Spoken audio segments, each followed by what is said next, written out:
Good morning, colleagues. Good morning to central staff, employees who do exceptional work behind the scenes. Good morning to our testifiers, and a special good morning to the people of the U.S. Virgin Islands. I'm Senator Milton E. Potter, President of the 36th Legislature. The Committee of the Whole meeting of Wednesday, October 29th, 2025 is hereby called to order. Today we will be discussing some very important matters. First, we will hear testimony regarding a zoning application which has gone through the DPNR vetting process. We'll take testimony from the leadership of the Water and Power Authority following that.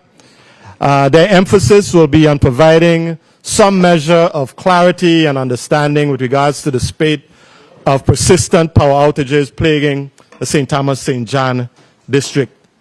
We'll then discuss the impact of the federal shutdown with a particular focus on the hundreds of Virgin Islands families who may face food insecurity if SNAP benefits are disruptive for the month of November due to the ongoing federal shutdown. Once this body learned of the SNAP interruptions, I immediately submitted legislation to access budget stabilization funds to provide a lifeline for the most vulnerable among us. For many, these benefits are not merely a supplement. They are the difference between a meal and an empty plate. This moment demands both vigilance and compassion as we look for immediate solutions and prepare to advocate forcefully for our people. Colleagues, thank you all for approaching this discussion with urgency, clarity, and purpose, because hunger cannot wait for politics to resolve itself. Finally, we will discuss supplemental funding for the 6th Constitutional Convention with the leadership of the Commission. As President, I chair the Committee of the Whole. I remind everyone that there are no votes taken in the Committee of the Whole. Instead, the committee will receive important testimony from pertinent GVI representatives and other interested stakeholders today. My colleagues and I will subsequently vote on the measures arising from this meeting during tomorrow's official legislative session. Madam Clerk, can we please have a roll call? Senator Marvin A. Blyden. Senator Blyden, present. Senator Angel L. Bulkes Jr. Senator Bulkes Jr., absent. Senator Dwayne M. DeGraff. Senator DeGraff, absent. Senator Ray Fonseca. Senator Fonseca, present. Senator Novell E. Francis Jr. Here. Senator Francis Jr., present. Senator Alma Francis Heiliger.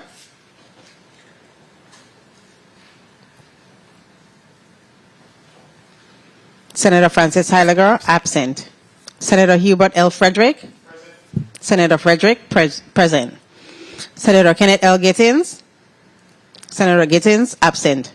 Senator Maurice C. James. I am here. Senator James, present.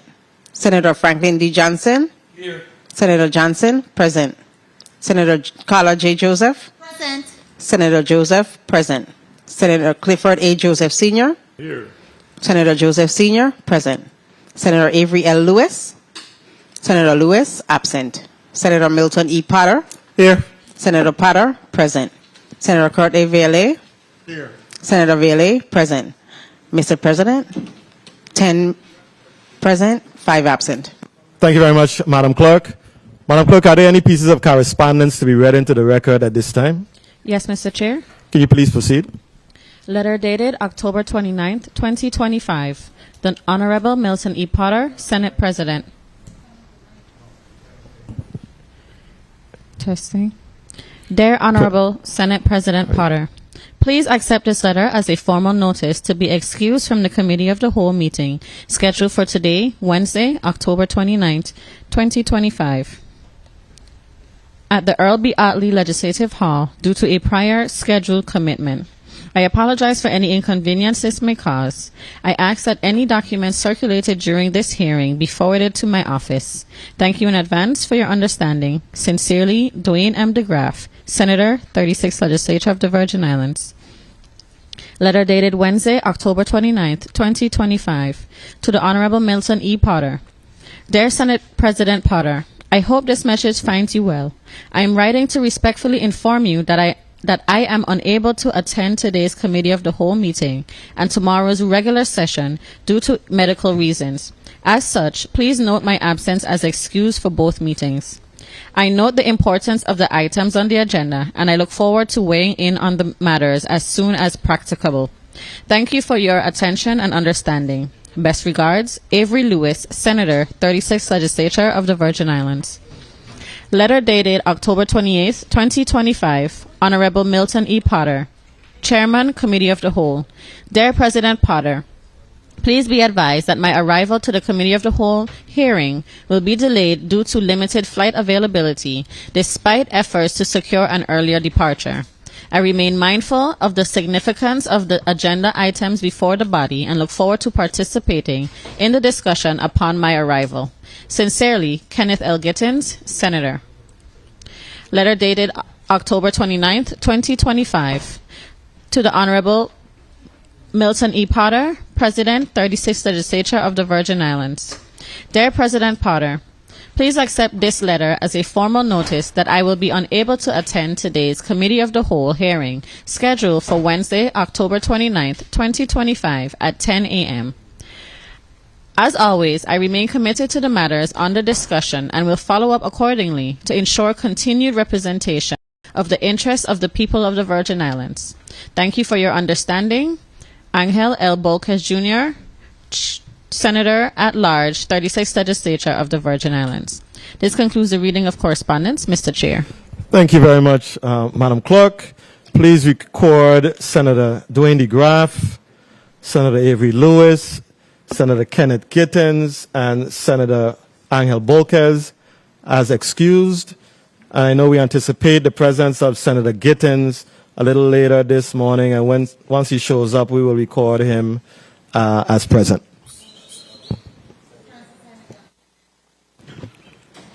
Welcome, Senator Alma Francis Heiliger. Please record Senator Francis Heiliger is also present. Okay. Madam Clerk, can you please read the official agenda into the record? Consideration of floor agenda. The 36th Legislature will convene in a Committee of the Whole to receive testimony on the following.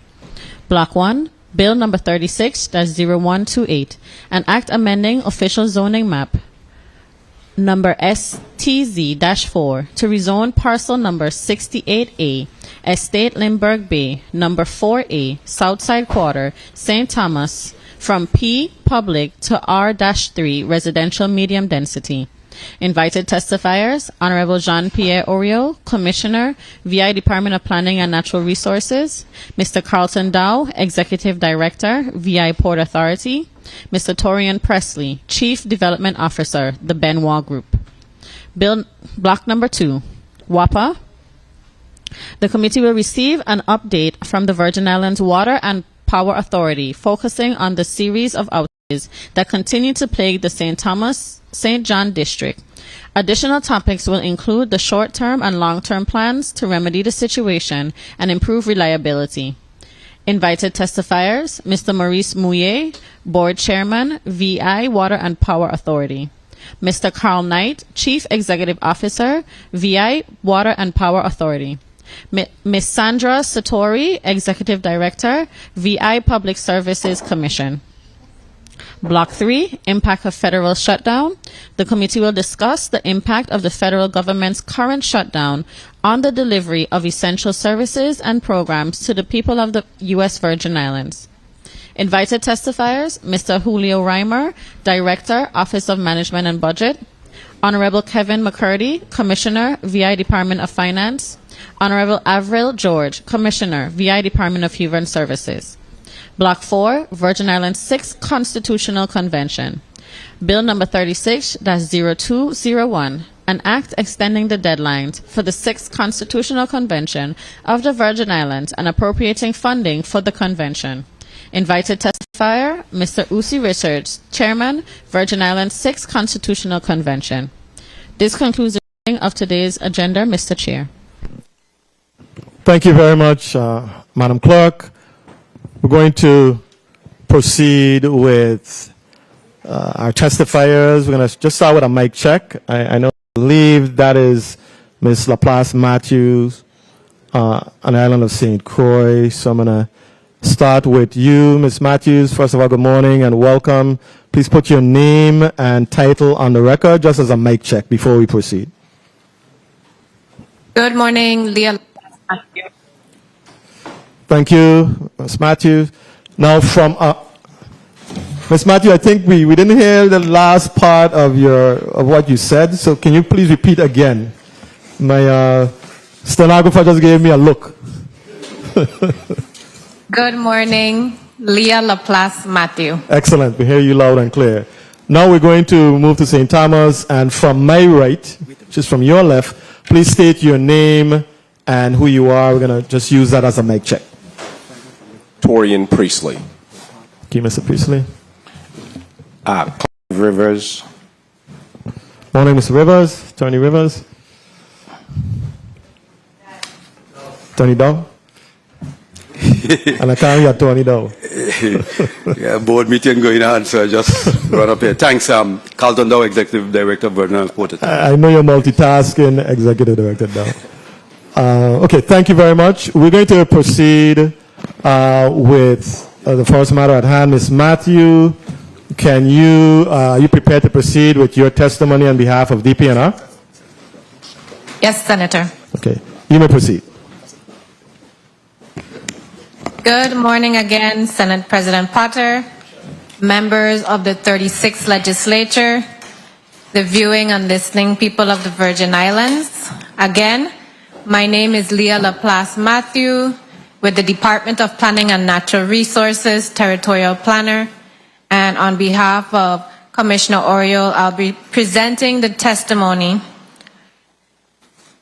This application submitted by the Benoit Group, CCZP 0024-25, seeks to amend the zoning designation of parcel number 68A, Estate Lindberg Bay, number 4A, Southside Quarter, St. Thomas, from P Public to R3, Residential Medium Density. The purpose of the request is to develop a 126-unit multifamily residential development for long-term rentals in 1 to 2 buildings, 3 to 4 stories tall, over a single phase in approximately 2 years. The development would consist of 78 one-bedroom units, 48 two-bedroom units, and at least 126 parking spaces. DPNR has conducted a thorough review of the application, including an analysis of the surrounding land use, zoning trends, infrastructure availability, and public input. The surrounding area includes a mix of R2, residential low density, 1 and 2 family, R3, and P public zones. The department notes the following key findings. Infrastructure will consist of the public water line and possibly backup cisterns. Sewage is proposed to be handled by an on-site wastewater management system so as to not put further strain on the existing sewer system. Vehicular and pedestrian access will be to the west of the site via the public road adjacent to UVI's simulation center to minimize vehicular traffic impact on the neighborhoods to the east of site. At the DPNR CCZP public hearing held May 20, 2025, 4 adjacent property owners raised concerns and 3 expressed opposition. There were also 5 post-hearing correspondences received. In summary, concerns were generally of the nature of safety, misuse of public funds, health and environmental, lack of transparency, flood risk, suggested alternative, infrastructure limitations, and conflict with community and hazard mitigation plans. The applicant's responses to these concerns are documented in the report appendix, file item number 19B. The applicant intends to pursue funding through CDBG MIT via HFA, with 51% of units reserved for residents earning up to 80% AMI and 49% for those earning 100 to 120% AMI. Required DPNR reviews would include a flora and fauna study, cultural resources survey, and a stormwater pollution prevention plan, SWIP, with a retention pond and maintenance agreement on the pond's maintenance after major rain events. The 2024 Comprehensive Land and Water Use Plan identifies housing affordability as a critical issue in the USVI, especially on St. Thomas due to limited land and steep terrain. The proposed development supports the comp plan's housing goals to increase housing supply and affordability. Environmental concerns, including flood risk, will be addressed through coordination with the Department of Public Works and compliance with Federal Clean Water Act regulations via the required SWIP. The site's topography supports a cluster development approach, minimizing environmental impact and aligning with hazard mitigation strategies. The building will be required to meet or exceed the flood elevation requirement for the site. After thorough analysis of the applicant's request, the surrounding uses, and the site's topography, the department finds the proposed rezoning to be consistent with the comprehensive plan and appropriate for addressing the territory's housing needs. The department recommends approval of the zoning map amendment request. The department concurs with Bill number 36-0128.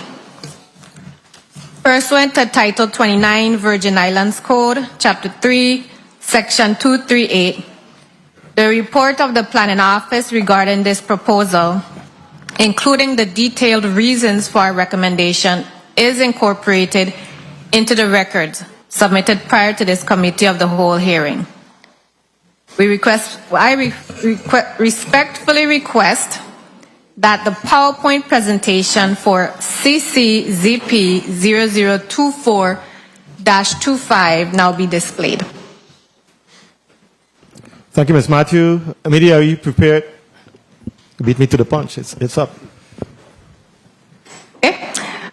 So first photo is a map geo-aerial view of the property marked in red, which is located north of Curran Terrace, so a little northwest of the university. Next photo. The official zoning map STZ4 has the location indicated by the red arrow, which shows that it's in the P public zoning district and very close to R2 and R3 zoning. Next slide. And this is the conceptual, the most revised version that was submitted by the applicant, showing the single building, which would be 3 to 4 stories tall. And that should end the slideshow. Thank you very much, Ms. Matthew. And this concludes the testimony on behalf of the department, and I'm available to answer any questions. Thank you. Thank you, Ms. Matthew. We're going to hold the questions until everybody makes their presentation. Attorney Rivers, are you prepared to proceed with your testimony? Yes, Senate President. Okay. Please proceed. Good morning. Good morning to you, Senate President Potter, and all the members of the 36th Legislature of the Virgin Islands. My name is Clive Rivers, and accompanying me is Mr. Torian Priestley, who is the Chief Development Officer for the Benoit Group, LLC. Before proceeding with our presentation, we'd like to extend our sincerest gratitude to this esteemed body for allowing us the opportunity to appear before you today. This initiative began approximately 3 years ago, and we are grateful to have reached this stage in the process. Our ultimate goal is to increase the availability of affordable rental housing unit on St. Thomas. The process has required a careful site selection, identification of funding sources, development of a comprehensive plan, securing a lease with the terms sufficient enough to support financing, FAA approval, and where we at now, the rezoning from P public to R3 residential classification. The proposed project envisions the construction and management of approximately 126 low and moderate income rental units on Parcel, Estate Lindberg Bay, number 68A and 4A, Southside Quarter, St. Thomas, Virgin Islands, commonly known as the former Thatch Farm property. This represents a total investment of about $66 million. We anticipate minimal impact on the existing infrastructure in the area. In fact, the development is expected to stimulate immediate economic growth, generating employment in construction and others, sales of construction material and service opportunities in the short term, and creating long-term economic shift that benefits the broader community. We respectfully request your approval of the rezoning application to allow this much-needed housing initiative to proceed. Our team, myself and Mr. Priestley, stand ready to answer any question this body may have. With sincere appreciation, I am Clive Rivers. Thank you. Thank you very much, Attorney Rivers. Executive Director Carlton Dowe, are you now prepared to proceed with your testimony? Yes, thank you, Mr. Chairman. First, before I begin, I'd like to, offer our sincere prayers and support with the people in Jamaica. We know too well what and how that can be. And just yesterday we was in some discussion with our partners, Royal Caribbean, and had a discussion about when the hurricane hit us. First people on ground in St. Thomas was Royal Caribbean, helping to restore, paid for by them, Megan's Bay Beach and so forth. And of this morning, the breaking news is that Royal Caribbean have a vessel on the way, material and food to Jamaica. And all of us, they have their interests, but at the same time, the humanity is what is people should be thankful for. Good morning, Honorable Senate President Milton Potter, Chairman of the Committee of the Whole of the 36th Legislature of the Virgin Islands, esteemed senators, legislative staff, and the listening and viewing audience. I am Carlton Dowe, the Executive Director of the Virgin Islands Port Authority. Thank you for the opportunity to testify on Bill number 36-0128 regarding the rezoning application of Benoit Group, LLC for Parcel 68A, Estate Lindberg Bay, 4A, Southside Quarter, St. Thomas, hereinafter referred to as the leased premises. I would like to confirm that the Virgin Islands Port Authority has entered into a long-term lease agreement with the Benoit Group, LLC. The Benoit Group aims to develop an affordable housing community on Parcel 68A at Estate Lindberg Bay, which consists of 4.7 acres. They have committed to constructing a housing complex with a minimum of 100 residential units on a property, commonly known as Thatch Farm. Viper fully supports the rezoning of Parcel 68A, as the construction of the housing development will significantly contribute to the rental of the housing stock in St. Thomas, which is desperately needed. Parcel 68A, Estate Lindberg Bay, is part of surplus land transferred by the United States government through the General Services Administration to the government of the Virgin Islands. This transfer occurred in 1966 to support St. Thomas Airport and aviation-related activities. While the surplus aviation properties were conveyed for airport development, any property not directly needed for aviation could revert to the federal government or remain available to the airport sponsor for other supportive activities. Consequently, these non-aeronautical surplus properties may be leased by Viper for non-aviation uses, provided they are rented at fair market value with no objection from the Federal Aviation Administration.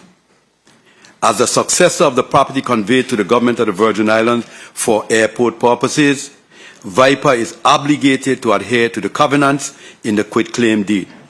Thus, whenever Viper intends to use surplus properties for non-aeronautical purposes, it must obtain clearance from the Federal Aviation Administration. Furthermore, Viper is required to rent the properties at fair market value whenever they are leased. Viper has successfully sought and obtained the FAA's clearance to use Parcel 68A for residential purposes as planned by the Benoit Group. Viper strongly supports the rezoning of Parcel 68A, Estate Lindberg Bay, to medium residential. For those familiar with the West End neighborhoods of St. Thomas, which include the Corwin Terrace housing community and former Gladys Abram Elementary School, this property is located behind these neighborhoods and is locally referred to as Thatch Farm. It has been used for residential purposes for the past 40 to 50 years. The previous Viper tenant operated a guest house and bar on the property. Prior to that, it was home to a guest house and nightclub. We believe that residential use is the highest and best use for this parcel, considering its surrounding neighborhoods. Viper has entered into a development agreement and a long-term lease agreement for residential purposes. The lease agreement is structured to accommodate and extend term needed by the developer to secure financing for a project of this scale. Viper has set a lease term of 40 years, during which the developer is required to invest a minimum of $55 million in a project. This arrangement allows the developer to manage its financing and achieve a reasonable return on its investment. For Viper, we anticipate receiving fair rental income from the property, while most importantly, being part of the solution to the housing crisis in providing housing opportunities. Colleagues, sorry, Mr. Dowe. Colleagues, please. I think it's distracting the presenter. Thank you. You may proceed. For Viper, we anticipate receiving fair rental income from the property, while most importantly, being a part of the solution to the housing crisis in providing housing opportunities to the St. Thomas community. For these reasons and many more, I support changing the zoning designation of Parcel 68A from public to residential medium R3. Mr. Senate President, this concludes my testimony, and I'll be available for any matters regarding this issue. Thank you very much. Colleagues, we are going to start with a 3-minute round.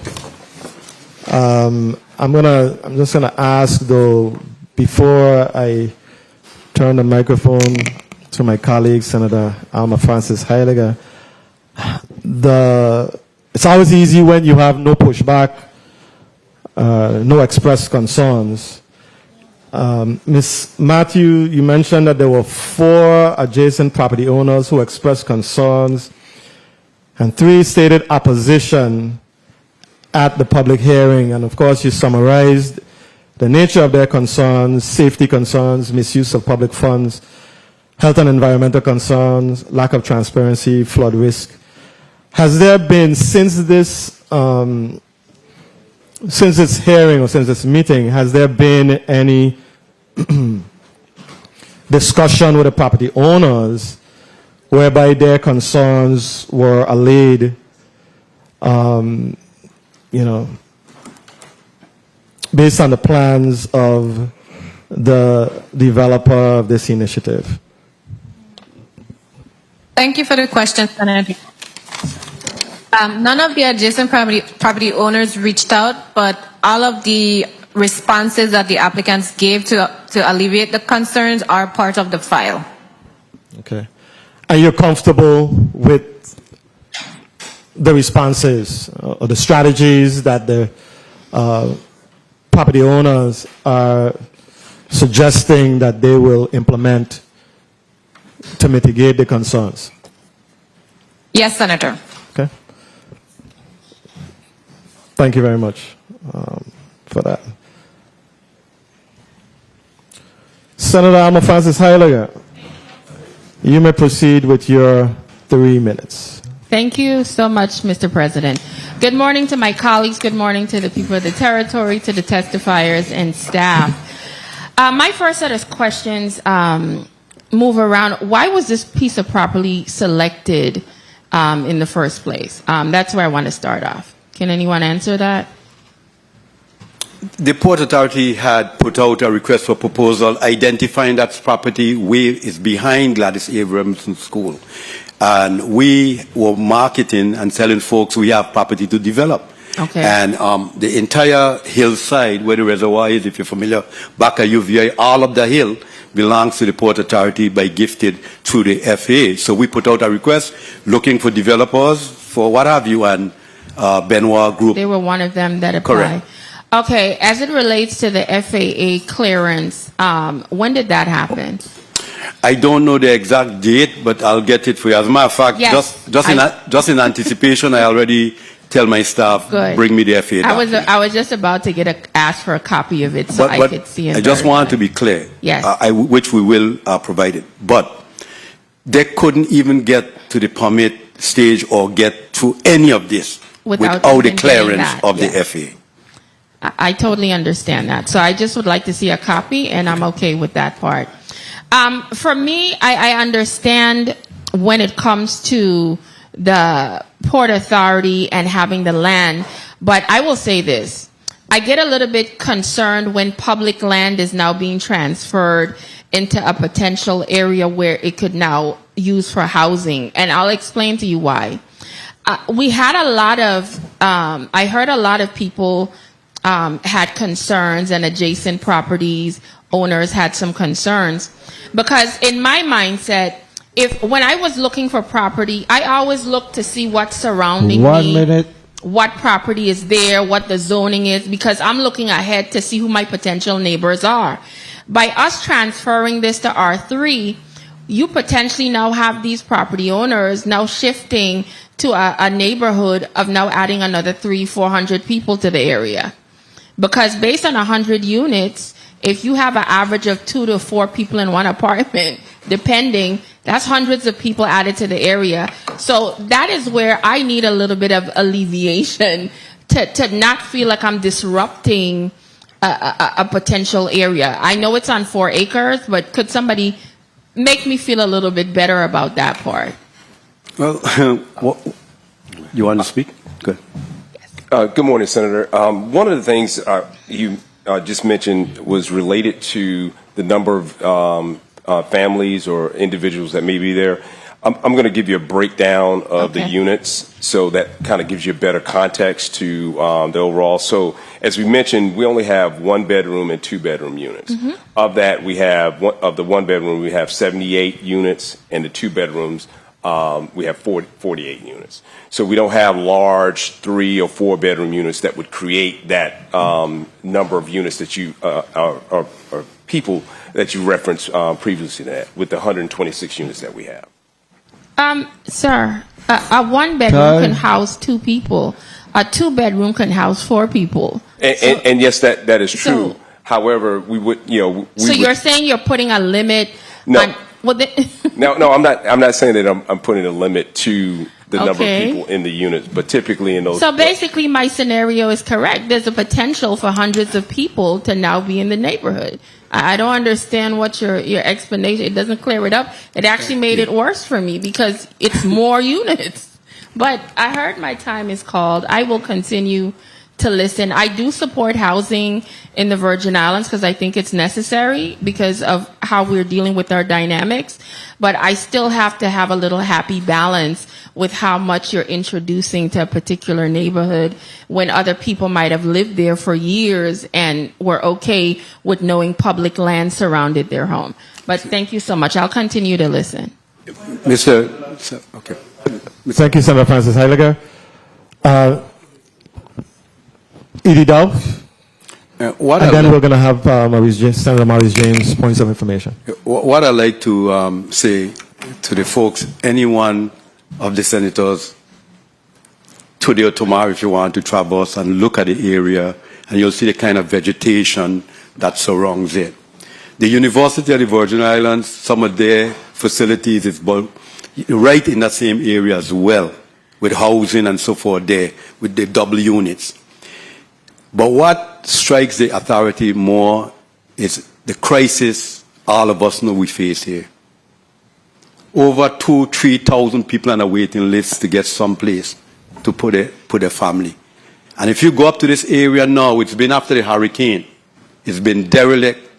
Cars, we moved them 1,000,000 times. And one of the things we said to the developer, you've got to create a real community. Community means that there must be the opportunity for public transport to come into the area so folks can still move around.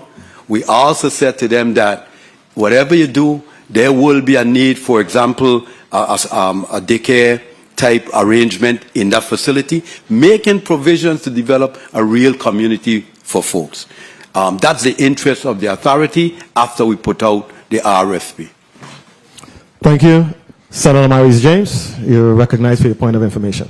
Thank you, Mr. Chair. I wanted to ask for the lease agreement with the Benoit Group, LLC. I don't know if it was on a drive, but I haven't seen it. Yeah. Can you provide also that lease agreement? Send it down. It was submitted to the Senate. Thank you, Mr. Chair. Electronically, if you can, Edie Dowe. Thank you. Once we receive it, it will be disseminated to all. We'll put it on the public drive. And you're right. Edie Dowe is correct. The concept of affordable housing, when we hear that, is like music to our ears because we are in a housing crisis here in this territory. We have a national housing crisis, but it is that much worse here in the territory based on just the realities of where we live, our geographic location. So I am always inclined to support reasonable opportunities for affordable housing here in our territory. But I wanted to ask, what defines affordable housing in the context of this project? And what are the specific income limits, if there are any, or rent caps, et cetera? Sure, I will answer that question. On this particular project, we will have 80% to 120% of the area median income. Of that, we'll have 64 units that will be at the 80% area median income, and the remaining 34 will be at the 100% to 120% area median income. For the 80%, area median income, a one-bedroom unit is typically at $1,392 based on the rent income for the area for 2025, and the two-bedroom is $1,671. However, we're proposing for those 80% units to be at the one-bedroom at $1,020 and the two-bedroom to be at $1,146, below the 80% AMI requirements. Homeowners will be responsible for paying utilities, water, and power, and all of that. Yes. Yeah. Okay. Thank you very much for that. Senator Franklin Johnson, you're recognized for your 3 minutes. Good morning. Thank you very much, Mr. Chair. Good morning to my colleagues. Good morning to the testifiers, and good morning to the viewer and listening audience. My first question goes to Ms. LaPlage.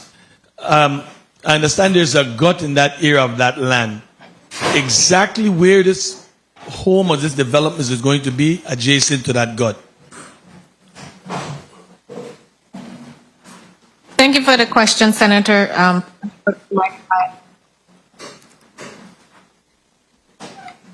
So based on the research, it does have a floodway, and so the building design is to allow for, the continued water flow to occur.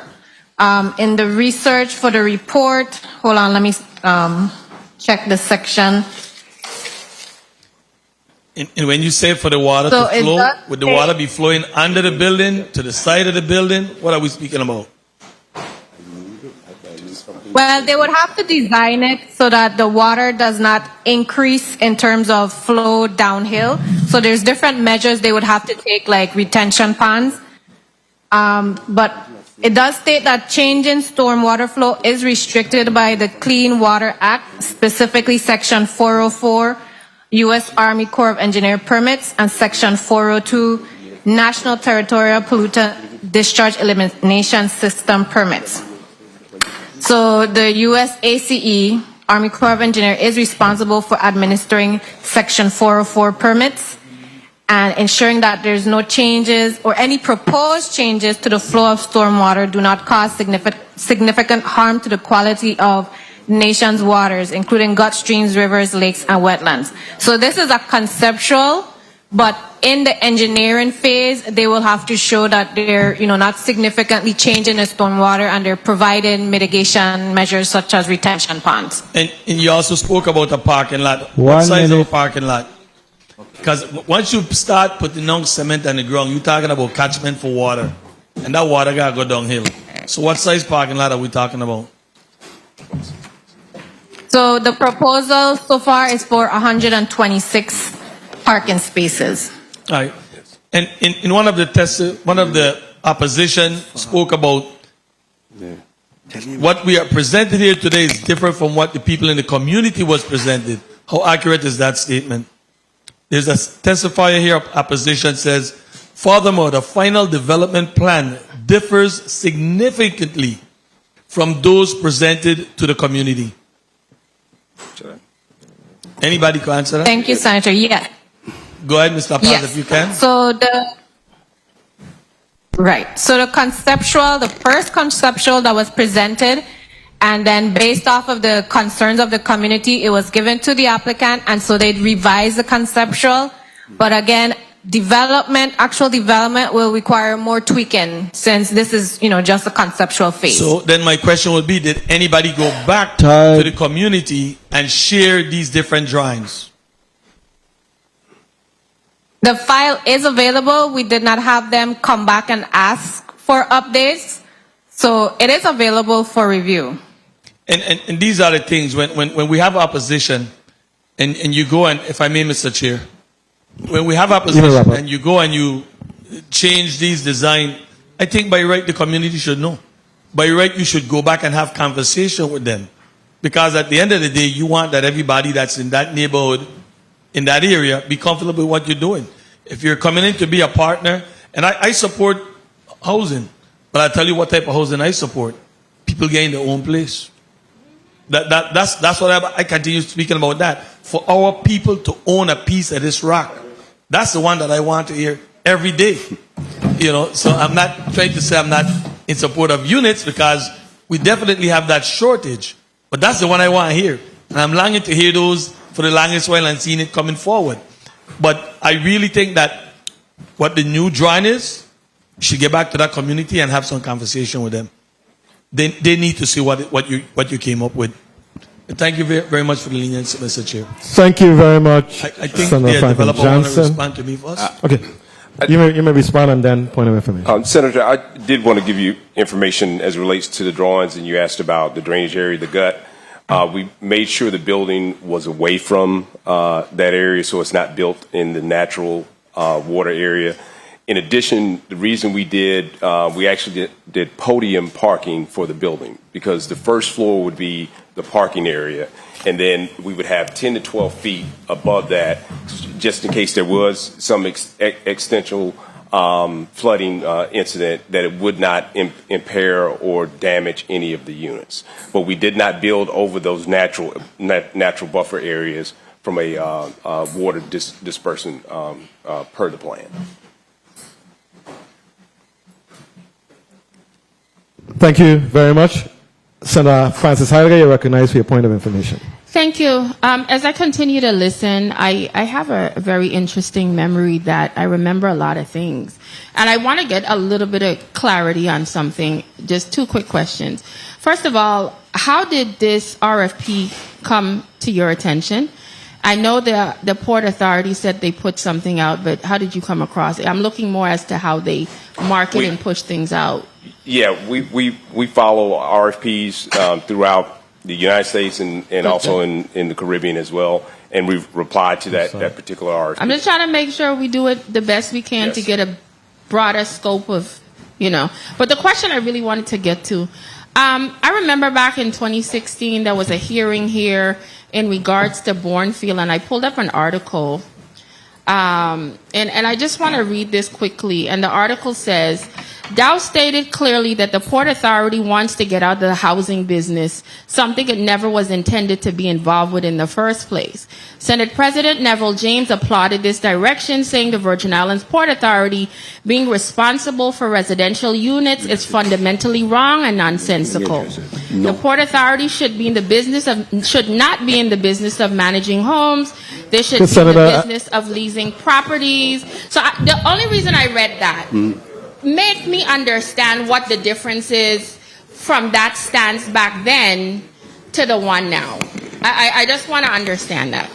Thank you. Okay, what I'll do to, so not known as the second, I'll provide the entire body with the RFP what went out to the entire universe, telling them we have, and that's just 4 acres. Okay. We have a lot of property down there that's not going to be used for direct airport purposes, that the FAA says once it's outside the zone, you guys could do whatever. We put it out, and this is what came.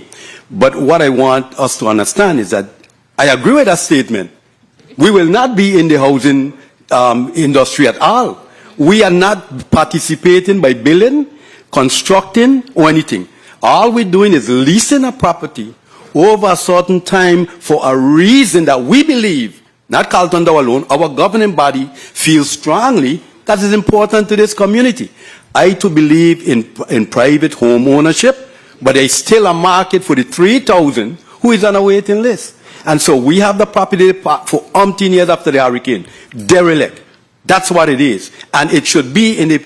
And I kind of could understand anybody living in an area what's coming, but I don't believe right now what's happening there with the noise and the auto mechanic shop and all kind of stuff that we, the Port Authority, continue to chase behind to fence it up, board it up. We believe that one of the best purposes, because you have a large population in the area as well, that they have decent housing, apartment, and they could take their children to a daycare, and there's schools right in the area. So that's what we're about. Thank you. Thank you very much, Edie Dowe. Point of information, Senator James. Thank you, Mr. Chair. I do want to follow up on what my colleague just addressed, because in your letter in support of the bill, words matter, and you say here VIPA has entered into a development agreement and a long-term lease agreement for residential purposes. What does that mean? What do you mean that you entered into a development agreement? Thank you, Mr. Chair. Thanks, I appreciate the question. What it means is we're saying to Benoit Group, this is property that we have, you could go ahead and develop it. They will leasing you the land. The ownership, and I'm glad you referenced that, because the ownership of the land continues to be that of the Port Authority. There is no transfer of any ownership. And these folks would be able to develop that property. The Port Authority would get compensated through a lease and any other arrangement that we would make. We are not a part, per se, of developing the property. Thank you. Okay, colleagues, we're going to have to limit the points of information because we have a very long day ahead of us. So, I know, but you have other folks with other obligations and other responsibilities too, other public responsibilities. So we can't have it where we still can't go beyond the second testifier. We're still on testifier number 2. Senator Franklin Johnson, you recognize your point of information. Thank you very much. I want to ask a question to the developer. Have anyone had any conversation with Housing Authority with Cohen Terrace Because most of the flooding that happens affect those units to the bottom for housing. Anybody had conversation with them? We have had some general conversations with the Housing Authority also to look at some type of partnership with the Housing Authority as it relates to affordable housing within the area. Yes. No conversation in regards to the flood mitigation and stuff like that? Not directly. I would say we've put together information to them in regards to the project, but no, I haven't had any direct. Thank you. Thank you very much, Mr. Chair. Thank you. Senator, I'm going to come back to you. Okay? Senator Hubert Frederick, you're recognized for your 3 minutes. Thank you very much, Mr. Chair. Pleasant good morning, colleagues, testifiers, listening and viewing audience, my office, and of course, central staff. Pleasant good day. My question is, let's start off real cursory. How long, Mr. Attorney Rivers, how long have you had the Benoit Group as a client? I think probably almost 3 years. 3 years. Almost 3 years. And this relationship started from them reaching out to you, or you reaching out to them? No, they reached out to me. They They needed legal counsel, local legal counsel. Okay, awesome. Mr. Presley, can you tell me your experience in doing this type of development in the United States? Sure. I've worked on close to $950 million worth of affordable housing in the U.S. That ranges from projects that total $20 million upwards of $80 to $100 million. And we've done what we call a lot of P3 partnerships with housing authorities to redevelop existing land and do also long-term ground leases with them, similar to the long-term ground lease with the Port Authority. So our background is extensive in affordable housing, workforce housing, and also market rate housing. What's your experience in the Caribbean? We've not developed directly here in the Caribbean. This will be our first development deal in the Caribbean. All right. In terms of your funding, personal funding source, where is that from? The funding for the project? For this project, yeah. So we basically, what we're looking at from a funding source, we will have a construction loan of approximately $15 million. The use of some of the disaster recovery funds and mitigation funds, roughly $49 million. Investor equity of about 1.3, and then additional equity of close to $150,000. The $15 million is a local bank? It can be. The construction loans typically, and we haven't talked to any specific lender at this point in time. We would definitely address some of those issues and look at opportunities to get a construction loan from a lender here on island. Okay, so we've got some work to do there. Yes. 1 minute. My biggest concern was, again, the number of units. Is it 126 or 100 units? I think it's 126. Because I think there was some discussion. The Port Authority said 100 units at some point. In excess. I think that, yeah, they a minimum of 100 units. Okay. Yes. And so wastewater treatment is going to be a big issue in this development because I don't think we could currently accept the current sewer system. So are you building one on a slope? Are you going to build a water treatment system on a slope, or is there another plan in place to mitigate this issue with the wastewater? Yes, so we would, as mentioned, we would have an on-site wastewater management system. We'd also have a cistern system that would have 760,000 gallon tank, and continue to have coordination with SWPP in regards to all of those items for utilities. Okay. Thank you very much, Mr. Chair, for the time. Look forward for another round. Thank you very much, Senator Frederick. What's the timeline for the project from approval to completion? I don't know if you mentioned it. Yes, our first goal would be to obtain demo and abatement and start that around May of 2026. Then clearing and grubbing around May of 2026 as well. Construction start date would be January 1st, 2027, with a construction completion of March 1st, 2029. It would be approximately a 26-month construction project. Okay. That's good. That's a pretty aggressive pace. From your experience, that is something that is realistic that we can accomplish? Yes, very realistic. Excellent. Excellent. Director Dowe, you mentioned about the FAA, and I was just kind of trying to understand what their continued role might be, since there are some. Okay. Again, I appreciate you asking a question. So let me rewind, because the senator is correct. Words matter, and so there is property that they consider inside the lines. Inside the lines meaning in real close proximity to the airport. The approval process for that is different than outside the lines. So when I said that they had approved it, we would have sent them a request saying 68A, we want to do X, Y, Z, whatever. I don't know the verbiage, I'm bringing it. And they would have pointed out if there's an issue, but then at the same time, they indicated that's outside the line, which means that while they see it, they know it, it's not within the level that they would need to say yes or no. Yes or no comes because they are involved in obstruction, impediment, safety kind of issue. This here would be outside of that kind of threshold, so we didn't have. But I'll give you the document that we had sent to them, and through email, and what their response was basically, hey, that's outside the line.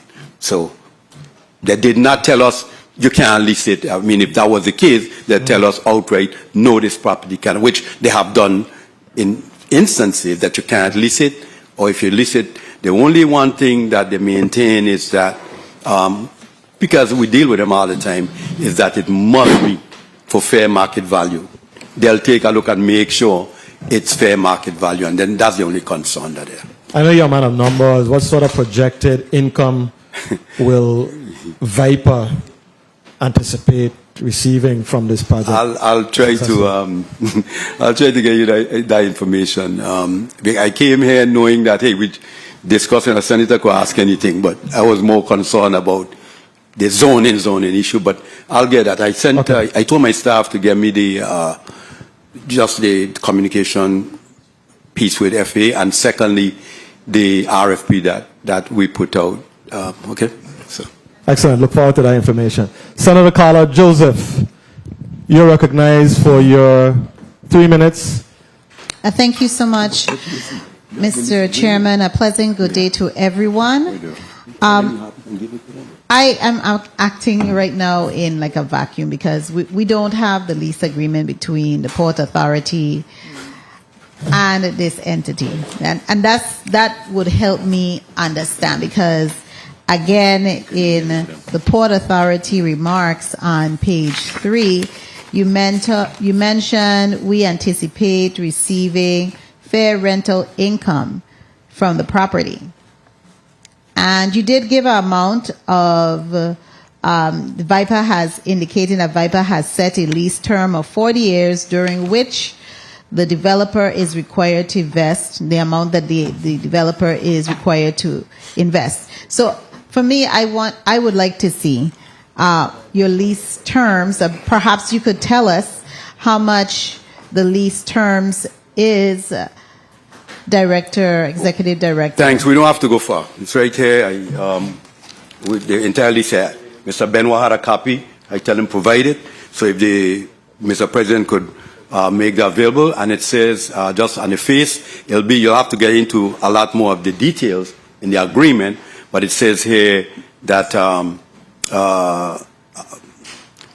fee of $300,000 shall be paid to the authority within 80 days or 6 months thereafter, once the lease is approved by the governor. That's just the initial. Okay, but I'll give you the entire document. Okay, and does the document, because again, I'm operating in a vacuum, do you receive any dividends from the rental properties? Because you said, you receive the $300,000, because we want to see the economic component as well of this agreement, and the derivatives from the CZM permit this, the rezoning. We want to see the derivatives. So the question is, do you receive, will the Port Authority receive some type of percentage from the amount of rental units? Yes, throughout the life of this agreement, there will be some monies paid to the authority, but I don't want to say a number. What I just gave you is the entire lease agreement, so you could check it. So we will probably have conversations now after we take a quick look and speed read. Now, I want to ask Ms. Laplace a question relative to the percentage of green space. There's a percentage of area for this rezoning that should be green space. How much is that going to be, Ms. Laplace? So the current zone does not have a space requirement, but the requested R3, 35%. 35% for the R3? Okay. Correct. And does that include the parking spaces? Because Mr. Priestley indicated that it's going to be 126 parking spaces. No, Senator. It does not include that. Okay. And my final question would be, when we're looking at the different mitigation, sorry, just final question. Your financing, Mr. Priestley, are you going to be using any LIHTC funding?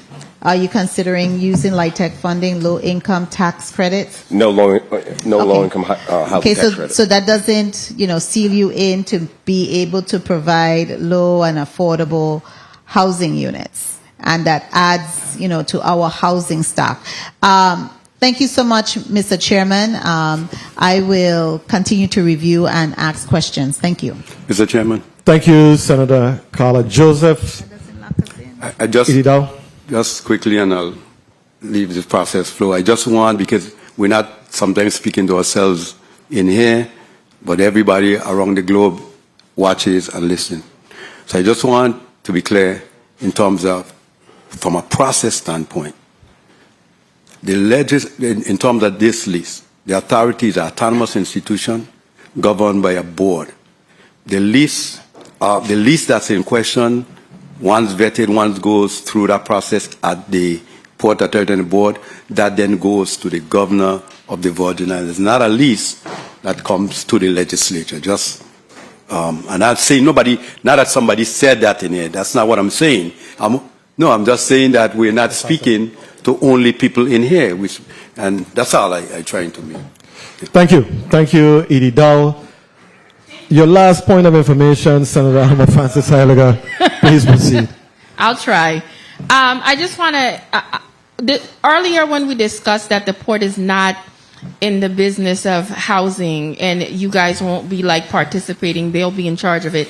The only thing I want to know, we have seen history where hurricanes have come to the territory and investors that came into the territory have abandoned projects and left because of the hurricanes. What would happen then? Would then you guys take it over? Would you then turn it over to the Port Authority to Housing Authority to manage? What would happen in a scenario like that? Because I want to make sure you guys stick to what you guys do. You understand what I'm saying? Well, in sticking to what we do, that's why the Port Authority have some of the best insurance around.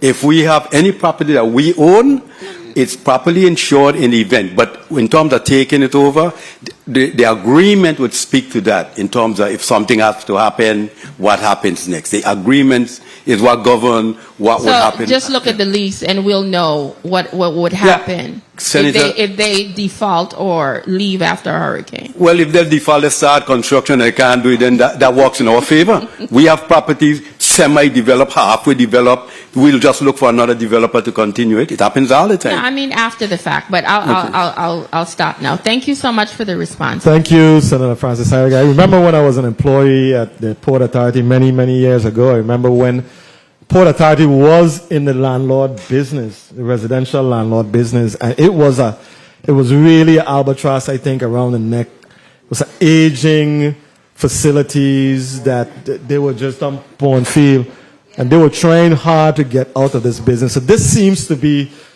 something totally different, where you have an experienced developer who will be leasing the property and developing badly needed affordable housing in our territory. So thank you for that. Senator Novell E. Francis Jr., you're recognized for your 3 minutes. Thank you very much, Mr. Chair. Good morning to you. Good morning to my colleagues. Good morning to central staff. And of course, good morning to the testifiers.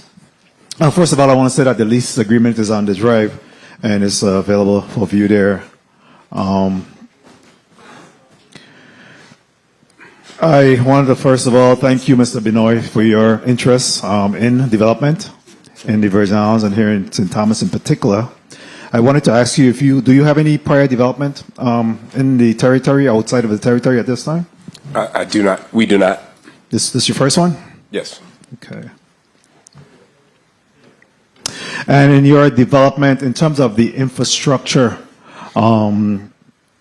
layout, can you talk a little bit in terms of your infrastructure and the costs associated with that infrastructure, water, roads, lighting? Sure. Well, for what we consider more of an extraordinary infrastructure cost, because You can speak into the mic. I'm sorry. As I mentioned, the site would have very extraordinary infrastructure site costs that included the cistern system, the underground stormwater system, also having our on-site waste management system, and that cost would definitely be anywhere from $13 to $15 million of the overall project. Okay. And can we talk a little bit in terms of your financing or your funding formula? Can you just speak to that? Do you intend to pursue CDBG? Is some other funding mechanism that you're also pursuing in this development? Yeah, I think I mentioned it before. So we would have a construction loan of approximately $15 million. That would be from a conventional lender. We would go after the CDBG funds and also How much are you seeking at CDBG? Well, it's a combination of disaster and mitigation funds of a total of roughly $49 million. $49 million. Yeah. Have you applied already, or is this? We've started the process, and we got to work through the rezoning before we continue and finish with that process. Any other funding requirements? Just investor equity of roughly about $1 million. 1 million. 1 million. Yes. And the 15 million would have been. Okay. And separate funding. in terms of, you have any other investors outside of that? $1 million is the only outside investor? No. So the investment side would come from the Benoit Group, and all other loans, debt would come from conventional lenders. Okay. I know that my colleague spoke about green space, but what about recreation area? Is there any consideration for disabled, the community, this disability access? Yes. In all projects that we work on, we have 5% fully handicap accessible units. In addition to that, we ensure that all units are adaptable to handicap, requirements. So, as mentioned, we would definitely have right out the gate 5% that would be fully accessible, in addition to 2% that would have visually impaired, and then all units would be adaptable.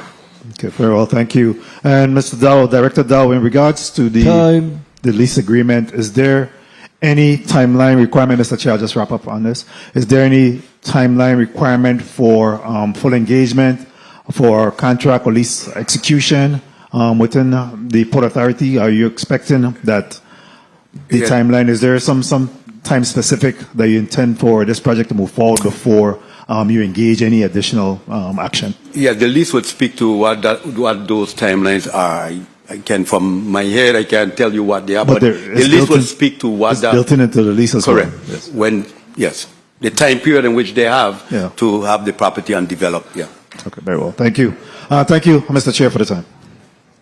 Thank you very much, Senator Francis. Mr. Priestley, I was just curious as to your plan B. And my colleague just asked you the funding source and the funding strategy. And you mentioned CDBG mitigation, I think funding somewhere to the tune of $49, $50 million, I think you mentioned.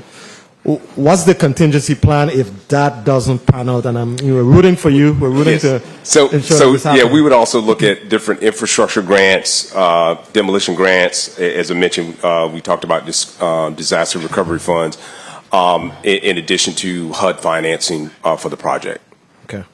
So, and just to let you know, we've done a lot of creative financing as it relates to those sources.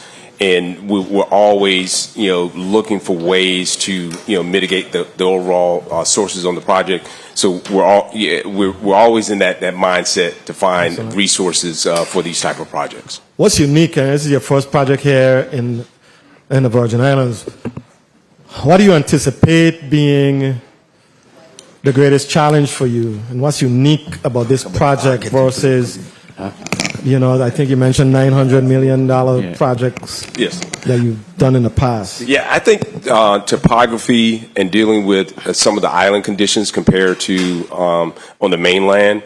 However, we do have very, I would say, projects that have a lot of slope, and particularly in Georgia, where we have large developments that have parking decks, retail, 5, 6, 7-story type buildings. So this wouldn't be too much different from that, other than continually working with the various organizations from an environmental standpoint, and also continually focusing on ways to improve stormwater management for the project. Thank you for your response. Point of information, Senator Carla Joseph, you recognize. Thank you so much, Mr. Chairman. I wanted your question just prompted another question in my mind. To the developer, for your stories of building, you're saying that you're going to have 3 to 4 stories. The R3 could accommodate 6. Do you plan to have any elevators in your project design? Yes. Okay, thank you. That was my only question. Thank you so much. And just I might add, you asked what would be the challenges.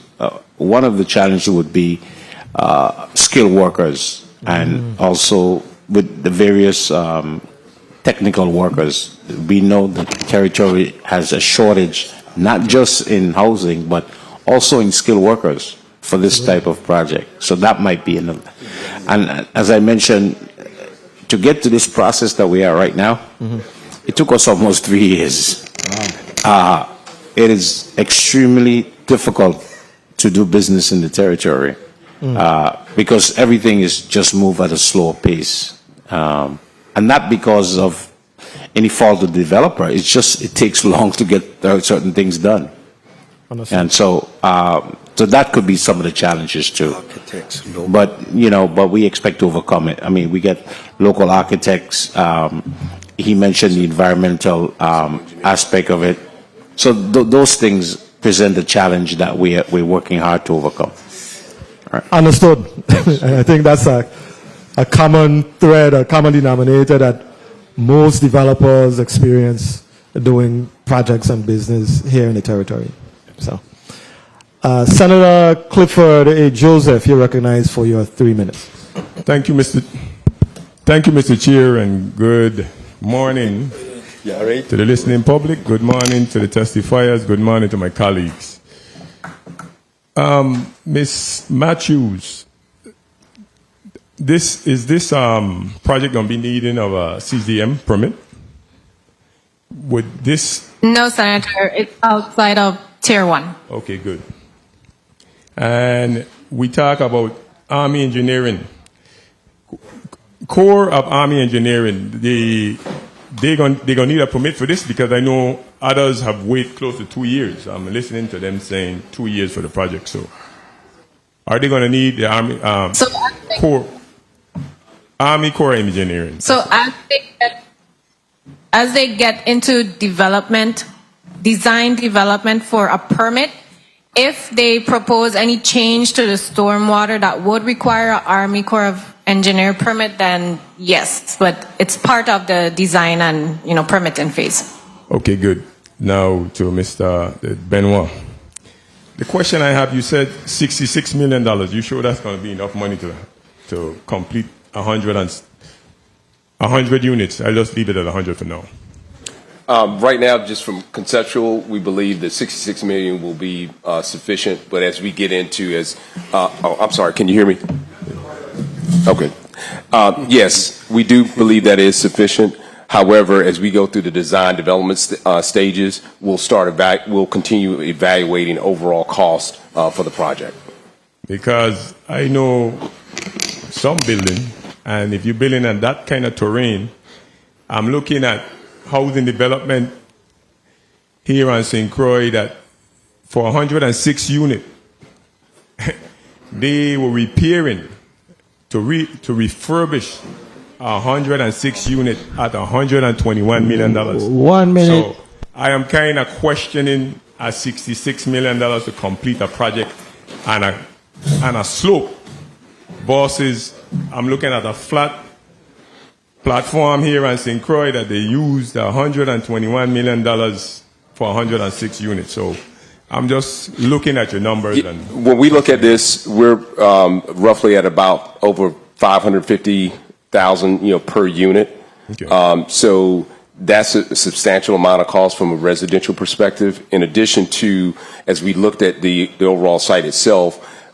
yes, there are multiple slopes around it. What we're trying to do is design it and build it within the most flat portions of the project. As a group, as you stand today, do you have any outstanding lawsuits against your company? No.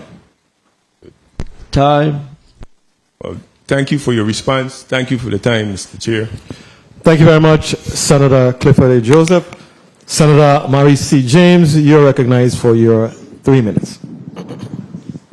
Thank you. Thank you, Mr. Chair. Good morning, Virgin Islands. Good morning, colleagues, testifiers, everyone in and outside the room. I'm not going to ask you any gotcha questions. I'm just going to tell you what my research right now on my phone just revealed to me.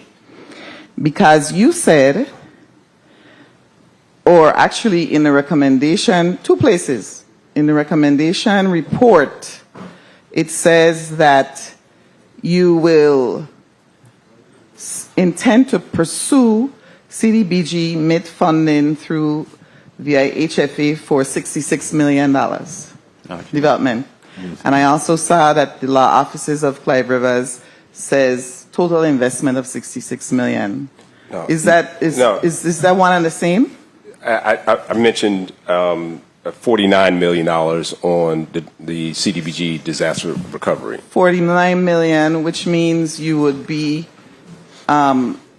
meeting with Virgin Islands Housing and Finance Authority. Yes. That's where I'm going to you this morning. You did already. So while sitting here on my phone, I discovered that, and I'm going to read it. Atlanta Housing announces resignation of President and CEO Eugene E. Jones, Jr., effective December 31st, 2023. And it goes on to say that one of the things he did, and there's a lot of accomplishments that he did, he secured a $40 million Choice Neighborhoods grant for the transformation of the former Bowen Homes site.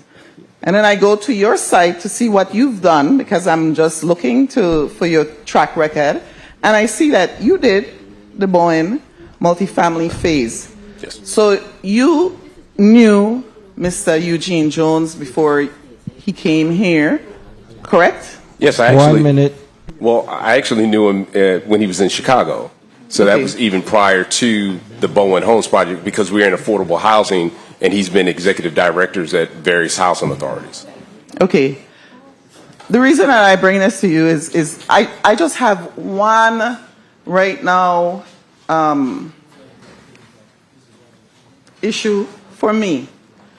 And that is that on the island of St. Croix, there is a group of people residing at the LBJ Gardens that is under the authority and control of Mr. Eugene Jones of Virgin Islands Housing Finance Authority. So I'm just going to say to you that I really, for me, Maurice C. James, I want to see that taken care of before I vote on anything that has to do with Mr. Eugene Jones of the Virgin Islands Housing Finance Authority in any project? Time. Because we need to deal with people now who are suffering right now that need to be taken care of. That's all. That's my position. Thank you very much. Thank you very much, Senator Mary C. James.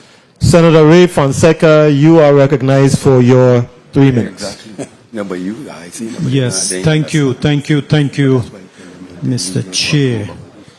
Okay, so this is bill number 36-0128, Act amending the official zoning map. You know, this is a better use of what the area used to be used for. But I have some suggestions because, you know, we know it got some little flooding issue, right? When I was the director of construction for the Housing Authority, we built a big underground box culvert that goes under from where the, you know, where the ball field is, come all the way back, go all the way down to where Senator Blyden had his meeting the other day, connects there, and I think it comes across to your property and the Port Authority and goes out there. So maybe with the water flow, if you would get, I know the designer was Juridian Design, maybe you can contact Juridian Design, see if you can connect to that box culvert, and that would allay the drainage problem because there's a big underground box culvert there. We built it, we put it in. So that would address that. So let me ask you now, another thing is cisterns. Are you planning cisterns? Yes. You are. What's the total gallon? I didn't. 760,000. 760,000. So then you're going to accumulate good water and you're going to be able to provide public, tie into the WAPA. So water usage and water supply wouldn't seem to be a problem there. So Eugene Jones, his name was mentioned at the Housing Finance Authority. Actually, Eugene Jones is doing a credible job here in the community. I think that since he's come here, the Housing Finance Authority is turned around. I think the Housing Finance Authority is turned around because right now I got about 4 calls from the board members of the Housing Finance Authority saying, Fonseca, we got so much work now, much more than when it was before. So that's good if the board members are saying that they have a whole pile of work. So I think that's a good thing. So let me ask you now, the $550,000 per unit development costs, what is it built to? A hurricane? What standards? Tell me. Yes, it is built to the major hurricane standards for the island. So we would follow those specific rules related to overall construction throughout the building. Okay, so DPNR, I want to ask specifically, what's the wind rating for this development? You don't know? I'll have to apologize. I'm not with building permits, but I believe it's above 180 miles per hour. 180, okay, because you know, boy, Jamaica just got hit with a hurricane that had 185. It seems like these storms with the global warming, et cetera, is getting stronger. And we've seen, you know, all of the news feeds. That was a real devastating storm, slow moving. So one further question. Was my time called, Mr. Chair? Time. Okay, let me just... Yes, Senator, it was. Okay. But you can wrap up. Yes, thank you. Okay, so there's a Benoit group in Atlanta and one in Florida. Is there any relations with the two? Yes, so we have a small office in Florida as well. We have a project there down by the University of Florida. Okay. All right. I saw that there, and it looks like it's coming along well, and I haven't been able to find any negative reviews on the internet, but you know, we don't vote in the committee today. But at the appropriate time, Mr. Chair, I'll cast my vote. Thank you. Senator, if I may, there's also offices in Chicago and Alabama, Birmingham. Thank you very much. Senator Mary C. James, you're recognized for your point of information. Thank you, Mr. Chair. I'm going to read and spell today, it seems like. I did not say anything negative about this company or Mr. Jones.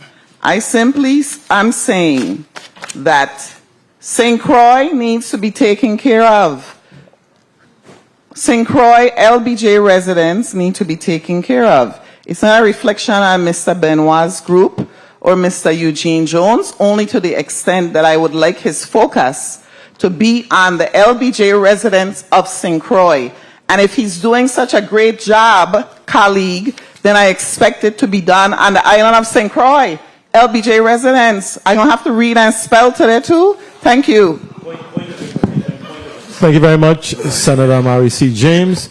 Senator Ray Fonseca, you're recognized for your point of information. I think Mr. Jones is doing a fabulous job, and I would like to commend him. I've seen big changes at the Housing Finance Authority, and I think we should give all opportunity. He's not been on the job 2 years. We should give him all opportunity, and I think he's to be commended. Thank you, Mr. Chair. Thank you very much, Senator Ray Fonseca. Edie Dowe, I wanted to ask you a question. I know you said that the federal government, I think the FAA, approved the concept of the project, of this housing project.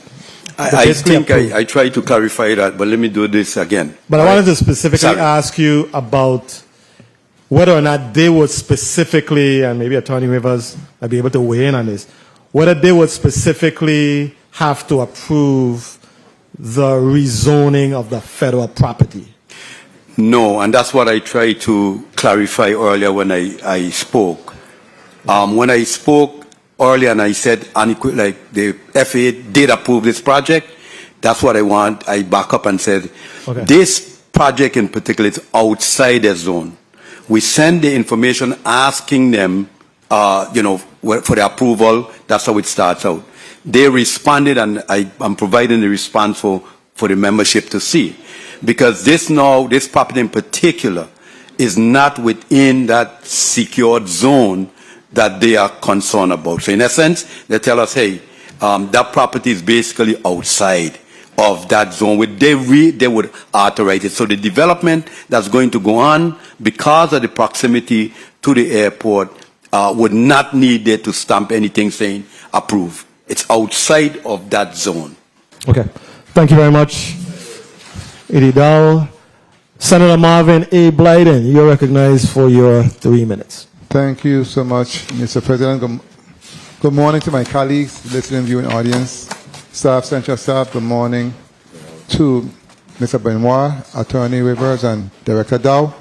And thank you so much for your testimonies. I want to say first and foremost, welcome to the Virgin Islands.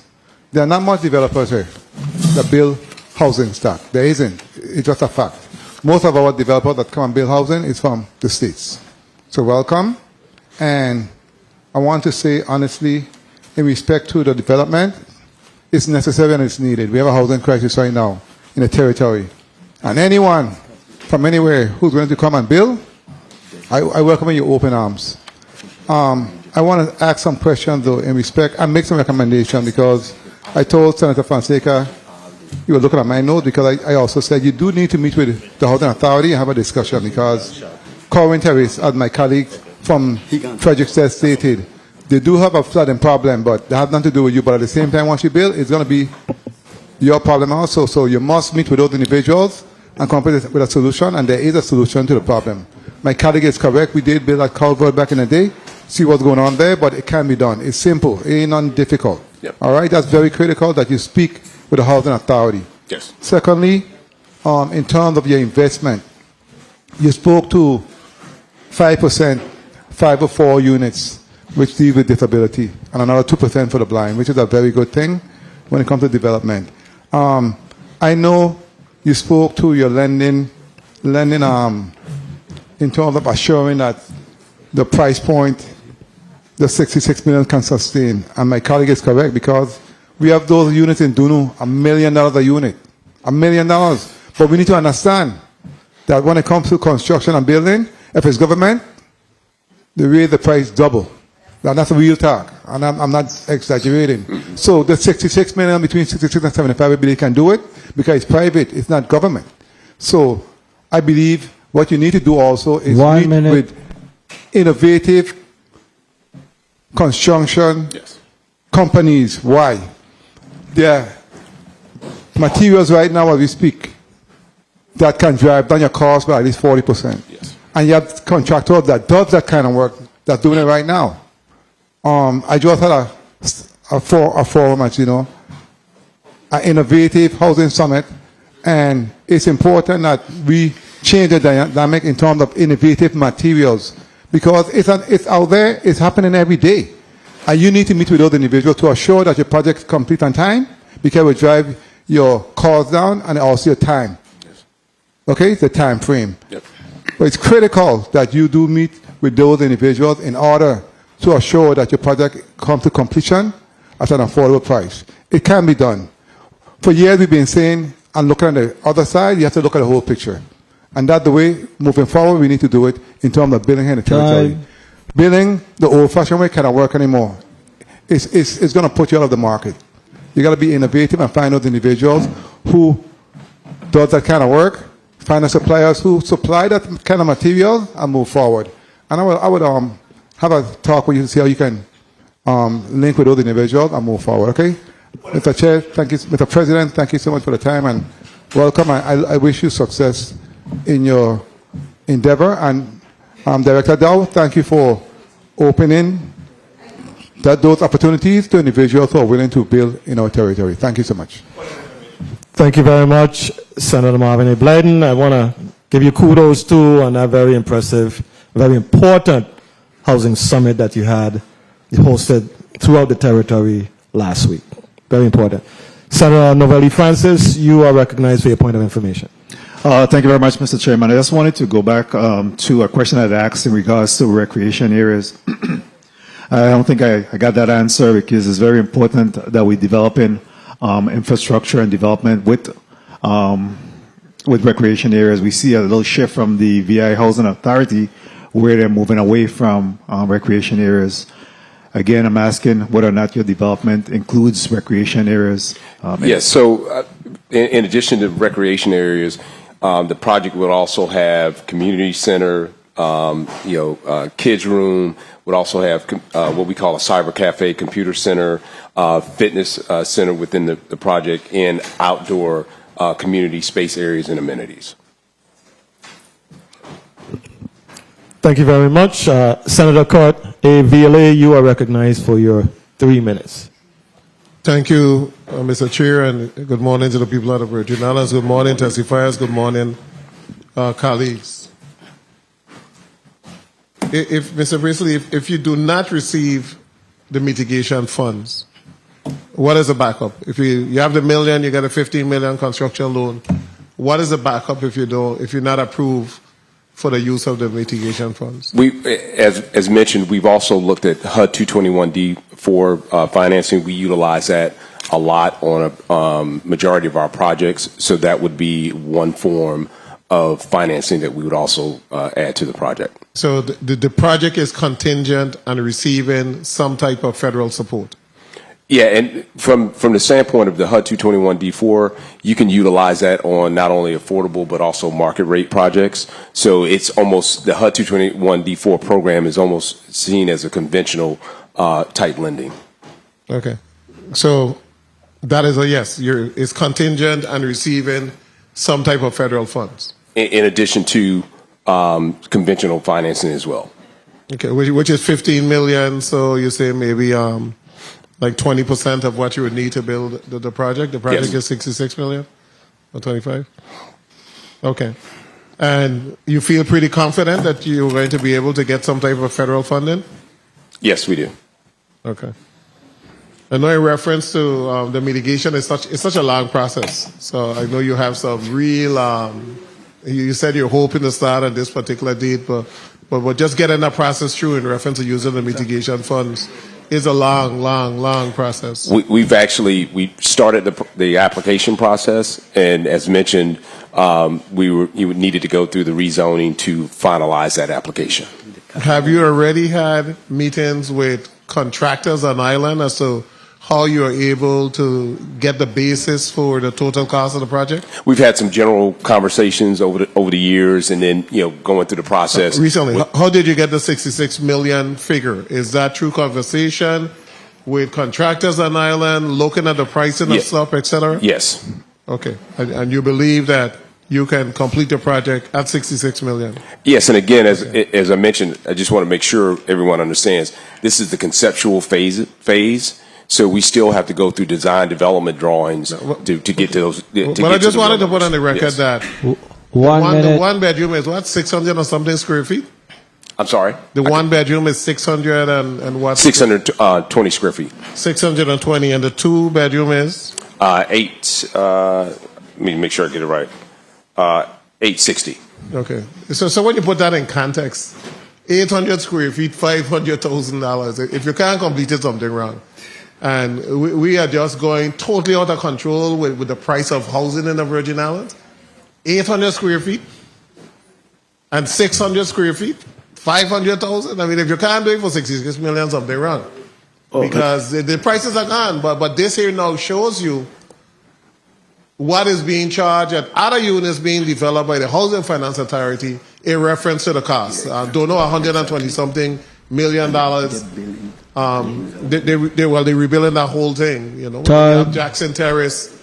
That is a renovation at $100 million plus for 106 units. So that is a concern. But I want to end by saying I understand the Senator from St. Croix concern in reference to LBJ Gardens that also fall under the Housing Authority. And I see a letter where they stated that they are going to do X, Y, and Z, and they haven't yet. But it's two different issues.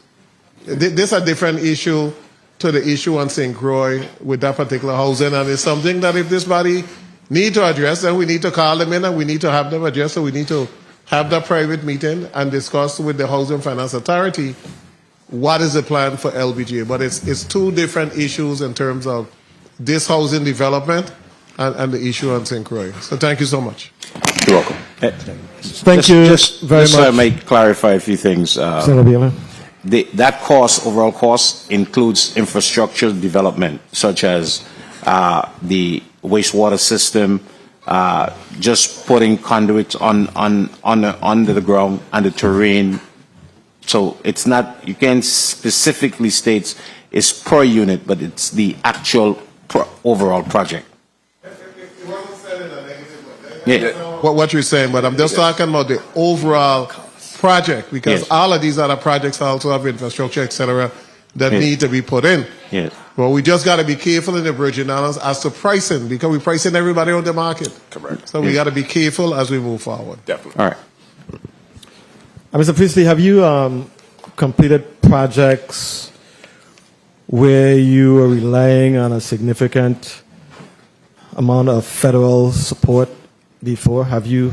Yes. Okay. Majority of the projects that we work on deal with federal support, state, local support, and the projects that we turn over.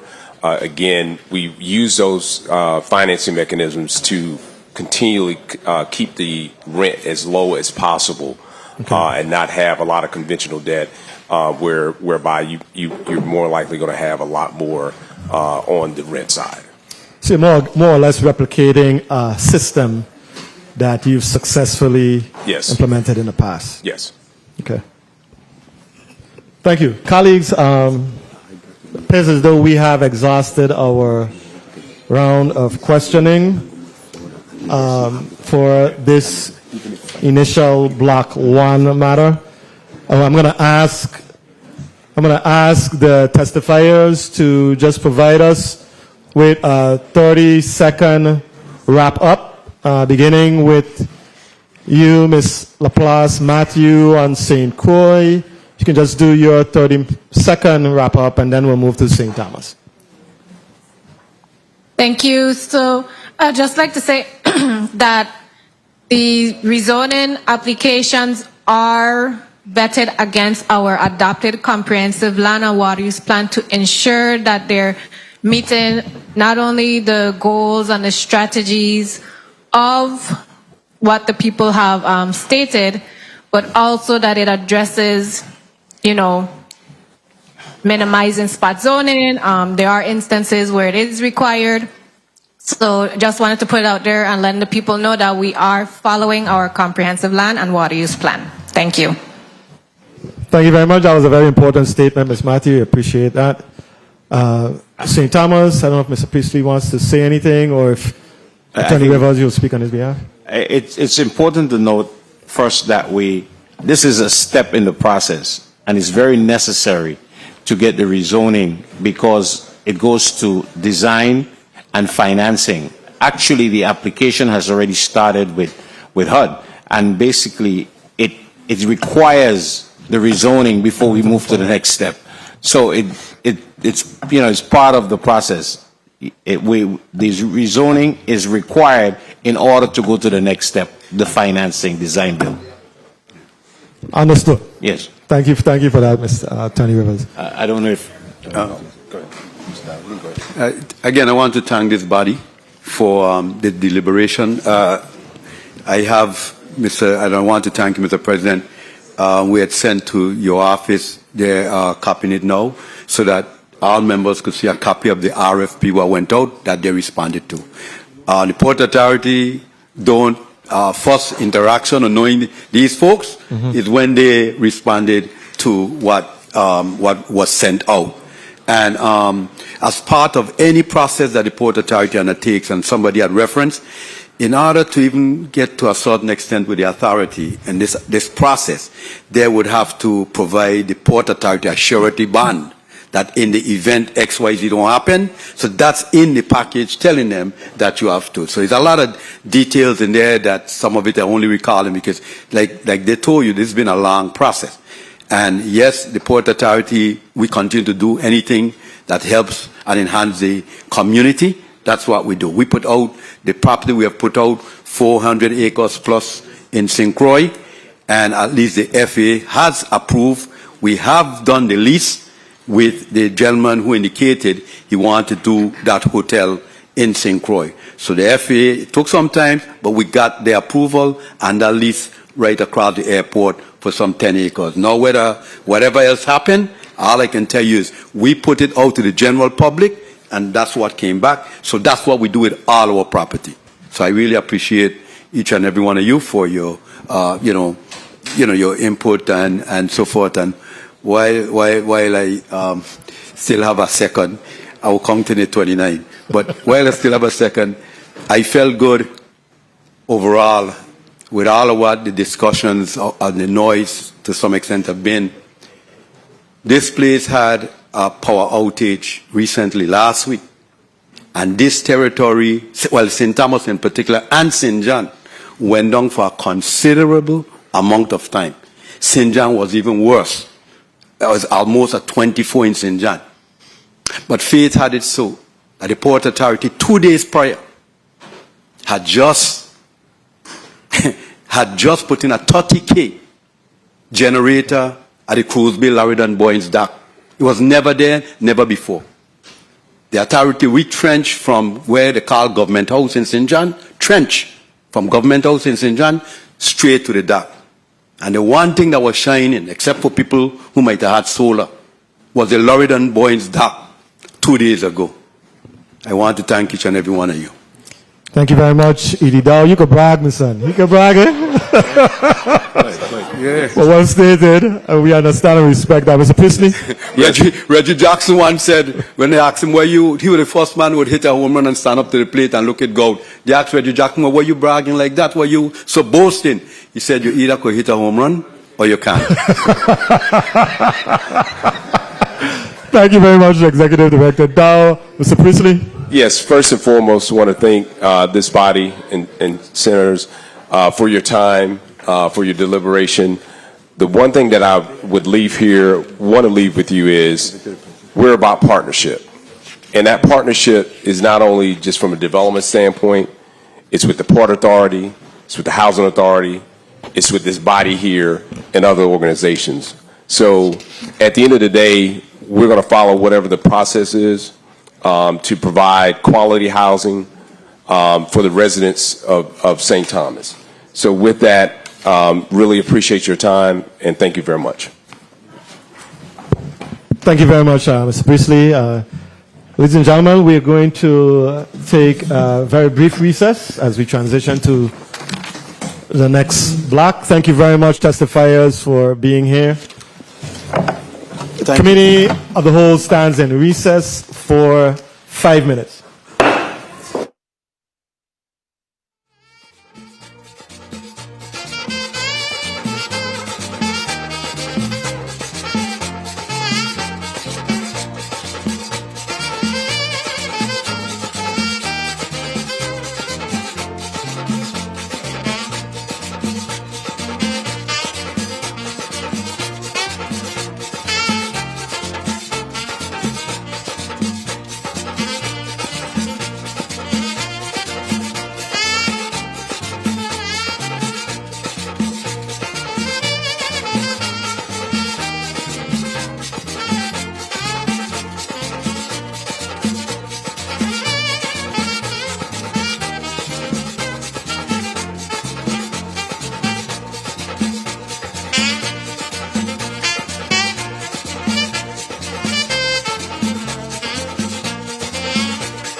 Good afternoon, colleagues. Good afternoon, ladies and gentlemen. The committee in the whole is back on the record. Madam Clerk, can you please read the agenda for Block 2 into the record? Block 2, WAPA. The committee will receive an update from the Virgin Islands Water and Power Authority, focusing on the series of outages that continue to plague the St. Thomas-St. John district. Additional topics will include the short-term and long-term plans to remedy the situation and improve reliability. Invited testifiers, Mr. Maurice Muir, Board Chairman, VI Water and Power Authority, Mr. Carl Knight, Chief Executive Officer, VI Water and Power Authority, Ms. Sandra Satori, Executive Director, VI Public Services Commission. This concludes the reading of block number 2, Mr. President. Thank you very much, Madam Clerk. Colleagues, we're blessed to have the leadership team from the Virgin Islands Water and Power Authority, and I'm going to ask, we're going to just do a little mic check, beginning from my right. Just tell me your name and what your position is. Move from right to left, and then we'll proceed with the testimony afterwards. Good afternoon, Kevin Smalls, Director of Production. Good afternoon, Mr. Smalls. Good afternoon, Maurice Mouye, Board Chairman. Afternoon. Good afternoon, Carl Knight, CEO, Executive Director. Good afternoon. I think your mic was Want me to try it again? kind of low. Yeah, try one more time.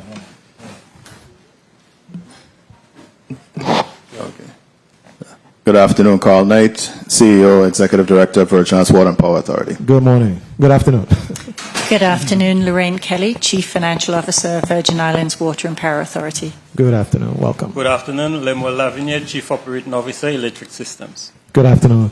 Thank you very much for your presence here, ladies and gentlemen. We're going to proceed with the testimony. I don't know who. I know, Mr. Moya, you start. You can go ahead, Mr. Moya. Sure.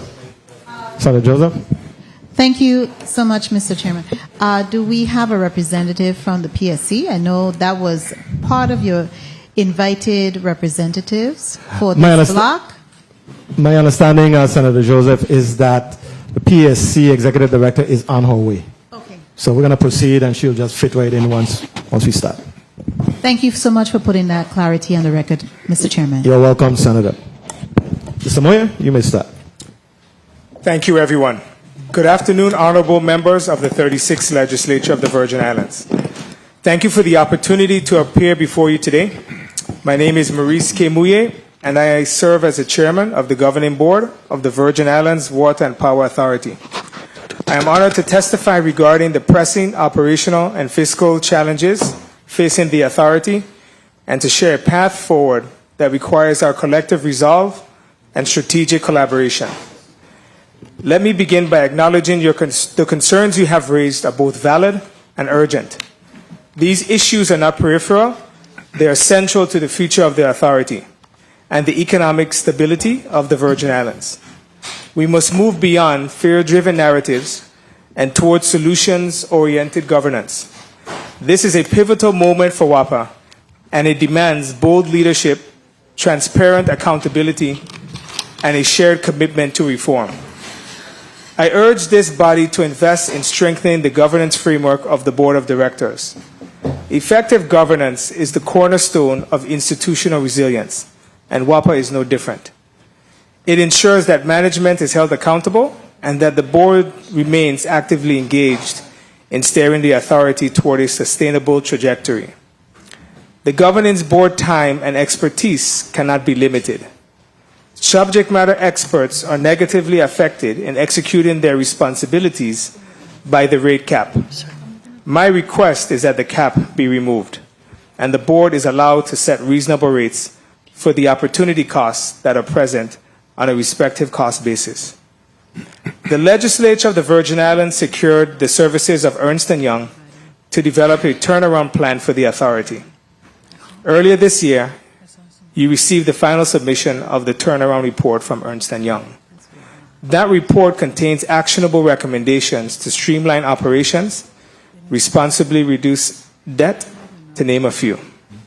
This plan details a phased approach guided by the direction of the governing board. I am eager to understand your priorities for community stability and long-term economic growth. WAPA is uniquely positioned to be a catalyst for both. By modernizing our infrastructure and operations, we can significantly reduce the cost of living and improve the quality of life for all Virgin Islanders, residents, and visitors alike. However, implementation requires more than technical fixes. It demands a cultural shift. Succession planning, for example, is not just a staffing issue, it's a strategic imperative. Like the government of the Virgin Islands, WAPA faces challenges in attracting and retaining talent. Building a career pipeline within the authority is very essential as we rebuild our electric and water systems. Next, I have a few recommendations to enhance board governance.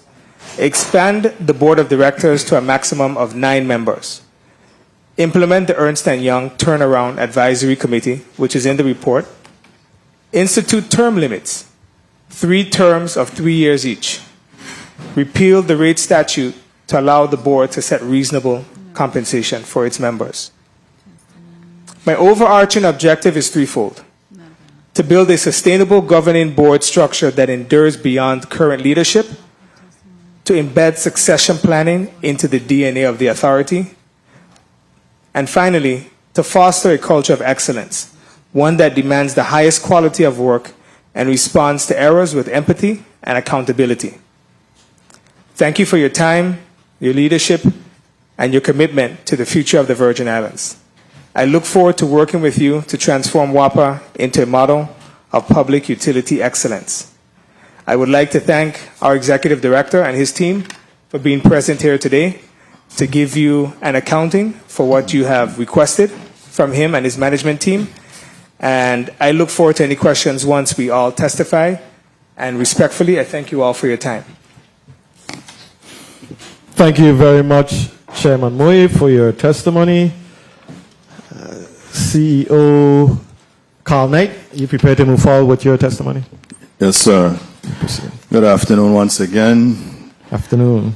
Good afternoon to you, Honorable Milton E. Potter, President of the 36th Legislature of the Virgin Islands of the United States, other honorable senators that are present here today, the listening and viewing audience.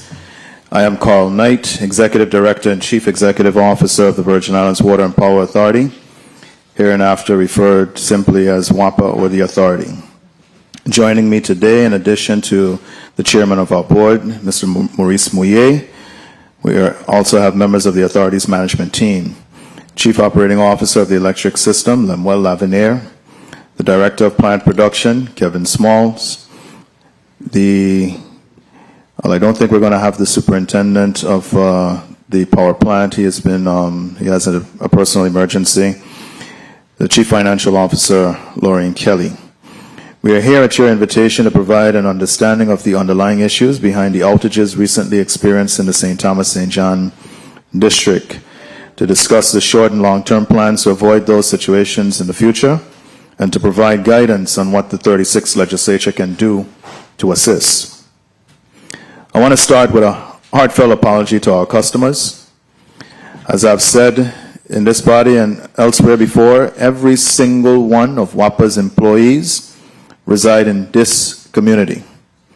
I have no remote workers. Who feels it, knows it. We are all keenly and personally aware of the disruption and the inconvenience that interruptions in our service cause to the residents, businesses, schools, and government entities on these islands. We strive hard every day to provide the level of service and reliability that we all desire. On those days when we fall short, we take no pride in the knowledge that we have let our community down. We take every outage seriously, no matter how big or small, and understand how the cumulative impact affects our quality of life. We are cognizant of the frustration expressed by the residents of our community and appreciate that the desire to respond to those frustrations or the frustrations of your constituents has led us here today. We recognize the necessity of this exercise of accountability to the public that we serve. So let us begin. During my short tenure, the authority has been making what I consider steady progress. For every step backwards, we were able to take 2 or 3 steps forward. This past September stalled some of that forward momentum and threatened to derail some of that progress. The authority was reminded once again that matters left unresolved for too long will eventually return to haunt us. In this case, it is the deferred maintenance on our plant equipment. The Randolph-Harley Power Plant, or the Harley Plant facility, provides power generation for St. Thomas, St. John, and Water Island with the following 10 generating units, all owned by the Water and Power Authority. It's Unit 23, Unit 27, Unit 15, Wardsilla 1, 2, 3, 4, 5, 6, and 7.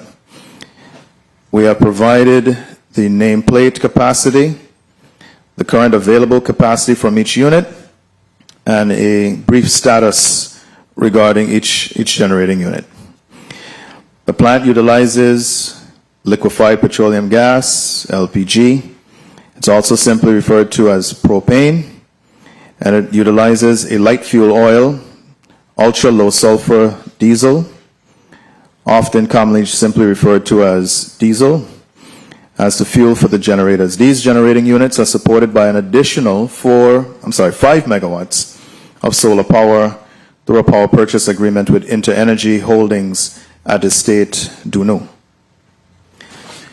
My apologies in advance. The following section is a little dense, but I think is important to answer the question I was asked as to what occurred in the month of September leading up to this hearing.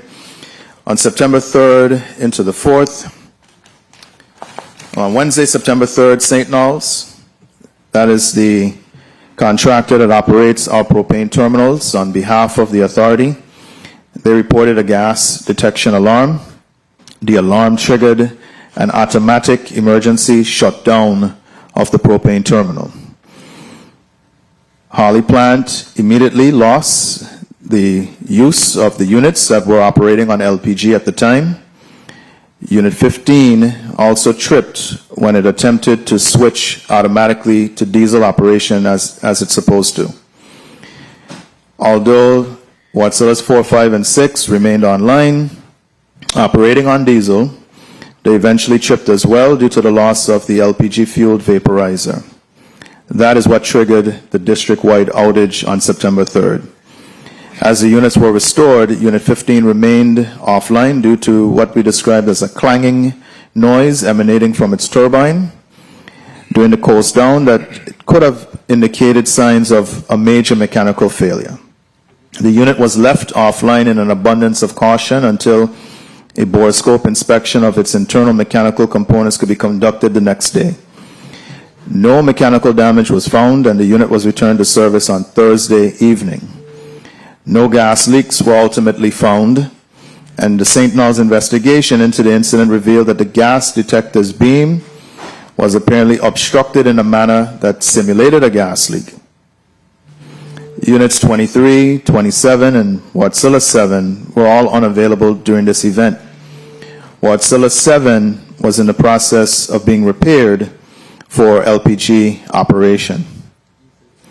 A few days later, on the morning of Monday, September 8th, as we attempted to shake off the issues of the prior week, we again had a trip of Wardzilla's Unit 1, 2, and 3 that were online at the time. Unit 15 remained online. All other units were offline or unavailable.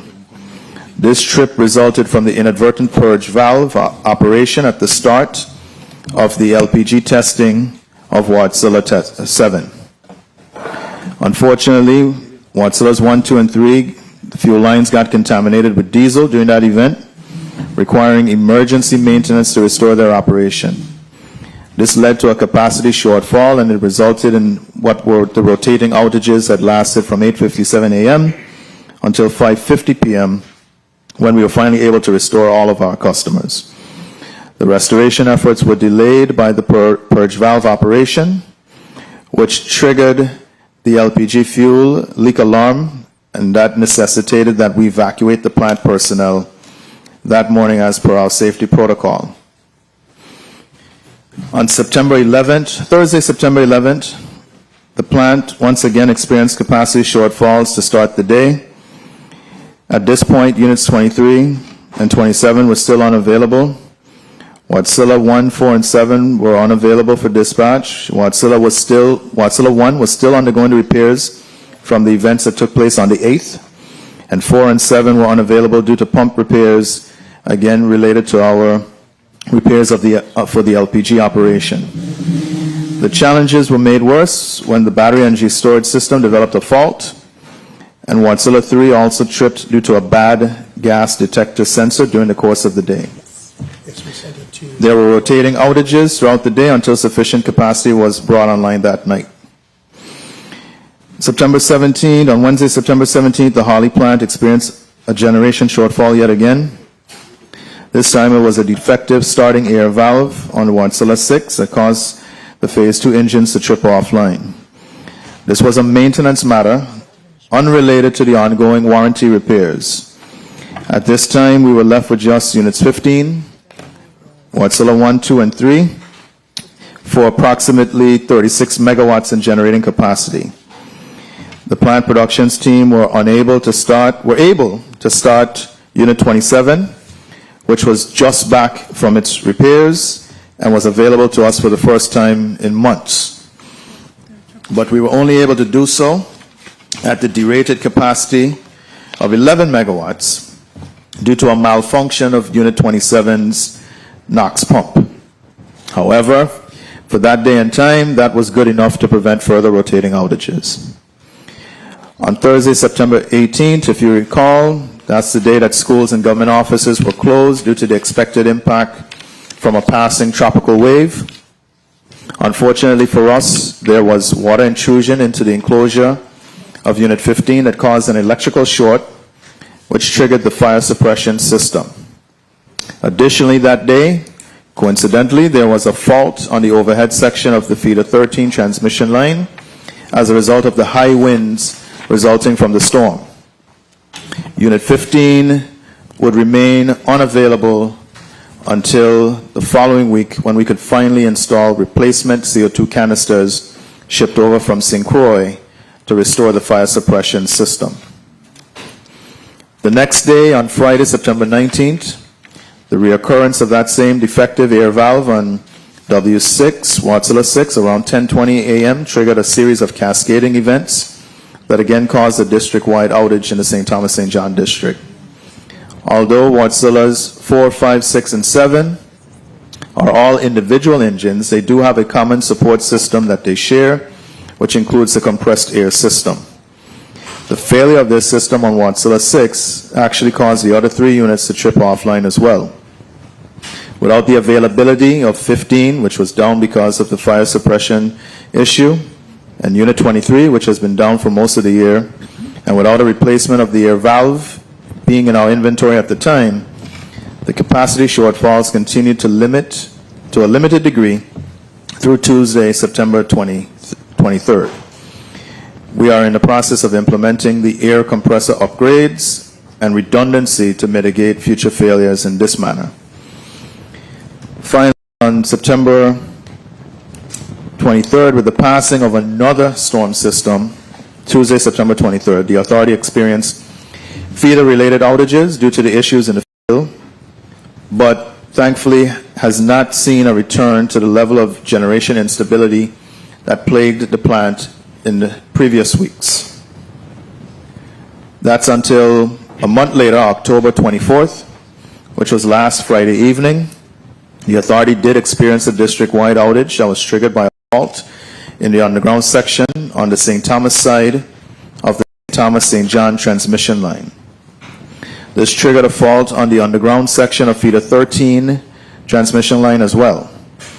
The combination of those faults and the duration of those faults knocked out the generation briefly in the Harley plant. And while the generation was placed back online relatively quickly, the fault current caused damage to the transmission line serving the island of St. John and to the feeder 13 transmission line. After repairing and restoring feeder 13, The crews worked through the night and located the faulted cables at around 1:24 a.m. The extensive repairs were started immediately. However, St. John's service was not restored until 10:48 a.m. I want to take this time to recognize the contributions of Mr. Fernando Joseph and his crew, Mr. Micah Smith, and the contractor, Mr. Davis Regis, who worked through the night last Friday to repair those transmission lines. We have chronicled these events to demonstrate that there is no one smoking gun. The back-to-back occurrences of these events magnified the effect and did give the appearance perhaps of some correlation and a larger problem, but these were actually random events with very little correlation. It was a false alarm at the propane terminal in one instance.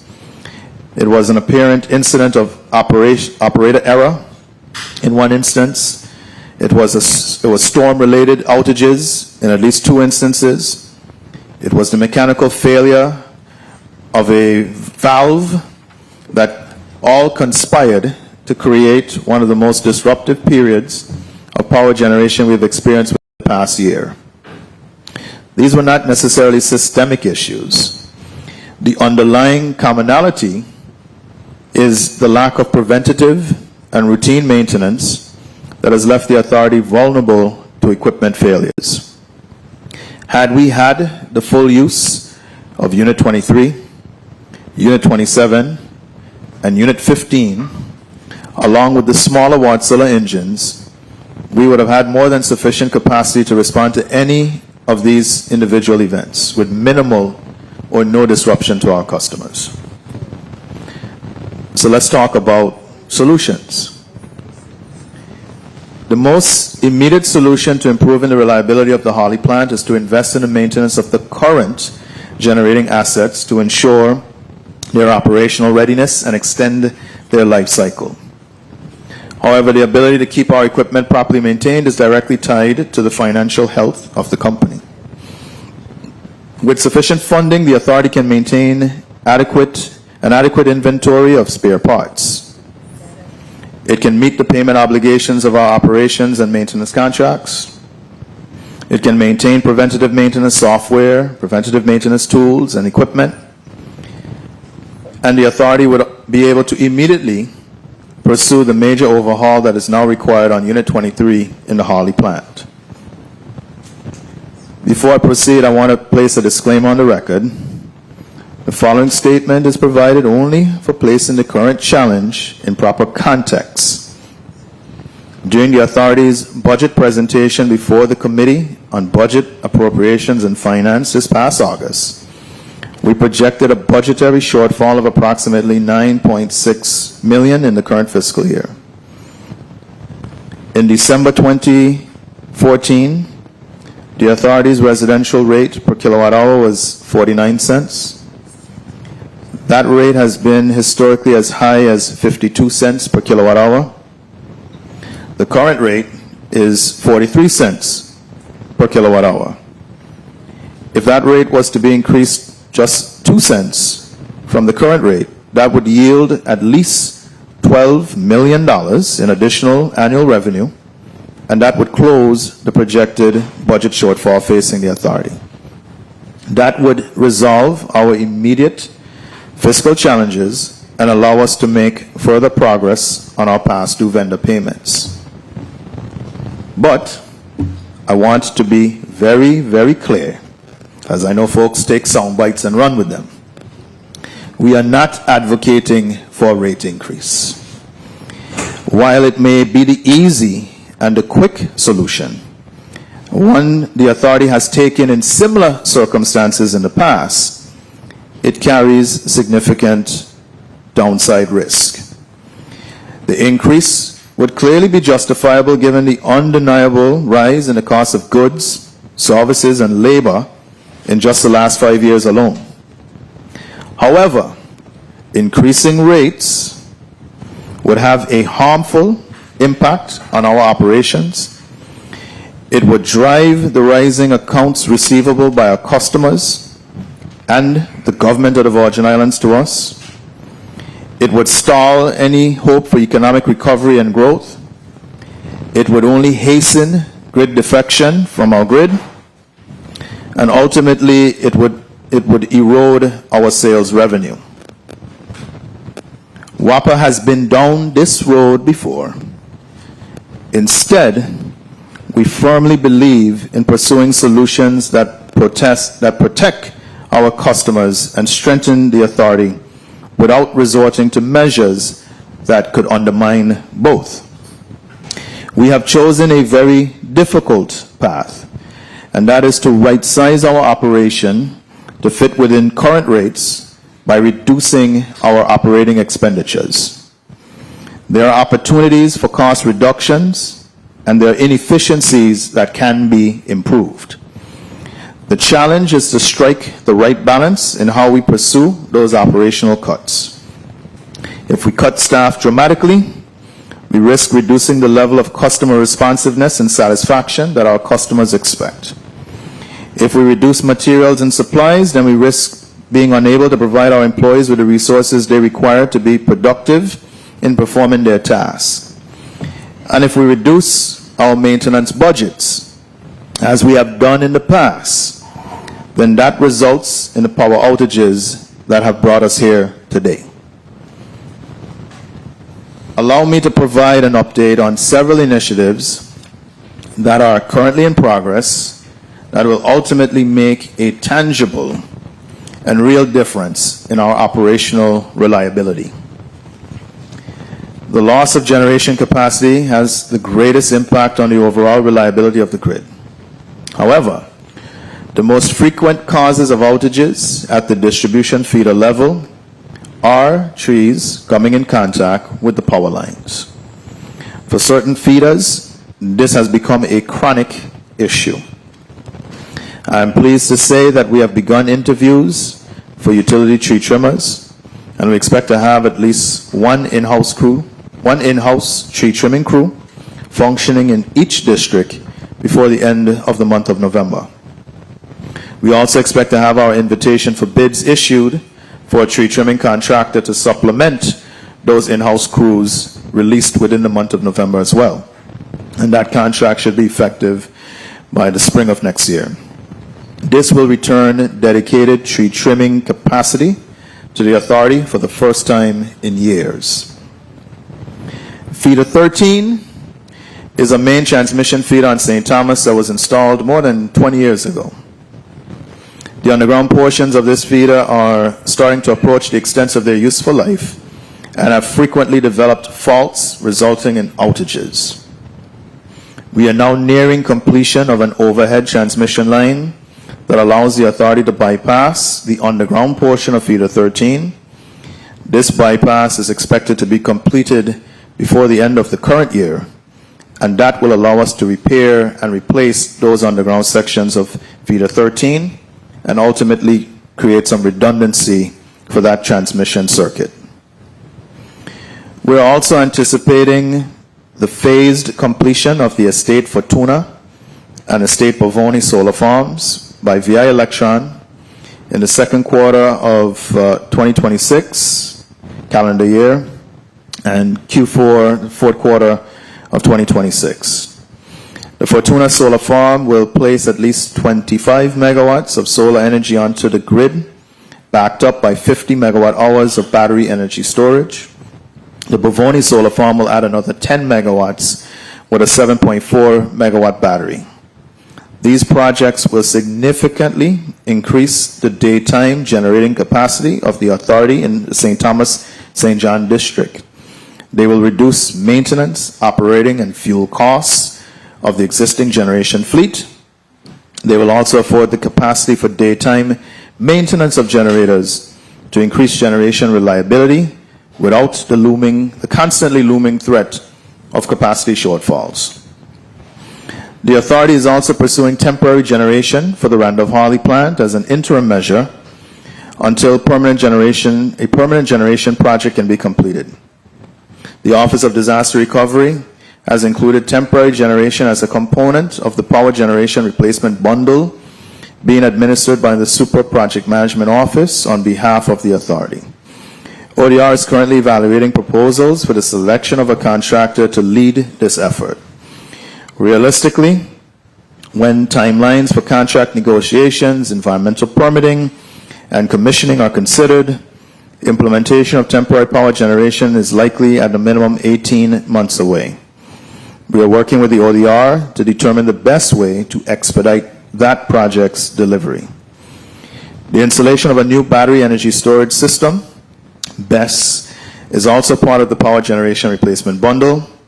This project would allow for increased energy storage capacity at the Harley plant, and it insulates our customers from the shorter duration outages that occur due to capacity shortfalls. This project does not require the extensive air permitting that the generators require, and that may actually be able to be implemented in under 18 months.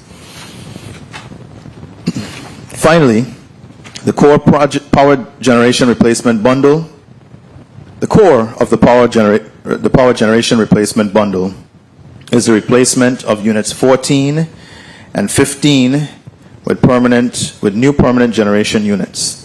Unit 14 has already been retired from service. This project will take more time for full implementation, but promises to add additional fuel-efficient generation to the Harley plant. A more specific timeline will become available once the contractor is ultimately selected. The U.S. Virgin Islands is the recipient of $67,653,000 for enhancing or improving the electrical power system through the HUD Community Development Block Grant Disaster Recovery Program.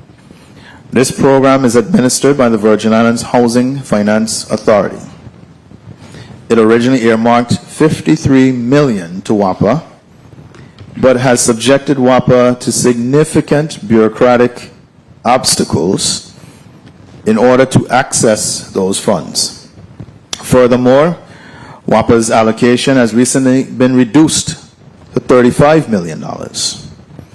We have submitted applications to utilize the funds on 4 projects: installing a battery energy storage system to back up the East End substation, replacing transformers in the distribution system, installing distribution automation devices, and rebuilding transmission feeders 11 and feeders 12.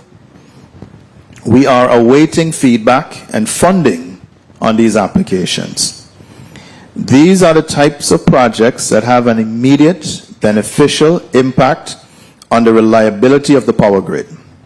They allow for quicker detection, isolation, and restoration of power during outages. They will improve power quality by ensuring consistent voltage and stable power factor. They are also crucial for integrating the growing amounts of distributed energy resources, such as solar power and electric vehicle charging stations, onto the grid. Additionally, they enhance grid resilience against extreme weather events, including the frequent thunderstorms we get this time of year. Of course, we could invest even more in this area of critical need if the $18 million that has been mysteriously reallocated was restored to the authority. Composite poles and underground duct banks are very valuable on the day that a major storm event hits. But the improvements achievable with these energy system enhancement funds benefit our customers every single day of the year. I cannot think of a more critical use of these funds than the purpose for which they were originally granted to the U.S. Virgin Islands, and that is to stabilize the one and only power grid in this territory. Finally, in our invitation to this hearing, we have been asked to identify how the Legislature of the Virgin Islands can assist the authority. We presented a list of measures and accompanying draft legislation to the Committee on Budget, Appropriations, and Finance on August 11th. These include the full payment for street lighting services, which was underfunded by $4.7 million in our most recent fiscal year. That total is now $6.8 million in arrears. To put again in context, our budget shortfall is $9.6 million, $4.7 million of which was street lighting. Adjusting the legislatively mandated 30-day meter reading cycle to 35 days to eliminate the unnecessary estimation.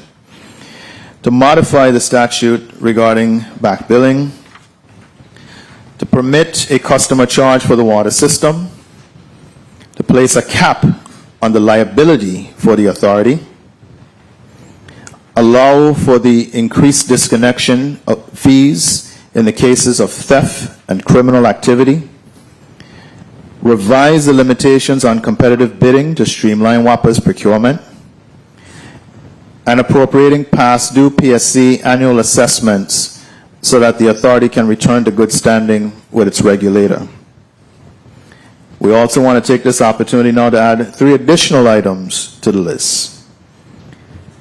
The Senate can assist us by appropriating funding from the Tourism Revolving Fund to cover the costs of WAPA's support for the St. Thomas Carnival, Crucian Christmas Festival, and St. John Celebration, as is done for the Waste Management Authority, VIPD, and all the other government agencies that support those events.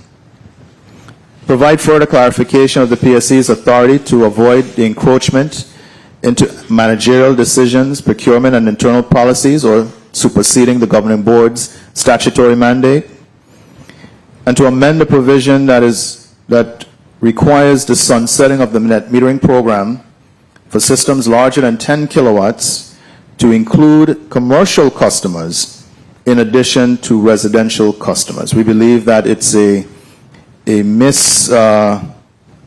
was a poorly written code that does not capture the legislative intent at the time. And so we are on the eve of implementing that sunset, but it has restricted us only applying that sunset to residential customers. We have prepared detailed white papers outlining each of these issues, its impact on the authority, and the proposed legislative solutions. We stand ready to engage in focused discussions to advance these proposals and move forward towards implementation. Despite the recent outages, the authority has made substantial progress in strengthening reliability despite our limited resources. We are undertaking a transformative effort that will significantly enhance service delivery to our customers. WAPA's challenges are complex, but entirely solvable. They do not warrant a federal takeover, only the political will to resolve. I urge you to listen to your fellow Virgin Islanders who have accepted the responsibility of managing this critical public service. We are not waiting for Superman to fly to our rescue. At WAPA, we have resolved to roll up our sleeves and do the necessary work to serve this community each and every day. I want to thank the men and women of the Virgin Islands Water and Power Authority for their dedication and their personal resilience in pursuing the mission of affordable and reliable power and potable water service. Finally, honorable senators, public hearings like this are a necessary tool for public accountability and legislative oversight, but they're not the most effective forums for deriving the real solutions. I want to remind you that my staff and I are always available for individual meetings should you wish to discuss in detail the direction we are pursuing, the progress that we are making, and the challenges that still remain before us. That is how you can best support our efforts to move the Virgin Islands Water and Power Authority forward. I thank you for this opportunity to testify, and the Virgin Islands Water and Power Authority team looks forward to any questions that you may have. Thank you very much for your testimony, a very comprehensive testimony, Executive Director Knight. We'll now hear from Ms. Sandra Satori, the Public Services Commission. Welcome. Good afternoon, Mr. Tory. You may proceed. Good afternoon, Honorable Senator Potter and fellow honorable senators. We thank you very much for the invitation and for the opportunity to testify. With me today is our Assistant Executive Director, Tishan Hendricks, and our General Counsel, Boyd Spring. Given the scope of today's hearing, we will try to keep this testimony brief. The question asked of the Commission was, what is the PSC's role in the selection, capacity, and type of new generation, including purchased power? The short answer is that by law, the Commission should have a significant role in the authorization of new generation, including purchased power, and the retirement, replacement, and rehabilitation of existing generation capacity. Title 30, Chapter 1 of the Virgin Islands Code provides the basic authority of the Commission over specific utility services. 1, telephone service, water supply services, except retail deliveries, electric power service, public marine passenger transportation services operating under government grant of exclusive franchise, waste management service provided by the Virgin Islands Waste Management Authority or by any successor agency. Section 23 of this chapter provides in relevant part, A, if upon such investigation of the rates, tolls, charges, schedules, or joint rates shall be found to be unjust, unreasonable, insufficient, or unjustly discriminatory, or to be preferential or otherwise in violation of any of the provisions of this chapter, the Commission shall have power to determine and by order fix an order to be substituted therefore such rate or rates, charges, or schedules as shall be just and reasonable. If upon such investigation it shall be found that any regulation, time schedule, act, or service complained of is unjust, unreasonable, unsafe, inadequate, preferential, unjustly discriminatory, or otherwise in violation of any of the provisions of the chapter, or if it be found that reasonable service is not supplied, the Commission shall have power to determine and substitute therefore such other regulations, time schedule, service, or acts, and to make such orders respecting any such changes in such regulations, time schedules, service, or acts as shall be just and reasonable. The Commission shall have power to fix, determine, and require such extensions, expansions, or increases in facilities or service as the Commission finds are in the furtherance of the public convenience and necessity, and the terms and conditions upon which the same shall be made, provided that no hearing shall be had and no order shall be made with respect thereto without notice to the public utility affected thereby, as provided in Section 22 of the same title.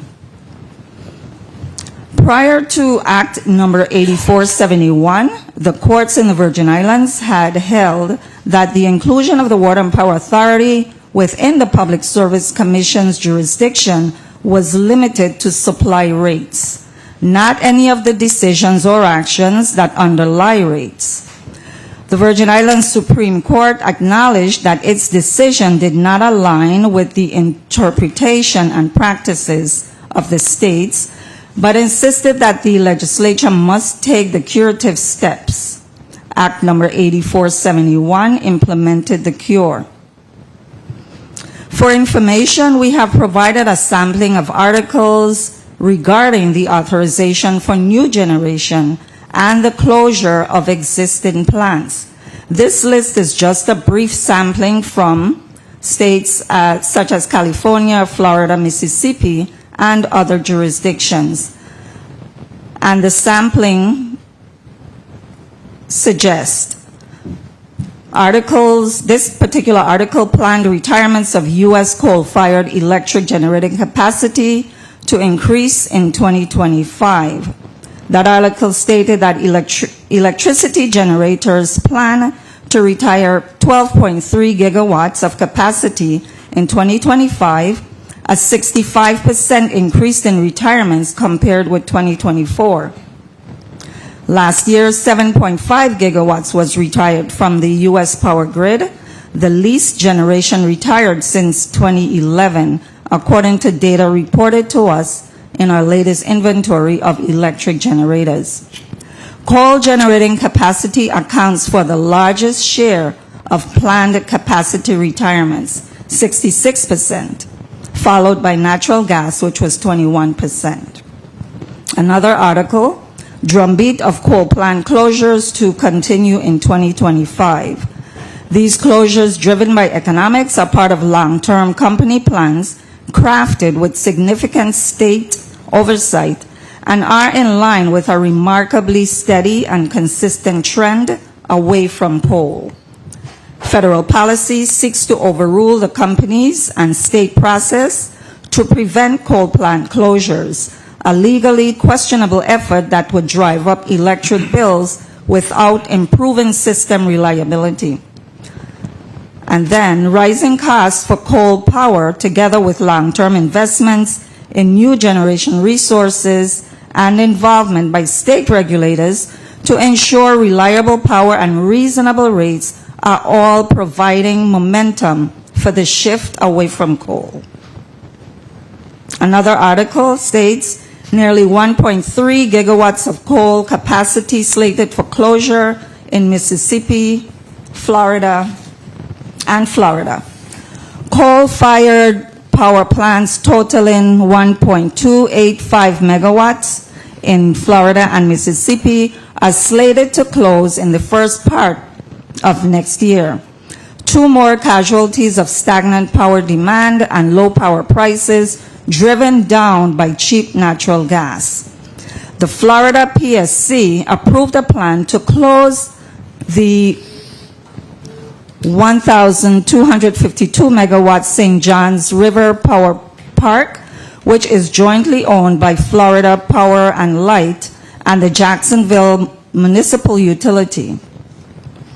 Separately, city-owned Greenwood Utilities in Mississippi plans to close its 33 megawatts Henderson coal plant, and that was planned for closure in May. California PUC approves plan to add 56 gigawatt of clean energy resources by 2035. The resources are needed to meet the California Public Utility Commission's new 25 MMT annual electric sector carbon emissions target for 2035, a nearly 60% drop from the 2020 level. The California Public Utility Commission sets new energy efficiency targets to continue California leadership in energy efficiency, and that article was released in August of 2025. And it states the California PUC today adopted new long-term energy efficiency objectives for California's investor-owned utility to further cost-effective energy savings program that reduce energy use, lower costs for customers, and support California's climate and clean energy commitments.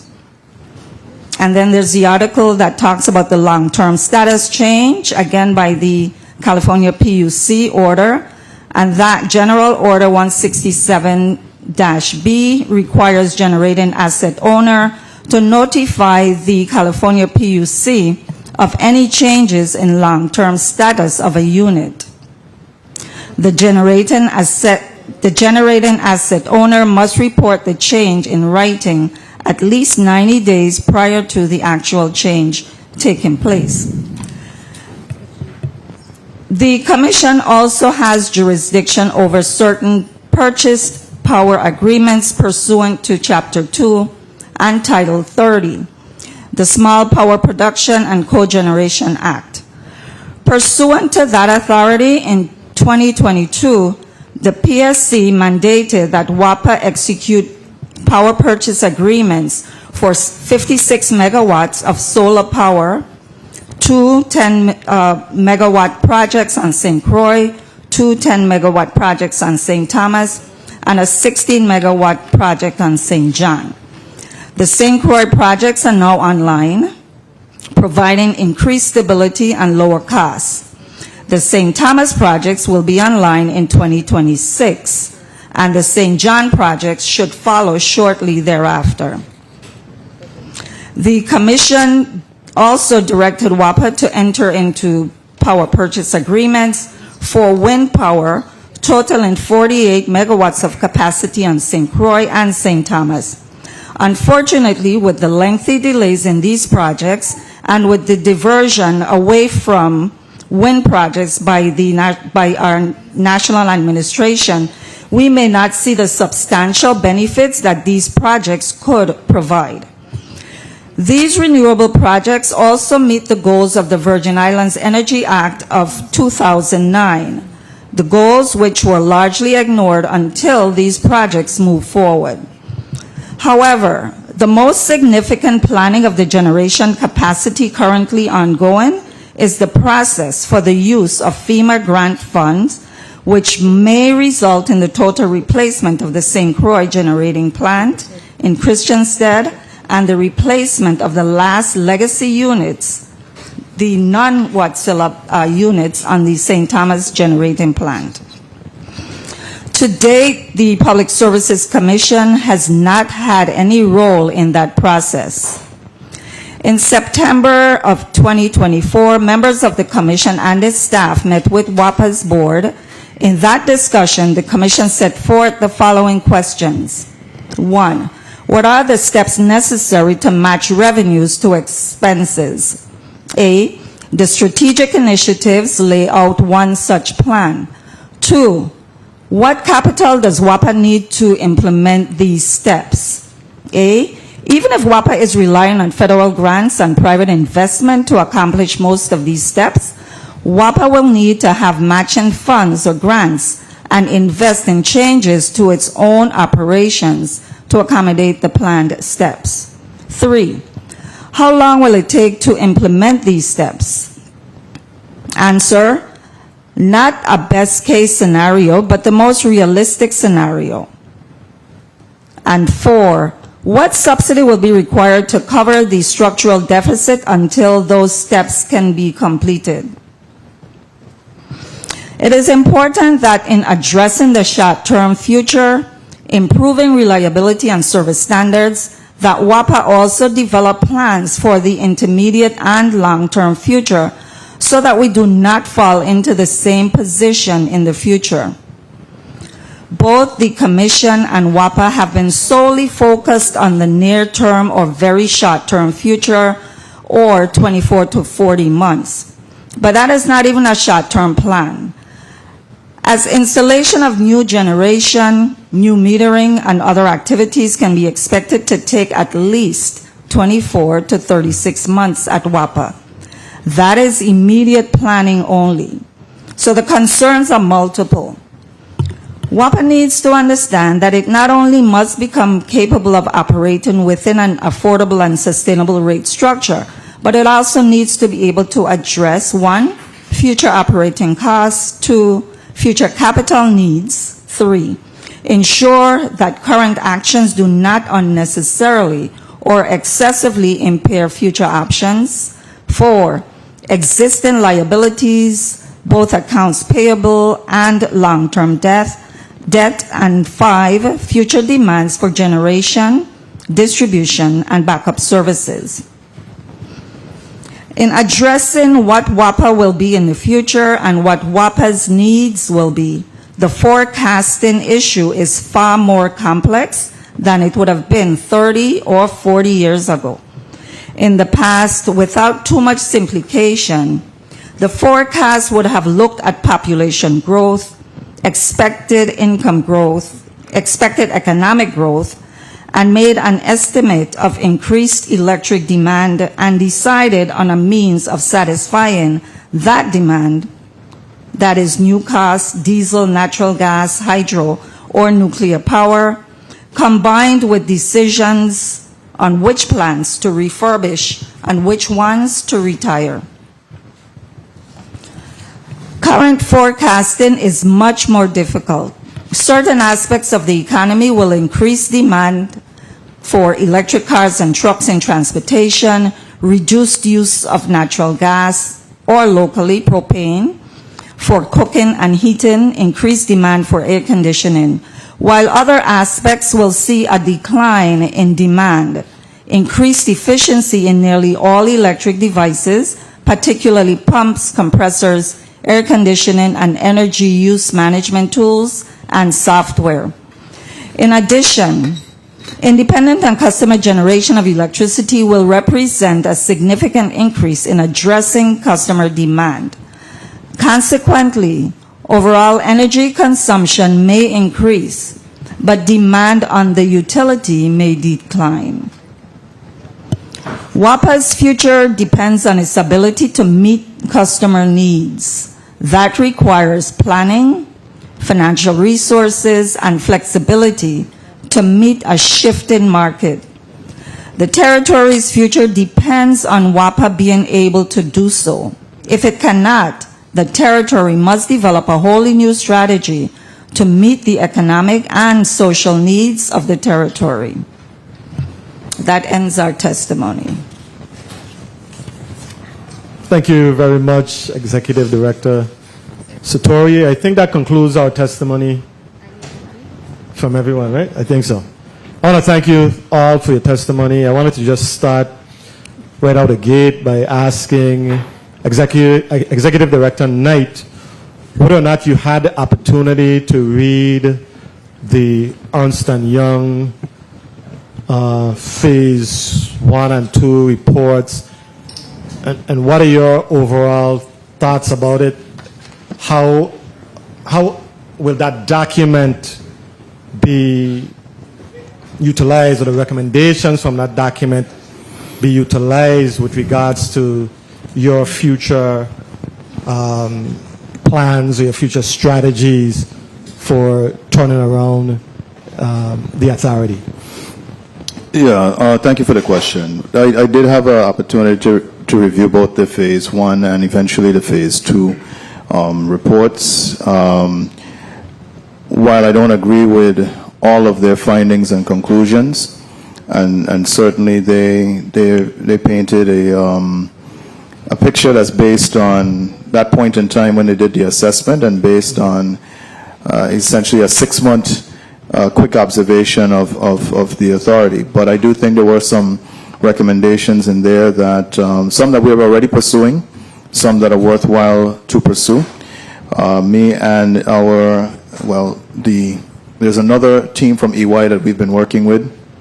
So the management and the second EY team, we worked together, kind of look at those recommendations. We looked at the ones that have the biggest impact and the difficulty of implementation. So we kind of created a metrics and determined which can have the biggest impact and the easiest means to implementation. So there are a few of those initiatives, particularly on the operational side, that we have started to pursue in earnest effort. And so that was helpful in perhaps providing a compilation of the different potential tools in the toolbox that we can explore. We don't agree with all of the tools, but it did help us to really sort of catalog what some of the options look like and what we should be pursuing. Was it money well spent as far as the investment in this project, in this assessment, in this analysis? It was a very sobering document, and I think from our perspective, we were looking at having a neutral third-party entity, do an evaluation of the authority, not just relying on the folks who work for the authority. So we aren't subject matter experts by a long shot. So I think that the motivation behind that was, let's get some neutral third party who has the expertise in this field to provide us with an honest assessment of where we are and I guess a framework as to some realistic strategies for getting ourselves out of, a very, very difficult spot. Yeah, so I have the the benefit of having worked this issue from both sides, both from the governor's office when we initiated the procurement with the PFA. And at that time, I didn't expect to be sitting in this seat on the implementation side of the report. I'll say this. I made a statement in my testimony, and I really mean it. The things that they said are not necessarily things that haven't been said before. But we do understand that when a neutral party, a disinterested party says it carries more weight than if WAPA management or some other more interested party says the same thing. I think it was valuable because it was a neutral report. You got the unabridged benefit of someone coming in, taking a look at the situation and saying from their best expertise, this is what they believe are options forward. And I think that's instructive. There were some things said there that I think were contrary to what a lot of the popular sentiment was. They spoke to whether they believe rates could be decreased, and they spoke to certain things that had management said it, it probably wouldn't have had the same level of credibility. So I do think it was beneficial. There were, I think for the short period of time, I think it was the best that they could do. These are complex problems that take years to really wrap your head around. They took 6 months, and I think they at least gave everyone a basis to sort of look at what the options confronting WAPA are. And a real honest assessment. I think the assessment report was even more valuable than the recommendations, because the assessment report really put in stark figures. This is WAPA's current predicament. Correct. I mean, just for the record, we invited Ernst & Young to be here today. Initially, we thought that they were going to be here, but the feedback that I got was that based on the way the contract was written, they were barred from publicly reporting their findings. So it would require some sort of addendum to the contract through the PFA, and that is why they aren't here today. They would be willing to. So I wasn't involved in that process, but I wanted to have the board chair, Chairman Moye, to also reflect or comment on questions that I posed to Executive Director Knight regarding the turnaround company's assessment, sobering assessment. What stood out to you? What stood out to you most, and whether or not this document was going to be used as a tool to further the growth, the corrective steps that need to take place with regards to WAPA. Right. Thank you, Senate President Potter. I would say for the report, the major and important thing I want to begin with is that this was requested by the legislature of the Virgin Islands. And I find that extremely important because the legislative body sat, you thought about it, and you worked with the public finance authorities to secure these services of EY. Another important thing is that EY has been working with, other teams, I should say, have been working with the government of the Virgin Islands for a number of years. So what that does is provide a synergy that may have not been possible with another consultant or advisory in this case. Just as our executive director said, one of the benefits is that there's an EY team that is assisting the authority with a number of financial advice on things that can make the authority operate in a more fiscally responsible manner. And I think that's been extremely beneficial. Now to the report, I like how they did or produced a phase 1 and a phase 2. An initial assessment from what they know, what they hear, what they've been asked to do, with some preliminary conversations, but then subsequently a final report. And it's interesting to see the difference between the phase 1 report and the phase 2 report. What has been solidified and what has been known and what is still unknown. I think the major benefit for us is to not have investments, as you mentioned, sit in our inbox.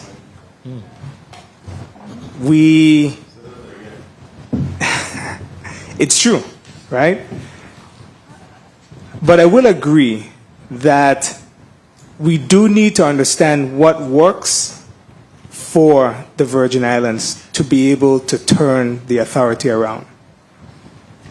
What I've heard today, especially with Executive Director Satori here today, and thank you for being here as well, I would say that we still have a lot of work to do. Our management, really and truly, has some more work to do with bringing the PSC along with some of the things that we're working on. And some of those things I hear are not even in the purview of the authority, which is challenging for me. You talked about some of the prudent replacement projects, and I think that is, and when we talk about generation retirements, that is a serious concern, because if there are stranded costs in those generating assets that are being retired, who is going to pay for that? We have to figure that out. I don't know if that's the case, but we have to figure that out. And I know that extremely well because I have dealt with generating retirements where there were stranded assets. And the regulator and the energy service provider had to figure out who are going to pay for those costs. Are we going to pay for it? Are customers going to pay for it? Who is going to pay for it?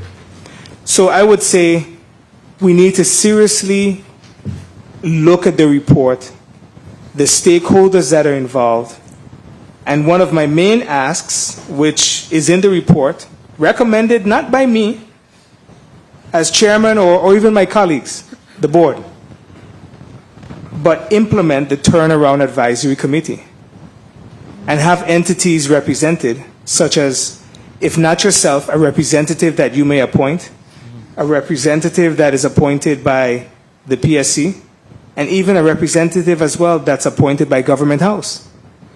Because what we fail to do is have all the voices in the room to sit down and hash out these things so we can walk away with the orders that we need to work on to be able to have an executive director and his management team be able to turn the authority around in the day-to-day operations in which they execute. So that's my lay of the land from the report. Some of the things that I've heard today that could benefit and complement what the report says, and how we could move forward with a solution that I propose to you and your colleagues on how that report can be of value, and as I've said earlier, not sit in our inbox. Thank you. I appreciate your comments, gentlemen. I'm not going to hog the mic anymore. I'm going to have Senator Alma Francis Heidegger. You may proceed with your 5 minutes. Thank you so much, Mr. President. Good day to my colleagues. Good day to the people of the territory. Good day to the testifiers and staff.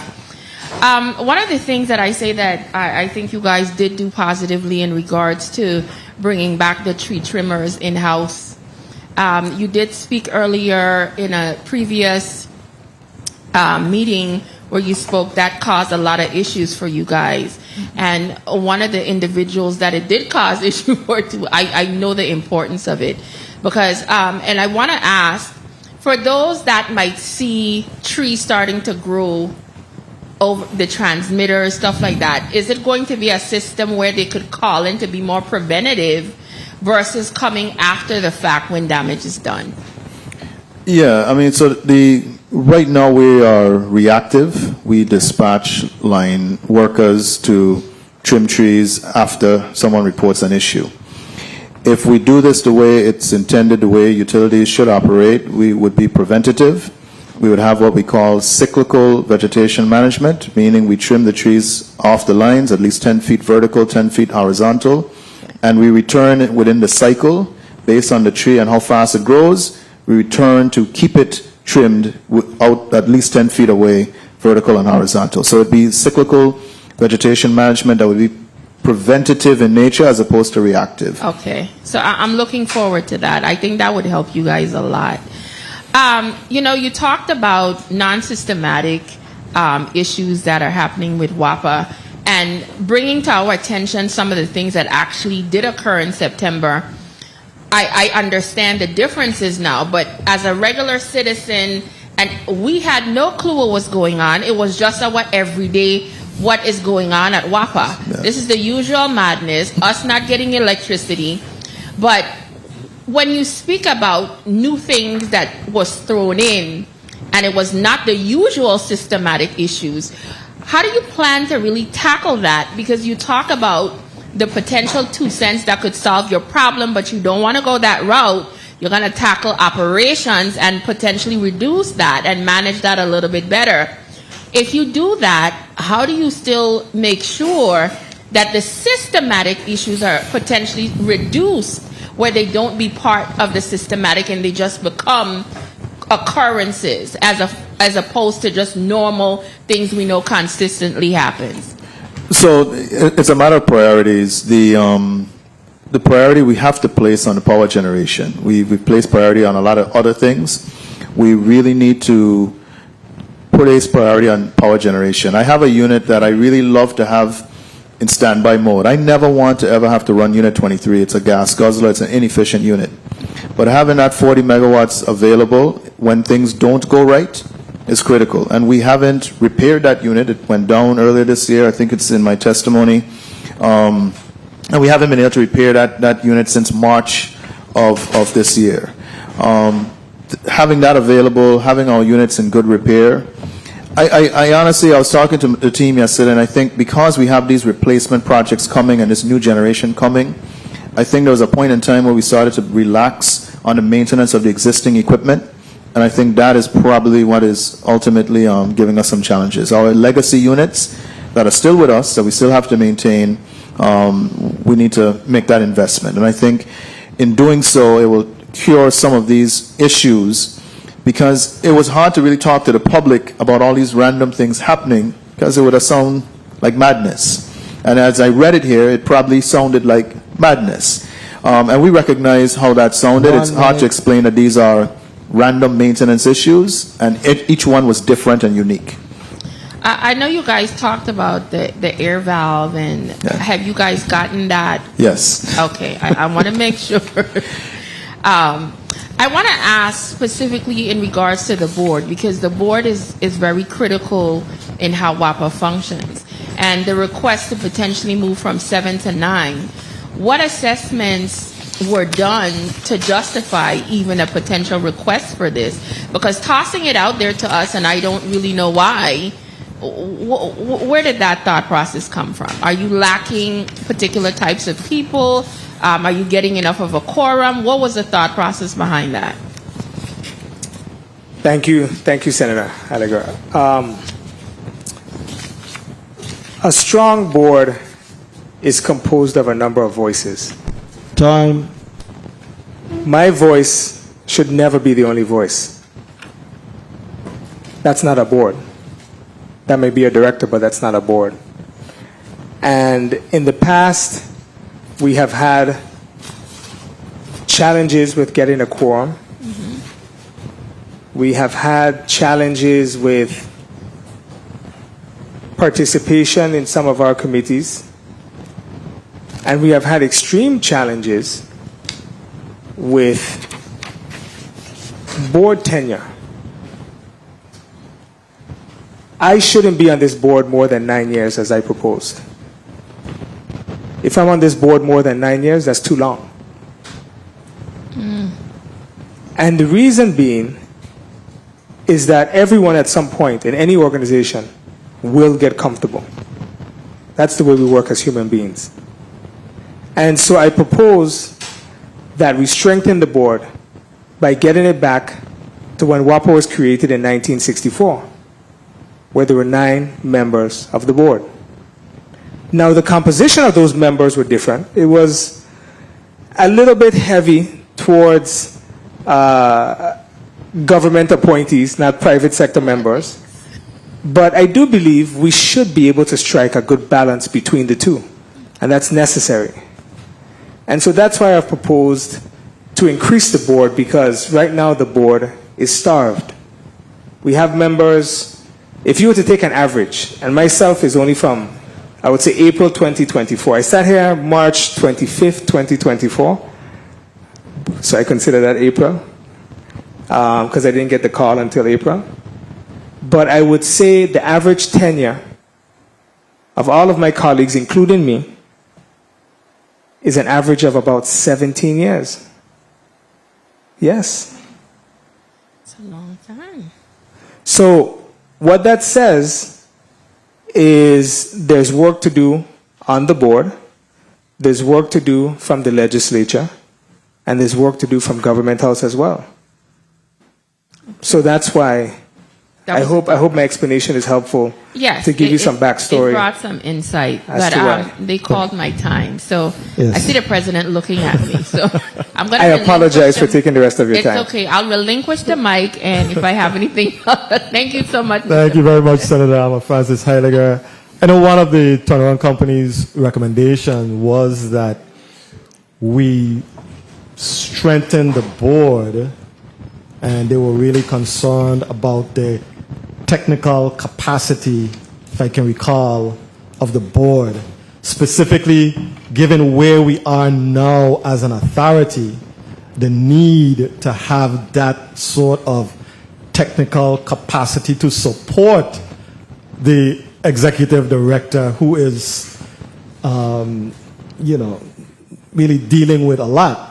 But to have a board with a technical capacity to set policy, familiar with the deep issues of an authority, other than, as you mentioned, having government employees. I love government employees. I've been a government employee all my life.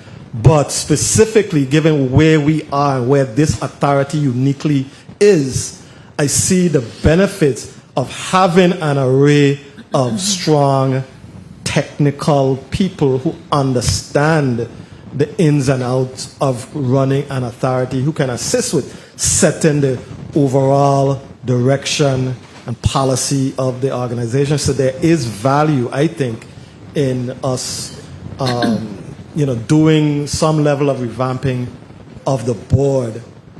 I want to repeat it again, as particularly where we uniquely stand right now as an authority. But I know one thing that the turnaround company said that was sort of interesting to me. They spoke about strategic options, including, as far as what we can do, including asset monetization, public-private partnerships, debt forgiveness, and as means that we needed to explore to stabilize WAPA's financial outlook. And I wanted you gentlemen to speak to that. What are your thoughts on that? You mentioned strategic options, including asset monetization, public-private partnerships, and debt forgiveness as strategies to stabilize WAPA's financial outlook. Yeah, so, one of the exercises that we did was to meet with the government's financial advisors. We ourselves have retained a municipal financial advisor, and we looked at some of those recommendations. I shared with them. When it was shared with me, I shared it with our financial advisors to get their thoughts. The asset monetization, we are not, there was some lease back provisions and some other thoughts as to how to approach it. We're not necessarily sold that that's in the best interest of the authority. That puts us in the best position to serve the greater needs of the community as a government instrumentality.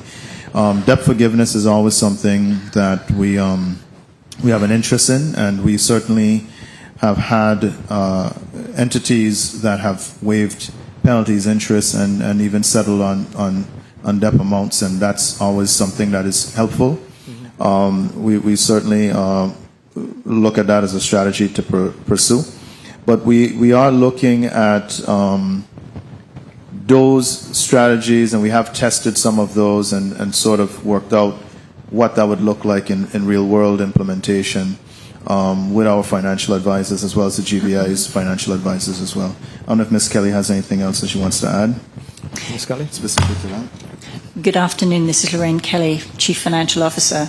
Good afternoon. Thank you greatly for your question. We have recently done some analysis that will show, and if you would allow me to show some of the reductions in debt Sure. and increasing in assets that we have currently. But as a backstop, just to lay some ground foundational understanding right now, we currently have $237 million of debt. That is approximately $51 million that is line of credit with our banking facility partners. And we have, in terms of long-term debt that is currently outstanding, it is currently today approximately $187 million. And within that, there is $35 million that is being assisted through the GVI, fuel tax, to pay that off. Excluding that, that brings us down to a total of approximately $150 million of debt. And I'll reflect to you all the reductions that we have made in recent years. In terms of our improvements that we have had in the last few years, while challenges still exist, we do have a stable cash flow. The increase in, we have increased our assets in the last 5-6 years from $1.5 billion to $2.1 billion. In terms of asset monetization, we've been very fortunate that government grants have been able to get us to that place. But that is a 38% increase in our asset base just in the last 5-6 years. In terms of liabilities, in the last similar time frame of 5-6 years, we have decreased our total liabilities from $1.3 billion to $962 million. And that is a 24% decrease in our liabilities. So we're going in the right direction.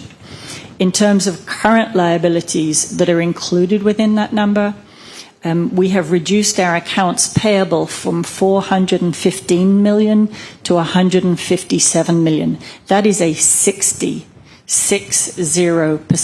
decrease in our accounts payable that we have achieved in those last few years. And currently we hover about $100 million of operating accounts payable.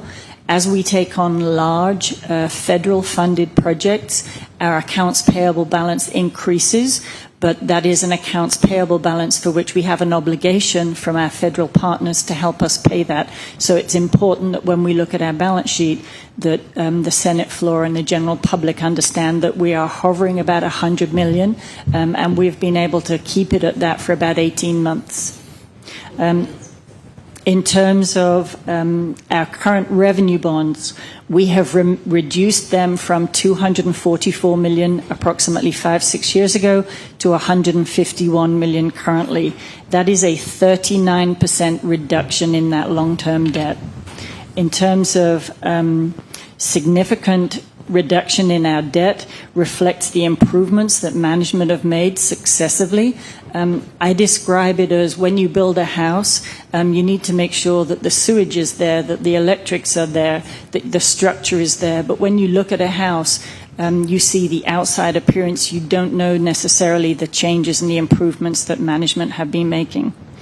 In terms of long-term liabilities, they include $139 million. Within that $900 million that I quoted, there's $139 million that was the residual of the grant from HUD that enabled us to acquire the VTOL assets. By accounting gap, that has to remain on our balance sheet and is successively put to the income statement over the 30 years of life. But so it currently is a liability, but it's going to be reflected in the income statement. And that's a good thing, not a bad thing. We got a $145 million grant. In terms of current liabilities, our current lease obligation went from 10 million to 0. We paid that off 100%.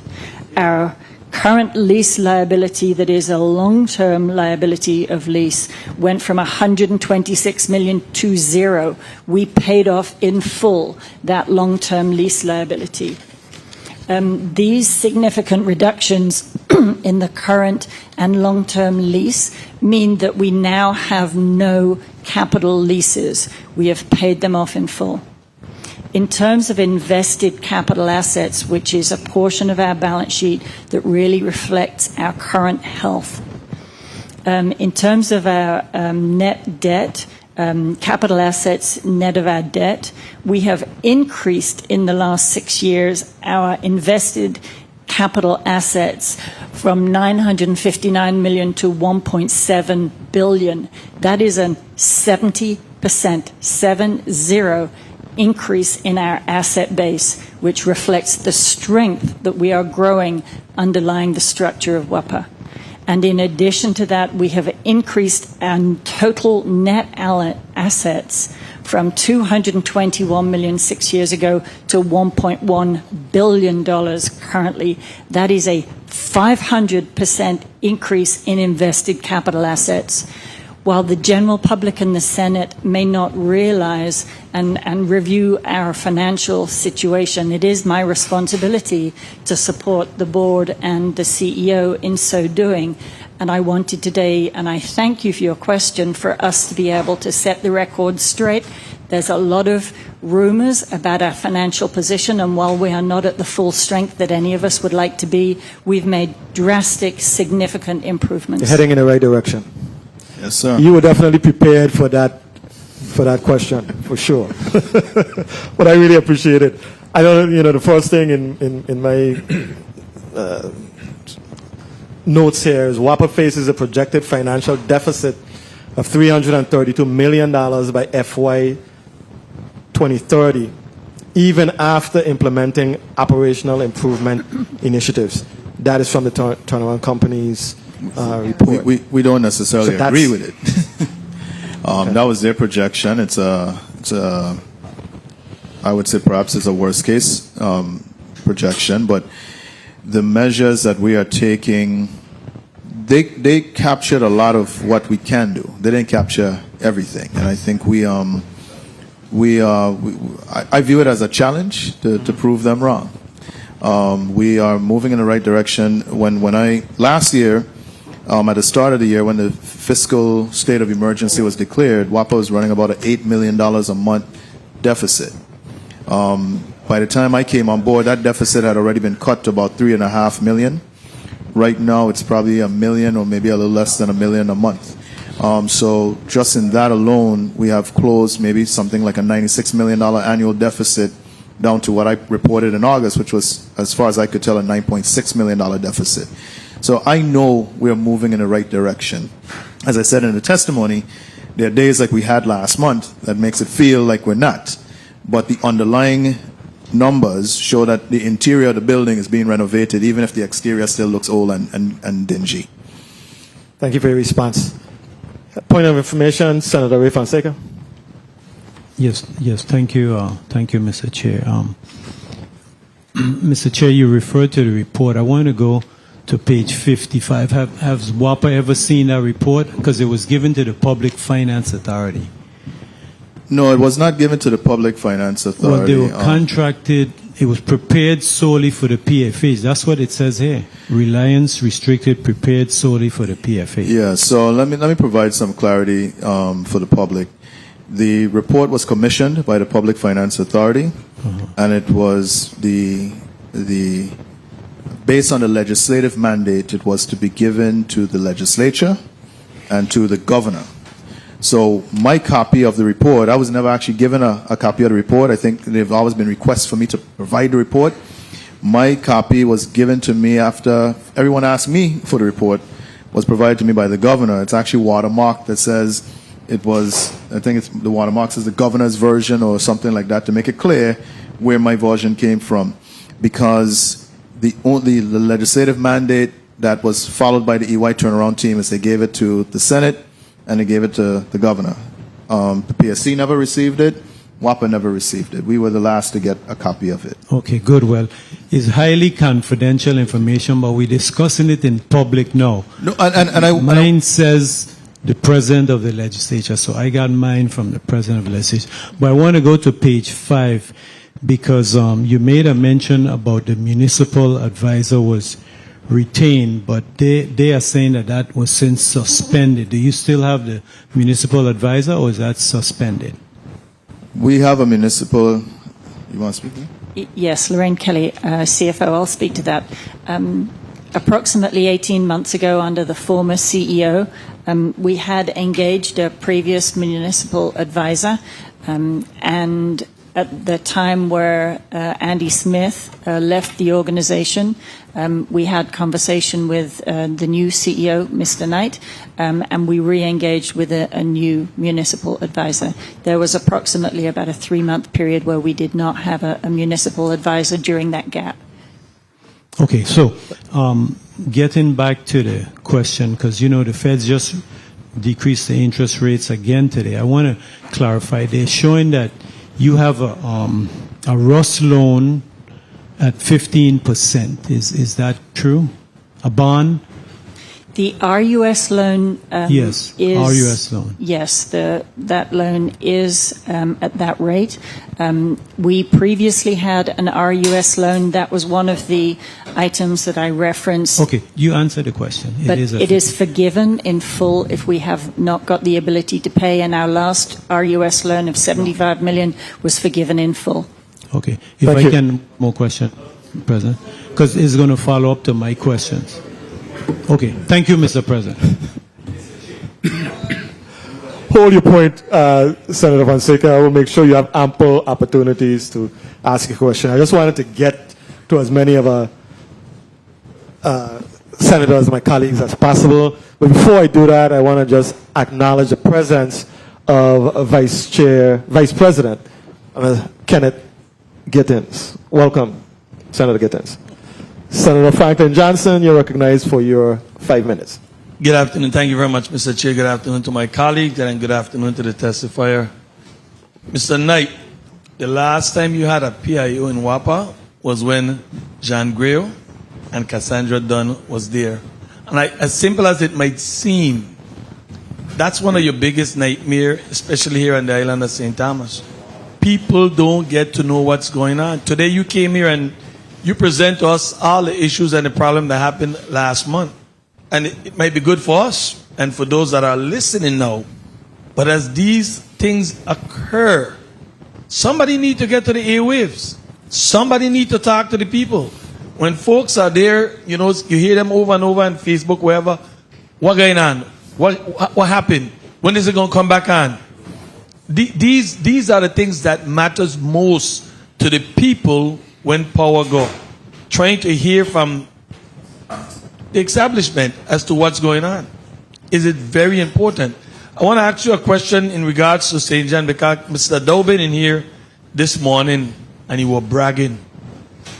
Mr. Dowe was bragging that the only thing that will light up on St. John was the dock where they did that whole generator. What's the status of those generators or the turbines that was discussed after the 2017 hurricane for the island of St. John?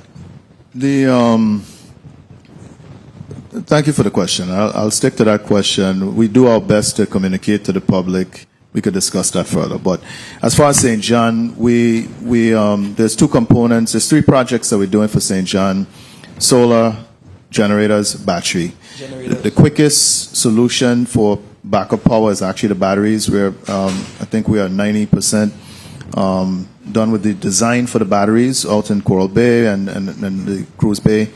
The installation will follow. Give me a time frame for the time frame. Mr. Lavinier, you have a... The time frame is it's sometime within the next, I would say it's about an 18-month project. There are some issues we're working through with our federal partners, but that is the quickest to deployment. The generation, we're also working on that. That became a sticking point. There was a lot of issues with the generation, so we're moving forward with the batteries while we work out those issues with the generation. We're going to probably have an RFP out for the generation shortly. And in your testimonies, you gave different numbers, and you started with the kilowatts from 52, and at some point it's been to 49, and now we're at 43 kilowatts. Oh, the rates. The rates. Yeah. And I don't think you could convince too much people that that's been any savings to the people. As late as yesterday, I went to pay my bill. And every single person that you talk to, talking about their bill have increased in the sum of nearly $100. Mine's only gone past that. And I'm saying this to say that what is happening, why folks are now seeing these large increase in the light bill. Every place you go, that's a talk in this territory. And we're talking that we're down to 43 cents kilowatt, but people are talking about light bill that has been increasing up to $100 minimum. So that is, Senator, why I like to inject the conversation with facts. This is not the highest that the rates have been. Matter of fact, the rates haven't moved in, I think it was 8 years or something since the rates last increased. Public perception is that the rates are high. But I'll also say we embarked on a mission since I came into the company. I replaced about 6,000 electric meters. And there's always an assumption that the meter is overbilling, I think, or the estimates are overestimating, right? 1 minute. In some cases, that course correction resulted in actual usage being higher than what we were estimating. We had found that we had been underestimating. And I think that's why some of those bills have jumped up. I hope what we're trying to do is stabilize the bills so that it's not erratic from month to month and that you're getting actual reads on a monthly basis and that you can predict what your bill is going to look like. But the rates haven't increased in, I think, something like 8 years. There's also the seasonality. During the summer, we use more power. And so it's hot. People cranking down the AC to 60 degrees. Summertime usage is going to look different than wintertime usage. And so you also need to look at what time of year are you looking at your consumption. I sure hope you're right. Because I've seen my bill went from 120 to 360. That's the kind of difference I've seen in my bill. From $130 to $360. And I've been in and I've made my challenge the first time, and I'm still waiting for a response from my challenge. I've seen you in the office. We'll discuss your consumption patterns offline. I don't have a problem with discussing mine because this is what I'm experiencing from my constituents. Yeah. Yesterday I saw folks in there who said the bill went all the way up. Some of them went up. You know, and this is the problem I'm having with this. When you see these big hikes, I spoke to a very good friend yesterday inside of WAPA. Her bill went up to $1,700. She challenged it, but yet her light bill was cut. Yeah. This can't happen. Yeah, that should not happen. But it's happening. And the worst person it's happening to is our seniors. When our seniors see these bills go like that, and you said to them, once you challenge it, it's going to be okay. These people can't live with okay. These are some serious issues that we have that at some point we need to address it and correct it. It cannot continue happening, especially when our seniors seeing these bills. You know what the seniors will do? They'll go in the bank book and pay it.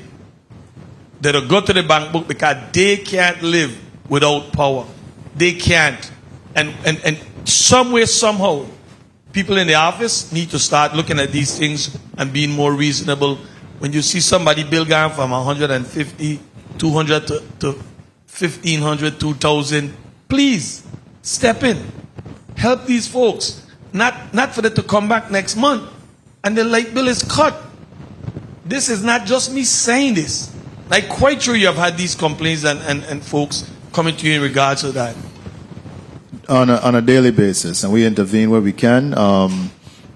Your points are well taken, and I've instructed the customer service department that when it doesn't make sense, it probably doesn't make sense. When it looks like it doesn't make sense, it probably doesn't make sense. So at least investigate, and certainly while we're doing that investigation, we should not disconnect. I think there's been some miscommunications in the past, and I've been making a very concerted effort to clean up those miscommunications moving forward. My friend had been there yesterday. I've never heard them talk violently, but yesterday they sure did, and that was frightening for me. And guess who feel the heat? Those people in the office. They feel that heat. And if I may wrap up, Mr. Chair, with this, I'm trying to figure out about these Watsella. Seems like you have about 1, 2, 3, 4, 5, 6, 7 of them. Yes. How many of them right now are in working condition that are generating? All of our Watsella units are in working condition. I think that's one of the misinformation that's been kind of very pervasive. So there's 7 smaller units. They require frequent maintenance on any given day. There's a point in time where 1 or 2 of those might be down, going through what is routine maintenance.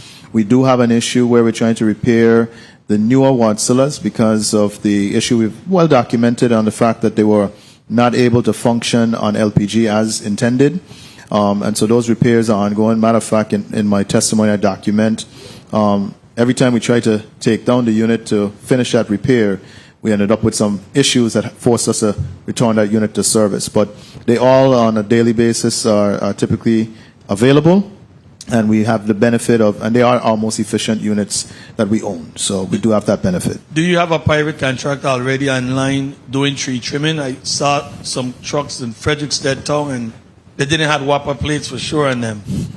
We, well, all of our trucks should have our plates on. There's private contractors that might be retained by our telecommunication partners, and maybe you might have seen one of those. Of course, their lines are a lot lower than our lines. Okay. Thank you very much, Mr. Chair. Thank you, Senator Johnson. Senator Hubert L. Frederick, you're recognized for your 5 minutes. Thank you very much, Mr. Chair. Pleasant good afternoon, testifiers, colleagues, listening and viewing audience, my office, and of course central staff. I want to speak to the issue of the ESF, the $18 million that was mysteriously reallocated from the authority, and the status of where we are today with that. There's no status. It's me complaining out loud. The Housing Finance Authority took the opportunity to reallocate those funds. And it's supposed to go towards a community innovation program or something of the like. It's really a question for the Housing Finance Authority as to the decision making there. There's no more critical use of those funds, and me being able to buy more transformers, put in reclosers, lightning arresters, sectionalizers, protective relays, grounding improvements to our grounding. Those are the things that stabilize the grid. You know, and I think that's the best investment. I can make real good use. One of the projects that we had to forego was putting in a battery backup for the solar farm on St. Croix, the Spanish Town solar farm. We very much wanted to put a battery system there to backstop that substation and solar farm. The funds were sort of pulled out from under us. Okay, good. All right, so just in case they reappropriate the money, please let us know. Because we're going to you could ask them some questions in your capacity as well. So I noticed you had a beautiful Christmas list that you wanted reproposed legislation, and of course this is a discussion we should have on as a sidebar, because some of these things it's not going to happen, but it's a nice Christmas list, I must say. Well, that's not the right attitude, Senator. I got to be realistic. There's room for compromise. I don't think we have put anything in there that's politically unpalatable. No, not political. It's just the reality of you getting a lot of these things. It's not going to happen. And it's because of the public sentiment about the authority. You remember, we can't even discuss rate hikes. So then it is politics. No, you start mentioning rate hikes. That's it. You lost the government, period. You lost the senators, the governor, everybody else. Everybody's gone. Because this community can't take another rate hike. That's just the economics of this business. But again, because the media likes to misquote me, nothing in our recommendations to the Senate includes a rate hike. I want to make that, again, for the third time, very clear. We're not asking for one, and none of those legislative proposals include a rate hike. All right. So amending the provision requiring the sunset of the net metering program will do what to the rates? Absolutely nothing to the rates. The original net metering program allowed for a one-to-one offset, where you get the retail rate for your wholesale production of power back to the authority.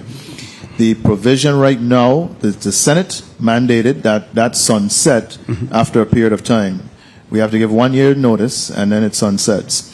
The provision, although the discussion in the Senate at the time was for all large systems, the actual law only singled out residential customers. Residential, correct. And it's not for systems smaller than 10 kilowatts, which the typical residential customer, their system is smaller than 10 kilowatts. They can't afford systems larger than 10 kilowatts.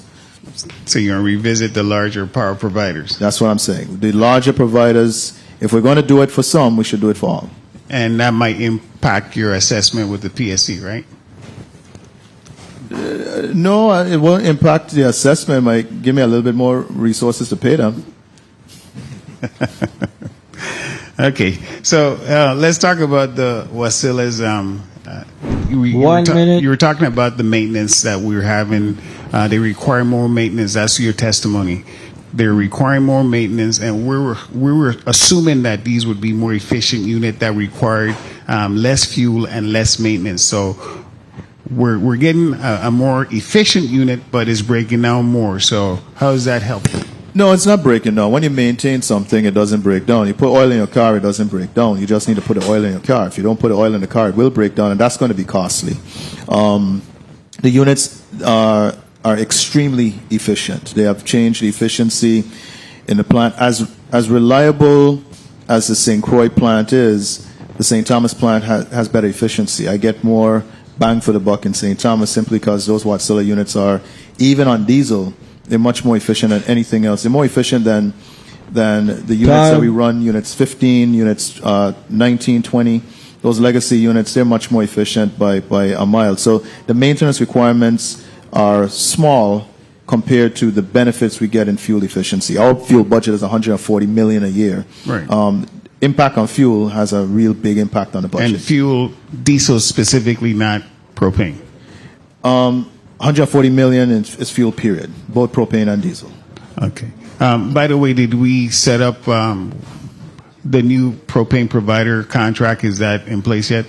We are going through the procurement. I think the bids came in last Friday. The evaluation committee is going to start to do their work. So we're in progress. Okay, great. Thank you, Mr. Chair. Appreciate the time. Thanks for your response. Thank you, Senator Frederick.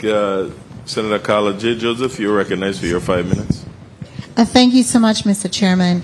A pleasant good day to everyone, WAPA especially, and of course, the Public Services Commission representative. I happen to be an ex officio member of the PSC, and I try to do my work as diligent as possible. I do have a question for the chairperson, Chairman Moore, regarding the EY recommendations and their whole report. I just did a bit of research because I do remember us in the 34th legislature. This was hard work. Very robust discussion in Act number 8471, Section 6F of that Act. It states that the governing board shall provide quarterly assessment report to the legislature and the governor, detailing the status of the authority and projections in complying with the turnaround report. That implies to me, and I think it's explicit, that you should have received a copy of that report. You and the board. I don't know how human beings are drafting these contracts, but it says here, so in order for you to provide this report to the legislature, it's written right here, and I could share it with you, you have to have received a copy of that report. And so either we have to provide it to you, or the PFA, or the governor, but you are supposed to get a copy. And furthermore, Section B of the same, well, Section 6B of the same Act states that you are to work with this turnaround company to conduct the assessment on the status. So I am just a little bit concerned at where we are, because that was in your recommendation, Mr. Mood, about getting and hiring the turnaround company. Are you in, or do you sense that the board has the authority to hire this turnaround company after they've made their recommendations? If you will elaborate. Thank you, Senator Joseph, for your questions. First, I'll start off with, I or my colleagues did not directly receive a copy of this report. I was disappointed in that. I had to request a copy. And as our executive director has said,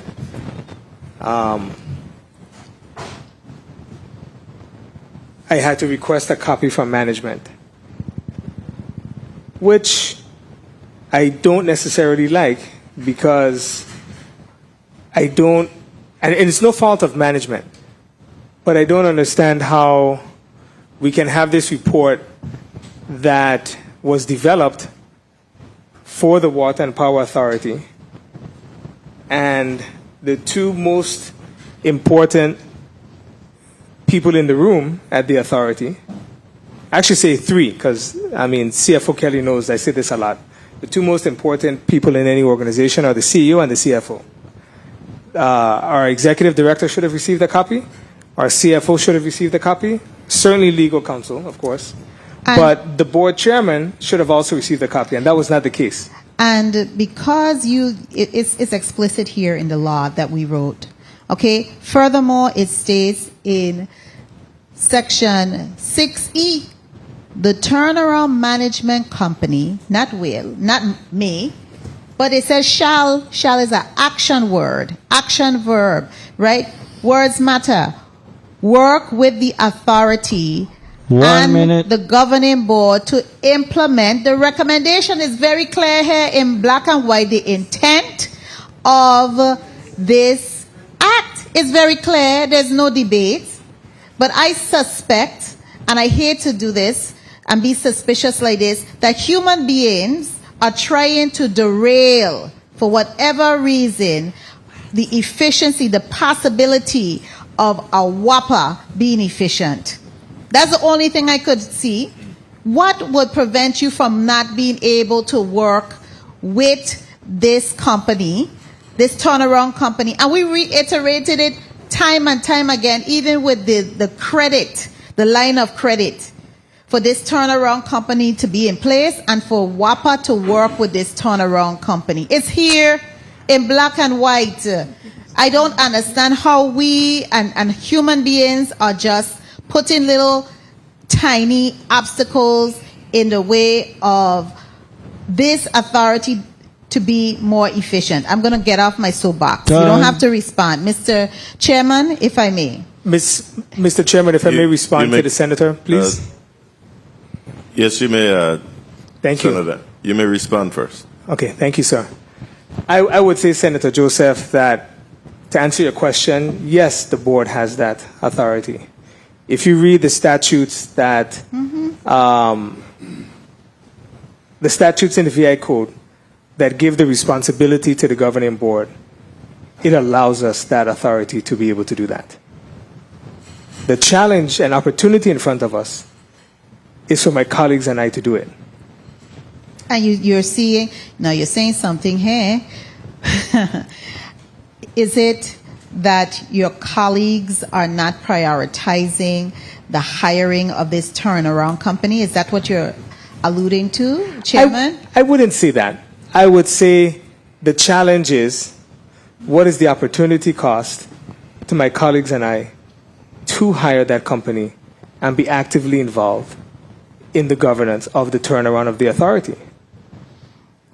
Okay, so Mr. Chairman, I just have to follow up, if you would allow me. A swift follow-up. I'm going to try my very best. What opportunities, so what do you see as an obstacle as a chair to get this done? This turnaround company hired and to work as required by Act 8471, because that's what we did. I remember that vividly right here in this body. One of the obstacles that I will present to you today is we have a budget for the governing board that is not sufficient to acquire the services of that turnaround company.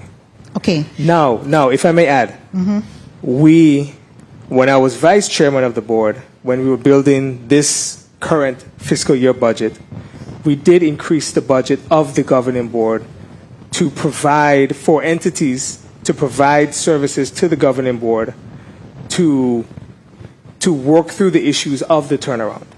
So what I'm saying is, from last fiscal year to this fiscal year in which we're in, fiscal year 26 in which we're in, we have increased the budget of the Office of the Governing Board.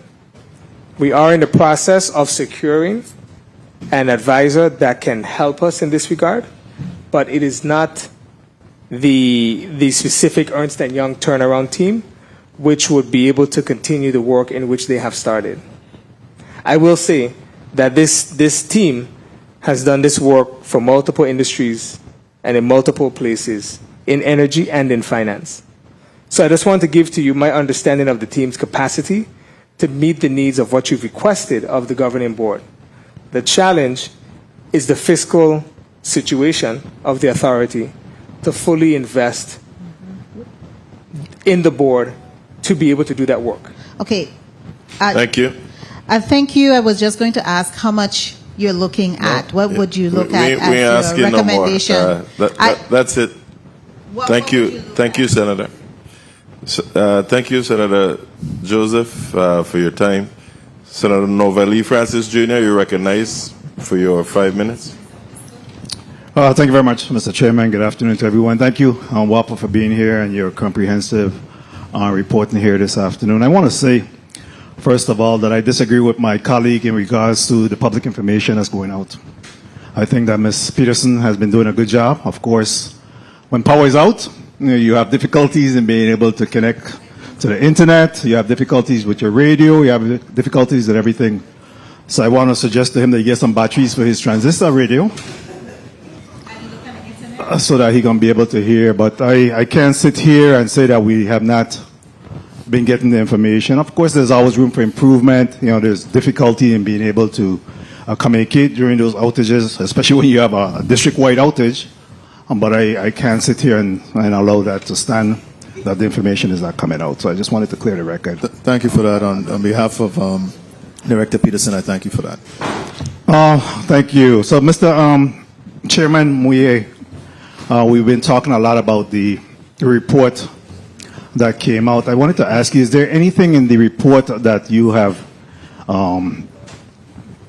instituted, any actionable item that have been recommended by the report that has been put in place thus far?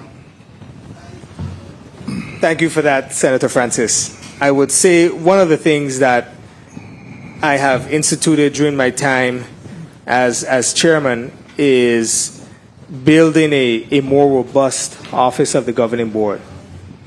And what that entails, one of the things that entails is our meeting minutes, actually. As you just mentioned, getting information to the public is important.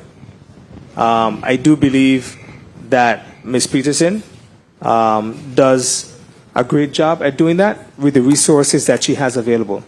I would just like to second our executive director's comment. Meeting minutes are very important. Early on, I would receive calls from the media many times, and essentially, I would just report what has happened in the meeting. Okay, so I don't want you to run out of my time. You're pretty good at doing that. So in terms of I think there was a recommendation for the governing board to be reformed. They'll talk about a special advisory committee. Yes. Look at the policies and processes, the procurement process. Any of those things have been taken under advisement or put in place? That's why we need the support of the legislature to be part of that turnaround advisory committee. Is that a no? No, it's not a no. I would say it's an and. because that turnaround advisory committee is difficult with 5 members. I'll be even more direct. It's impossible with 5 members. We already have 2 committees, finance and audit, economic development and planning. Okay. To add a third committee would essentially be just the same people, the same directors, on every committee. Okay. All right, we'll move on from there real quickly because I only have 5 minutes. Executive Director Knight, in regards to the Watsella, I think that from your report this afternoon, most of the problems that you enumerated seems to have been as a result of the Watsella continued malfunctions and generation instability, based on the amount of time that the different dates that you gave. How are we trying to mitigate that situation? So we are trying to enter into an operations and maintenance contract. We have one of those for the phase 1, Watsella 1, 2, and 3. We're trying to enter into one with Watsella for the phase 2 units, 4, 5, 6, 7. The reason why that seems so pronounced, though, is because our GE gas turbines 23 and 27 have been actually offline for most of the year. Yeah. So we've been almost wholly dependent on those Watsellas along with Unit 15. So when one of those goes down, it has the impact of us not having sufficient capacity. Have we seen some expenditures outside of the Watsella contract that you have to be responsible for paying? What is that number? Outside of the Watsella contract? Correct. Towards the Watsellas. I think there's some consumables that we pay for, the lube oil and other consumables that are part of the maintenance. Mr. Lavinier, can you elaborate on that? That's it? The consumables? Yeah. The consumables, like the so lube Lavinier, oil. you got to get used to the mic, You're going to be coming down here a lot. You got to get used to the mic. Okay. You talk about right-sizing the operation of the... Mr. Chair, if I could just wrap up. You talk about right-sizing the operation. How are you realistically able to do that on a short-term basis? So we're making great progress. The renegotiating or the institution of new fuel oil contracts has been helpful. We think engaging in a competitive process for the LPG is going to net us better results than we were having when there was an exclusive arrangement with Vitol. We think that, of course, we've seen the benefit of that with the diesel contracts. The LFO contracts have gone down substantially. We are looking at our hiring practices and trying to make sure that we're hiring in areas that reduce our costs, either drive revenue or reduce costs, reduce overtime, for example. We are, of course, investing in the things that reduce outages. My mantra to the whole WAPA family is keep the meters running. When the meters stop running, we lose revenues. And so that's also part of the process as well. Okay. And my final question on this round is in regards to the bottleneck challenges that you spoke about in terms of the accessing the available FEMA funds. How are you navigating the process to ensure that we're, making some inroads in being able to address that? With FEMA, we've had great success with FEMA. It's always a work in progress, as the rest of the government could probably attest. HUD funds have been really difficult to access. The HUD process and the things we have to go through to access the HUD funds have just really been challenging. FEMA, not so much. We've been able to do a number of FEMA projects already, and we think we have that process down pat. Our challenges really are with the HUD funds, the CDBG-DR funds. They're just not flowing the way I would have hoped they would have flown a year ago. Very well. Thank you. My time has been called. Thank you very much, Mr. Chairman, for the leniency. Thank you very much, Senator Francis. Senator Carla Joseph, you're recognized for your point of information.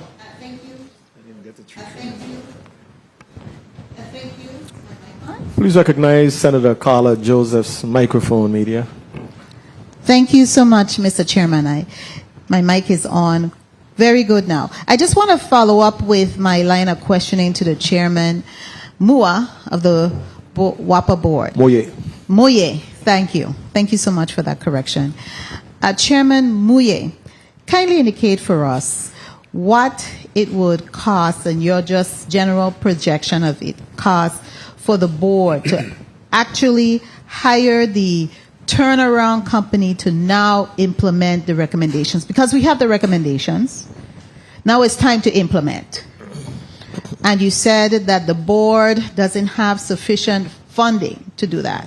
What is your projection on how much funding would be required to do that? Thank you for your question. Let me start out with one piece. I received the report basically last month, towards the end of August. Actually, wow. I did all my documents when I received them, so it lets me know. And I looked at it last night. It was August 29th, right? And my colleagues will see that date as well. And so we've had essentially less than 60 days to even review or even attempt to go through the report. Now, we were interviewed during the report process, phase 1 and phase 2. We were interviewed. I would say let me and my colleagues go back to those that are supporting the office of the governing board and really look through the report.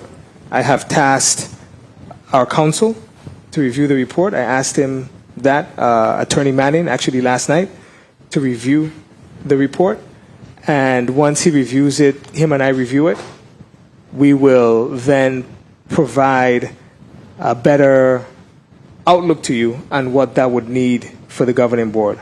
I will say that the report by the Ernst & Young team is a report in which all stakeholders need to be involved.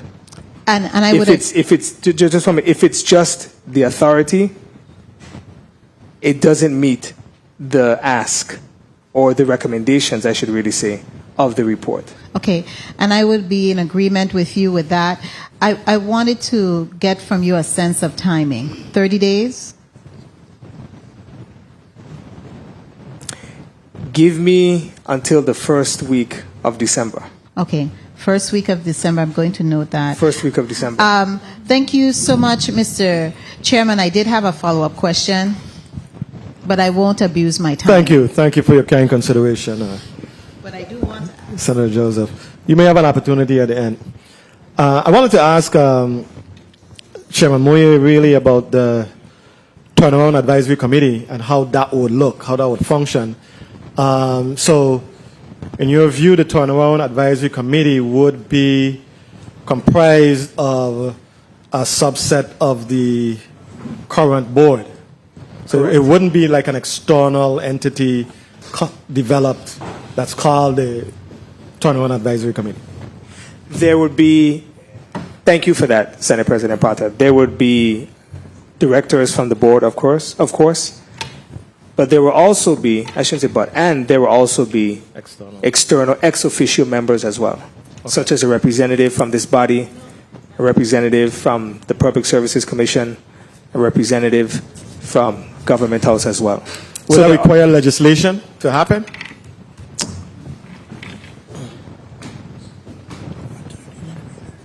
I am not sure. I don't know. I don't believe so, because when I look at the statutes, the governing board has the authority to create committees as they so choose. Right. So you have already, your colleagues in their wisdom in the past have already given us that authority to do that. So I would say the answer is no. Okay. You made the recommendation for the 9-member board, expanding the board. Yes. Is that your personal recommendation, or is the board, I know you're the chair of the board. Right. Is the board on board Right. with that? Right. It is my recommendation, and my colleagues are on board with my recommendation. Okay. And reason being, just to be frank and open with the public, we have members that have given a lot of their time, sweat, and blood in service to the authority and to the people of the Virgin Islands. And I believe it's only fair for us to consider or look at how do we rebuild an office of the governing board, a better structure of the office of the governing board, and therefore a better authority that works in benefit to the public. But it all starts from the board. And clearly the turnaround company believed that it was a significant adjustment that needed to be made. They spoke about the role of the board. They spoke about the technical capacity of the board. They recommended term limits for the board because you have board members who've been there, as you mentioned, upwards of 17 plus years. So they have recommended that based on where we are today, we need to have put some time and effort and thought into restructuring this board, which may be one of the keys to the authority turning around. So that is definitely something that we are going to consider, to work with you so that we can get it right. If legislation is needed, then we will go ahead and provide the legislation based on your feedback. But I wanted to ask Mr. Tori, Executive Director Tori, why has the PSC, in your view, been excluded from the FEMA-funded generation replacement planning, given your statutory authority post Act number 8471? Sandra Satori, Executive Director, Public Services Commission. Mr. Chair, I'm not sure that I can respond to that, other than the Public Services Commission at times, being that it's a regulatory body, is seen as separate from the policy-making function of the Water and Power Authority, and sometimes even the central government.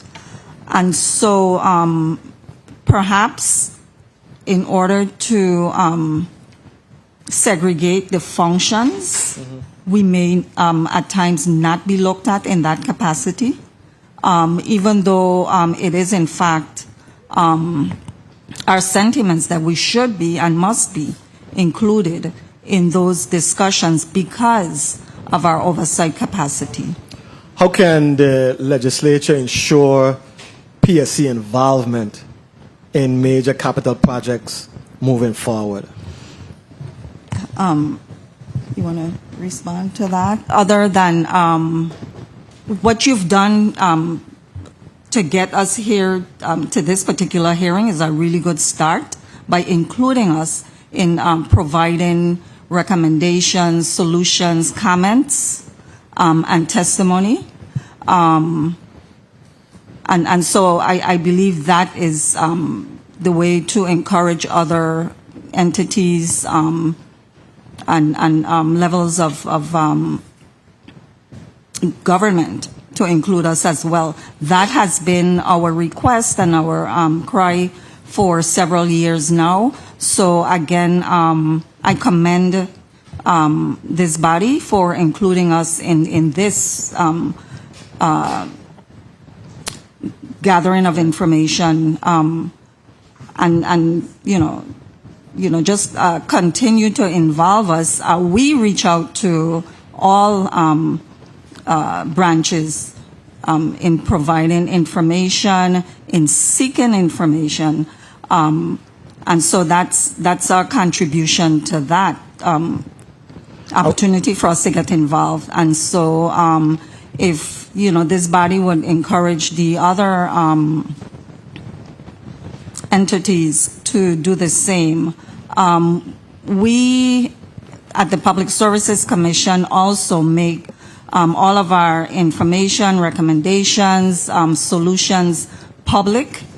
And so that's one way of getting the focus on us that we require. And so we urge you to continue to do that. I have to say also at this time that has been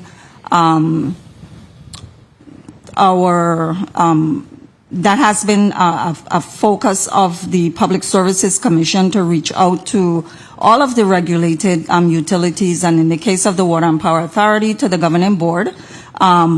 So far, we have been successful in this current Water and Power administration in being able to connect with the organization, the policy-making board, etc., and for them to involve us in more of their information gathering, decision making, So we have been successful in that sense. We wish to encourage more of that and hope that the other regulated utilities will follow suit as well.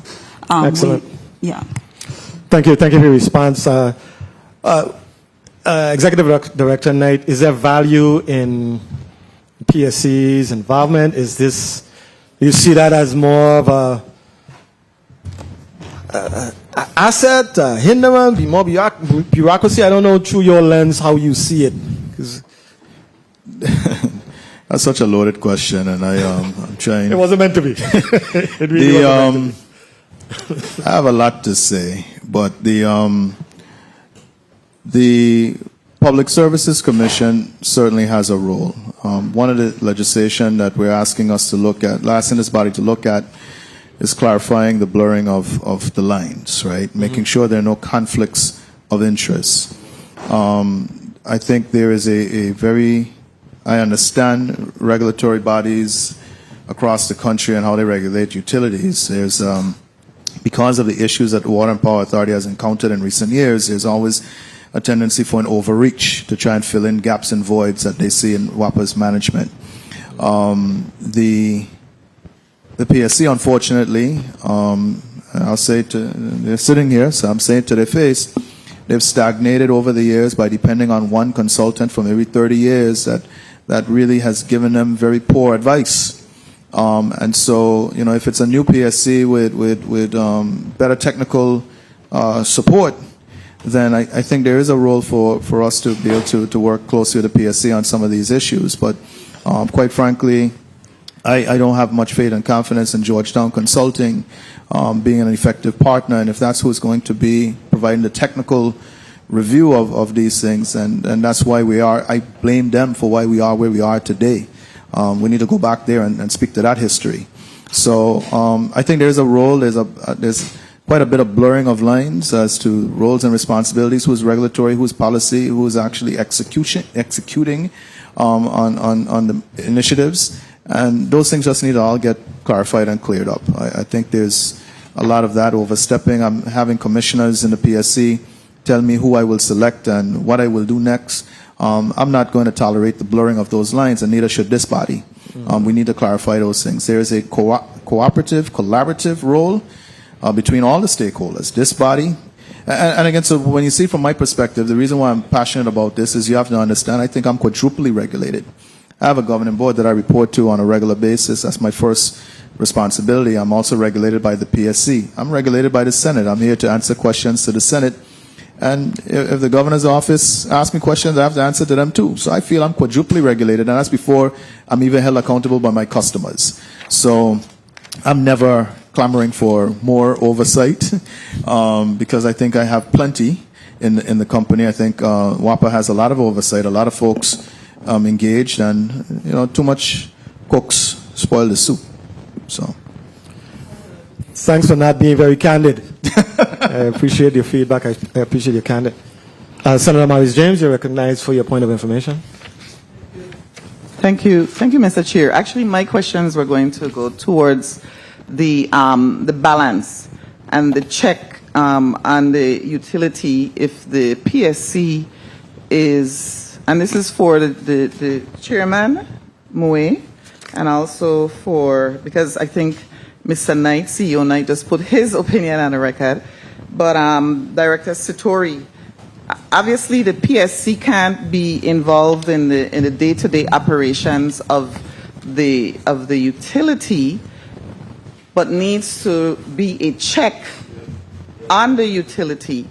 So how far should you intrude into, if you're involved to an extent, then who are you checking? And I would love, because that's a concern. I clearly see the overseer of decisions, right? Major decisions that would affect my rate and the rate of the consumers. But I wanted to get, especially Chairman Moe and Director Satori on this particular question, because one of the measures that Mr. Knight had given to us also touches on this particular subject. Chairman Moe?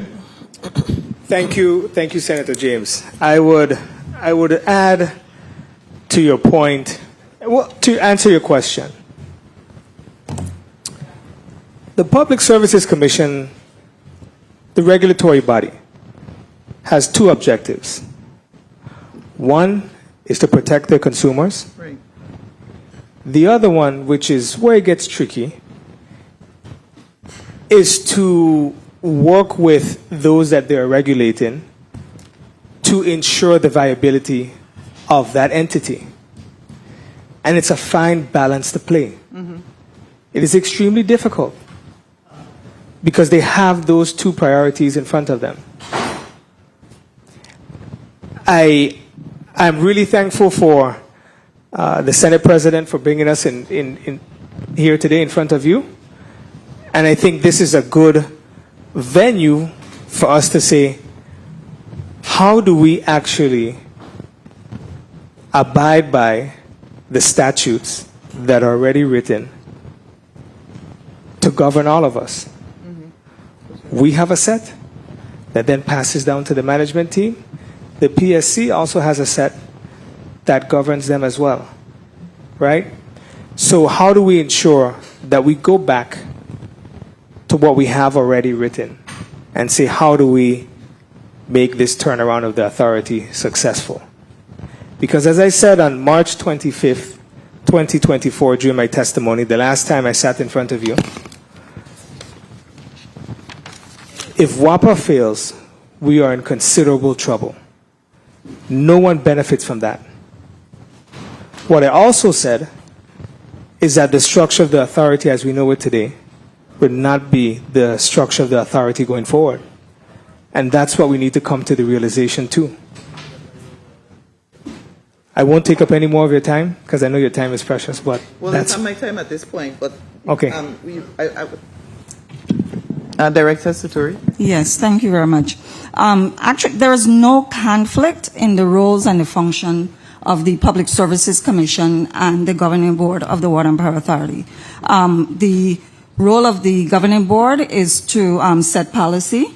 The role of the Public Services Commission is a quasi-judiciary function to regulate on behalf of the ratepayers as well as on behalf of the authority. The PSC has historically and has a high track record of reviewing, investigating, monitoring, recommending, and being a visionary in terms of cost-saving recommendations of all the utilities that we regulate. We stand by the oversight consultancy, those who operate on behalf of the Public Services Commission. And so, again, based on our track record, we are proud of the work that we've done, the service that we provide on behalf of both entities, and we will continue to operate in such. So to reiterate, there's a clear delineation between the Governing Board of Directors of the Water and Power Authority and the Virgin Islands Public Services Commission. And we will continue as long as we are legislated and mandated to do so, continue to do that work in a very transparent and successful way.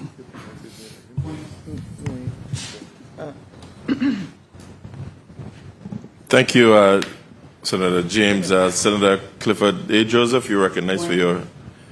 Thank you. One second. Point what?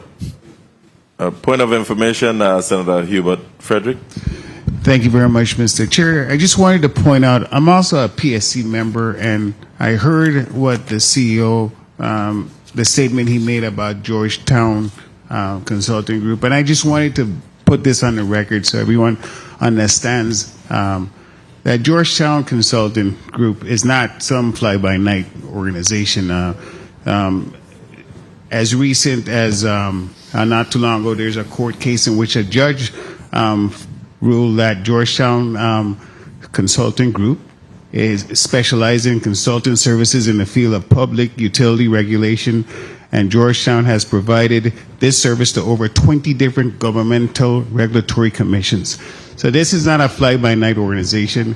I don't know why the CEO feels that way, but it's a legitimate company. The PSC have used them for years, and I don't have a problem being on the board seeing the work that they've performed. For the record, everyone has an opinion. Thank you, Senator. Senator Clifford A. Joseph, you recognized for your 5 minutes. Thank you, Mr. Chair, for the time. Good afternoon to the testifiers. Good afternoon to my colleagues. Good afternoon to the Virgin Islands. Chairman Monier, since you was the vice chair and now the chair, what has you seen? What have you brought to the presidency of the board?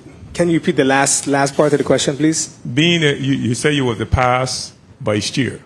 Now you're the chair. So how have you seen WAPA direct moving forward from where you were as a vice chair to now as the chair? Thank you for your question. One thing I see is that a lot falls on the chair. I believe too much, to be honest, is on the chair. Because a board is not just a chair. Understood. Right? I would say one thing that I have seen is I have seen our crews working hard. I have seen them working hard actually by Cyril King by the airport on a water line last week. And they were putting in a bypass.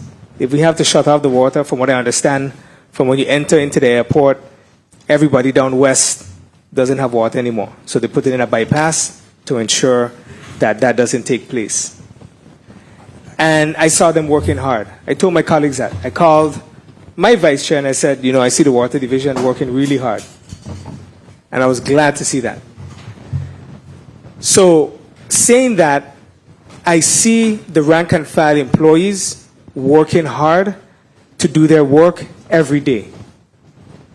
What I see is, and this is the truth, what I see is a management team that is overly consumed with fires every day, whether it's in the electric division or the water division. The water division doesn't get a lot of love, but it really should, because you just don't see it. And so what I hope, not what I hope, what I want to see is a management team that works with the board in ensuring that the board executes its duties. I take my governance duties extremely seriously because I know what it means when I do that. And so I take it very seriously. And if I can't execute upon that, then that's a problem for me. If that's a problem for me, it's a problem for every one of my other colleagues. Okay, good. Now, the reason I asked the question, because I see you went from, you had 5 members and you want to go to 9 members. 9. So why not 7 versus 9? Like, we could do 7, but I would say 9 is more beneficial because what that allows you to do is give you flexibility. Like, let me give you another example. In our bylaws, we have to have, right now I think it's 4 members for a quorum. Right? We shouldn't have a set number to make a quorum. As I've done my research with other boards that I sit on, and other board colleagues in which they work for governing boards on publicly traded companies, it's a percentage. And it's a percentage because as the board ebbs and flows, 1 minute. You can allow the board to grow and to contract as needed. I'm good. To Mr. Knight, what is the warranty we have on the Wasellas? The warranty, how many running hours is it, Mr. Lavinier? It's about 8,000 running hours, which is the equivalent of a year. But as we're going through this period of warranty repairs, that gets extended out. So it's 8,000 from when the warranty, without claims on the warranty, you have 8,000, which is the equivalent of a year. My next question, you talk about out east here in St. Thomas, or even any place in St. Croix. Where are we as far as getting some battery capacity to have when you do have an outage, like when nighttime falls? Because I know in St. Croix you have the leverage of the solar. Yes. But outside of the solar, if you don't have battery power, even here in St. Thomas, even when you put in solar, if it's possible that we have batteries storage at a certain point, so when you do have an outage, you could still carry some power. Yes, great question. So on St. Croix, we have, I think, some like 4 megawatt hours in the east end with the Petronella farm. We have some additional battery capacity in Hoggensburg. We would like to put batteries at Spanish Town, where that substation is. And we ultimately are working as part of this prudent replacement to put batteries in the Richmond plant, maybe about 20 megawatts worth of batteries in the Richmond plant. In St. Thomas, we do have 18 megawatt hours in the Harley plant right now, and we're working with the solar farm developer to put some additional batteries as they build those projects. And we also have one of those HUD grants that's tied up, is to put batteries at the East End substation. So we're working on that. Mr. Chair, could I ask another question, please? So as far as where you're at with the vendor payment, locally and I guess outside, but I'd like to know where you are, especially with the small business owners here on the island. How much we owe locally? Time. It was 7-point-something million local vendors. It was approximately 7-point-something million that we owe. So we talked about 100 million in accounts payable, and about 7 million of that is for local vendors. Okay. So a lot of local vendors owed small amounts. Okay, so you're kind of more or less, you say, up to date then. No, I would like to take care of that $7 million I owe those local vendors. It's not up to date. Okay, so my point, what I'm trying to get to is you don't have no vendors who is not holding out and you base on a payment. Oh, I have tons of those. Yeah? every single day, we battle through with our accounts payable vendors that we retained their services and did not pay, and now we want to retain their services again, and they're reminding us that we didn't pay the last time. So that's been a constant struggle to work down that accounts payable. And it's very acute. The smaller vendors, the local vendors, we use them routinely. Truckers, folks that move freight for us, folks that help us respond to emergencies, those sort of vendors, we use them routinely. And so when we fall behind in payments, that does compromise our operation. Last question. Is it possible, or are you planning to move the Richmond plant at all? Or? No, well, I don't necessarily want to move the Richmond plant.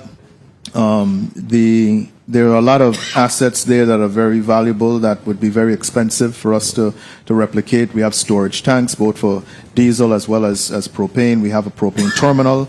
We have the dock facilities. There are a lot of assets there that it wouldn't be beneficial to replicate those someplace else. We are, however, looking at putting on generation. The industrial zone on the island of St. Croix is a prime location for us to put some additional generation to complement what we have in Richmond, and to allow us to downsize the size of the Richmond facility.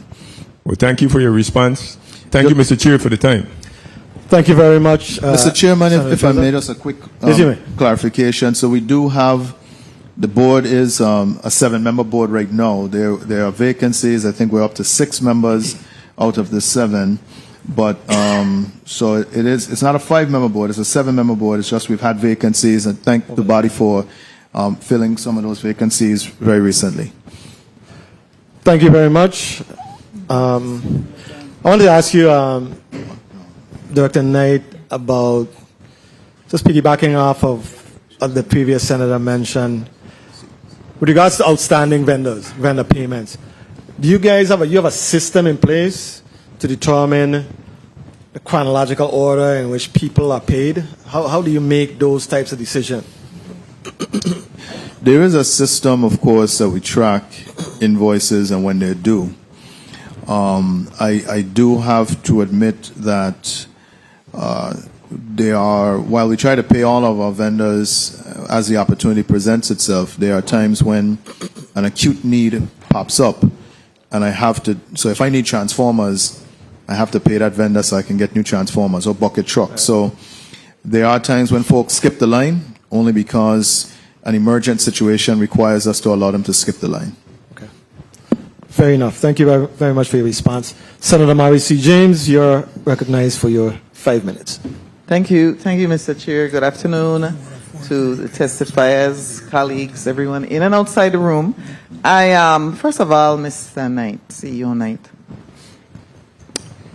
I misled you in our conversation regarding the one measure that I'm going to be proposing, because I thought my colleague was moving forward, but hearing today that you're not going to get that check, that, what was it, Christmas list? I now need to say that I misled you. And so I will come and see you again. Okay. To discuss the other measures that I believe are reasonable. I do not think that they're unachievable. But I am one vote of 15, so I will not say we. I will say I will work with you and convince my colleagues to come on board. We appreciate that. With respect to the one that I think is achievable, because you ask about the funding from the Tourism Revolving Fund to cover the cost of WAPA's support. And I think you mentioned that other entities are paid. So I think it's only fair. Do you know what that cost is? And can you tell us what it is that you actually do for those festivals? So we, I think at some point we did pull that cost. My retired director of T&D did pull that cost for me, but I'm not recalling the figures. But every festival, every carnival celebration, we put up transformers, we put up lighting. We get the village ready for the public. We do that also for Miracle on Main Street. And I just got the request for 6 lights in Grove, Isaac Bowens Park in Estate Grove for the David Hamilton Jackson Day celebrations. Well, I'm bread. Yes, but I had to remind them that I'm still owed $6.3 million in street lighting, but here I am installing additional street lights to make sure that park is properly lit for the events. The transformers and the time and equipment of the line crews are where the expenses incurred. Yeah, I think it's important that people understand that there is a cost to a lot of what is being provided by an entity like WAPA, like this. We see it, but we don't realize there's a cost. And you have never been paid for those costs over the years. And if we were a private business, if you want us to turn things around, if we were a private investor-owned utility, we certainly would be billing for those services. We do them as community service, but there is a cost that we incur that we never get a chance to recoup. Okay, thank you for that. I think that needs to be noted by all of us. I also wanted to, I must say this to Director Satori. One of the reasons that I asked my question about the oversight and the balance, the shared balance, right, and responsibility, was because on page 3, you said that you mandated that WAPA execute power purchase agreements and you directed WAPA to enter into power purchase agreements. So I was just, when I saw that, I was like, how involved are they in, for example, these 2 activities with the, or transactions, I should say, with the power purchase agreements? What's the involvement of the PSC? 1 minute. Good afternoon. Boyd Sprain, General Counsel. The Small Power Production and Cogeneration Act, which is Chapter 2 of Title 30, requires the Public Services Commission to certify the qualifying facilities, which are then required to negotiate an agreement with WAPA.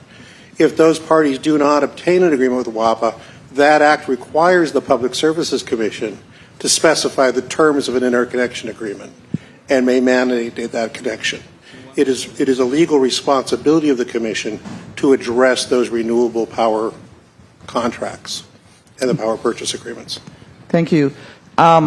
Before my time runs out, I want to say to CEO Knight that when you mentioned about the years of Georgetown Consulting, it brought back memories for me personally, because I actually worked with Hajan Sheen when we represented Vitelco 40 years ago. I was a young attorney with the PSC. So when you said that, yeah, that's how long they've been there.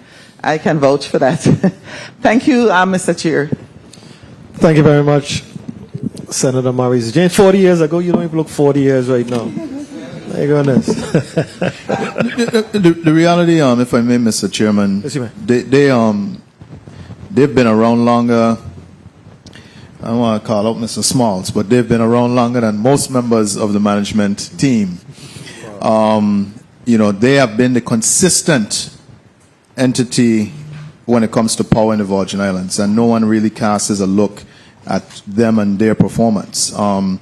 They have, I think, lost some objectivity over the years, whether through frustration and whether it's justifiable or not. I am not. We change auditors every few years. Everything else changes. We're asking for term limits for board members. I just think that having a consultant that's been around for over 40 years, come on. I mean, something has to give. Thank you.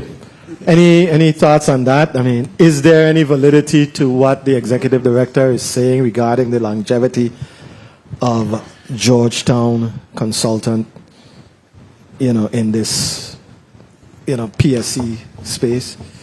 I think it's Boyd Sprain, General Counsel on behalf of the Public Services Commission.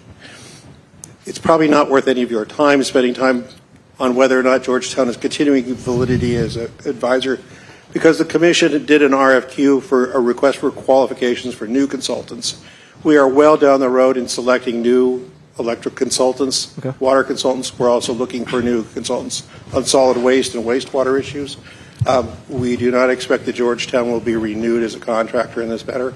We are very much in the late stages of selecting a new consultant or two for electric services. Thank you for that information. That's valuable excuse me, Mr. Chair, if I may add something. Whereas we've had Georgetown Consulting work for well over 30 years,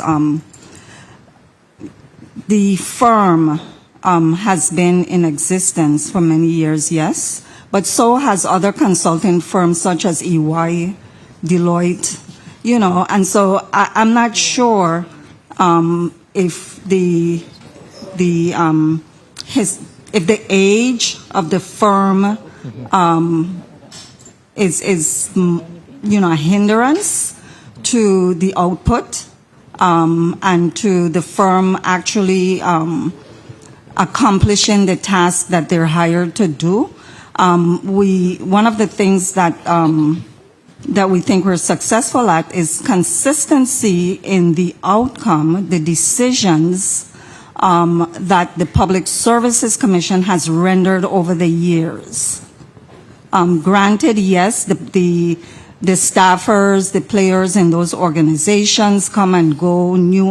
There's still, some more mature individuals there. The young ones come into the firms and work and assist in many supportive areas.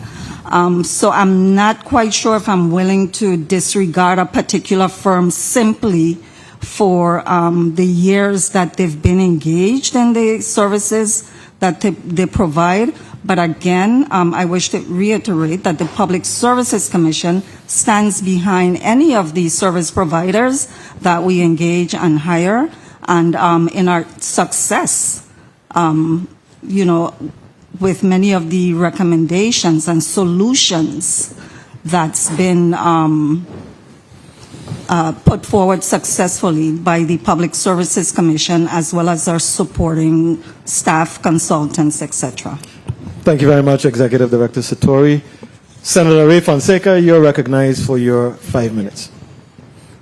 Yes, and thank you, Mr. President, and good afternoon to the distinguished panel of testifiers, Mr. Tory, Mr. Knight, also Mr. Moy. Welcome to the Earl Beatley Legislative Chambers. Okay, so I wanted to start with the board chairman.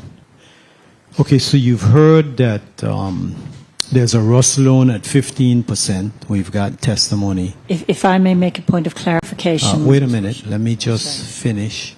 Please don't interrupt me. You've heard the director say that there's a budget shortfall of $9.6 million. And I have confidence in the WAPA administration. I think we have capable persons that are well able to do this job. I got a question, though. The Series B 2024 bonds, do you have one at 10.25%? The 2024? I apologize, sir. I do not have those with me. Give me a minute and I will have them, but I do want to make a point of clarification. The RUS loan, I have my Director of Treasury check the rate. It is 1.62% per year. 1.62% per year. And that's the RUS loan? Correct. So you see, that's a big discrepancy from what the consultant is reporting, 15%. So if you can, through the chair, clarify all of the loan rates that is listed on page 55 of the consultant report, so we can make sure that your information coincides with what the consultant is saying. So the question is, the Series 2024B, is that 10.25%? Sir, give me a minute and I'll get you the exact number. Okay, no, I don't have the time. So on the chair's time, you could go. So anyway, while we clarify that, Mr. Chair, so a budget shortfall of $9.6 million.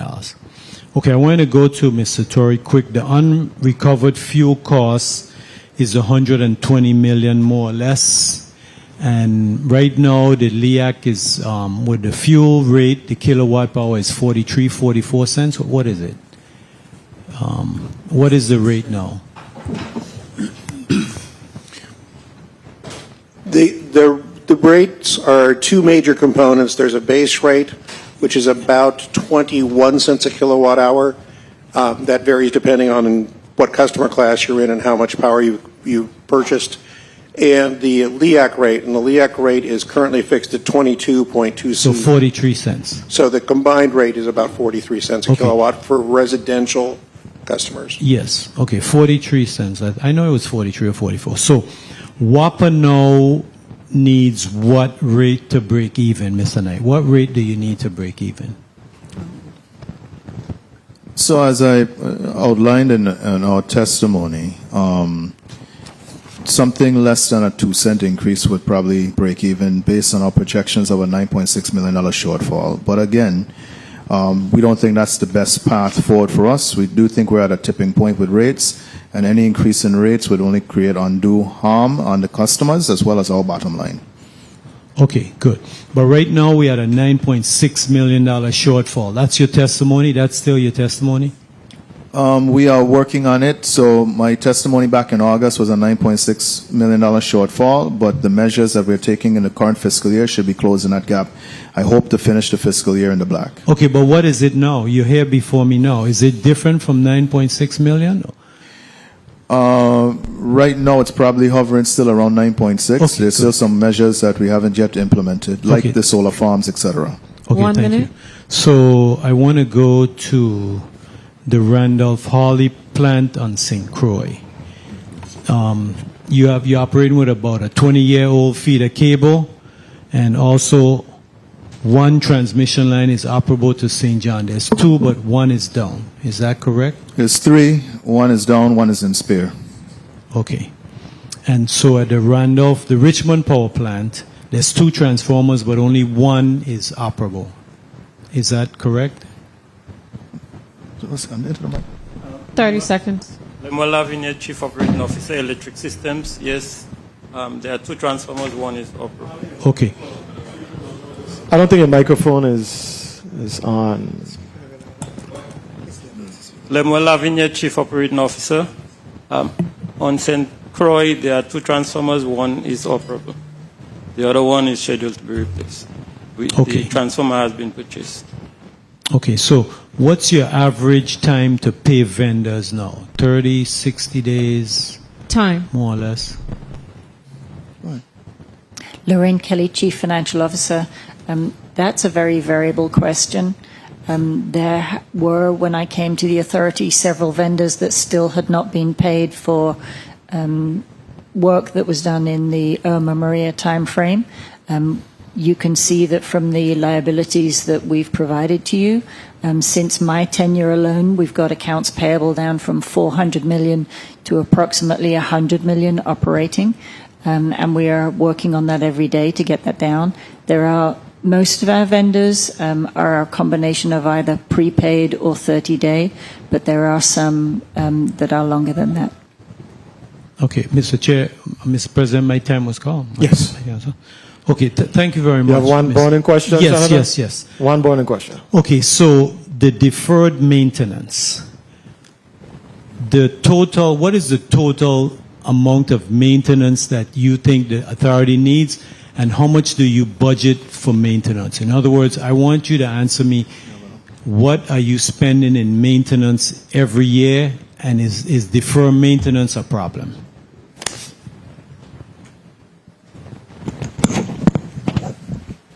Good afternoon, Kevin Smalls.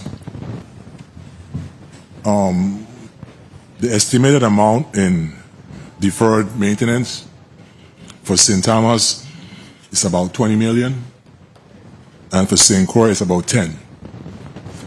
And what do you spend a year on maintenance? This year we have budgeted about 6 million for major maintenance, and another, that's exclusive to the plant, and then there's about 20 million that is spread amongst the rest of the operation, including the plant, but minor maintenance or routine maintenance. So you have about $27 million in deferred maintenance, more or less? No. We're paying for that 20 million. Yes. Okay, thank you, Mr. President. Thank you very much, Senator Fonseca. I wanted to ask WAPA, and just looking at the PSC's testimony, has WAPA developed the intermediate 5 to 10 year and long-term 20-year plus plans that the PSC references or referenced during their testimony? Lorraine Kelly, Chief Financial Officer. Just for clarity, we actually worked with the EY turnaround team and presented them all of the data that they actually provided in their report. Right. They chose to use their own analysis separate from ours. Yes, we do we do not have 20-year projections. We currently have 5-year, and we're working on extending that and updating that. And I'm thinking in terms of just the overall plan for the authority. Do you have like a 5-year plan as to where you anticipate the authority being in 5 years, given where we are now, given our resources, given where you would like, given the solar projects and wind, given everything that's happening, does WAPA have a 5-year strategy or 5-year plan? Yes. And a more long-term plan? So I inherited a 5-year plan from my predecessor, the 5-year strategic. It was referred to as a strategic plan, but 5-year strategic initiative rollout to get us back to the black as far as break even on our costs. I've modified it very slightly, but it's still very consistent, and it's also reflects his predecessor, Larry Kupfer, as well. So WAPA has consistently maintained a 5-year plan. There is some planning. Proper planning prevents poor. How does it go? Prior planning prevents poor. So there is some additional work that needs to be done as far as integrated resource planning, cost of service studies, and some other work that we're doing. I have a personal 5-year plan that I presented to the board when I applied for the job, but as far as the authority-wise, we have a roadmap that we've been working towards. We've implemented the vast majority of those initiatives already. Okay. We're wrapping up that 5-year plan as far as I can tell, but there is a need for us to get into some more concerted strategic planning and integrated resource planning. Right. Thank you for your response, because I think that would drive would drive things. If I have a plan that, this is where I like the authority to go. These are the things that we're going to need. These are the things that we're going to prioritize. Everybody in the team should know this is it. This is the destination. This is how we're going to get there. And that is really my question.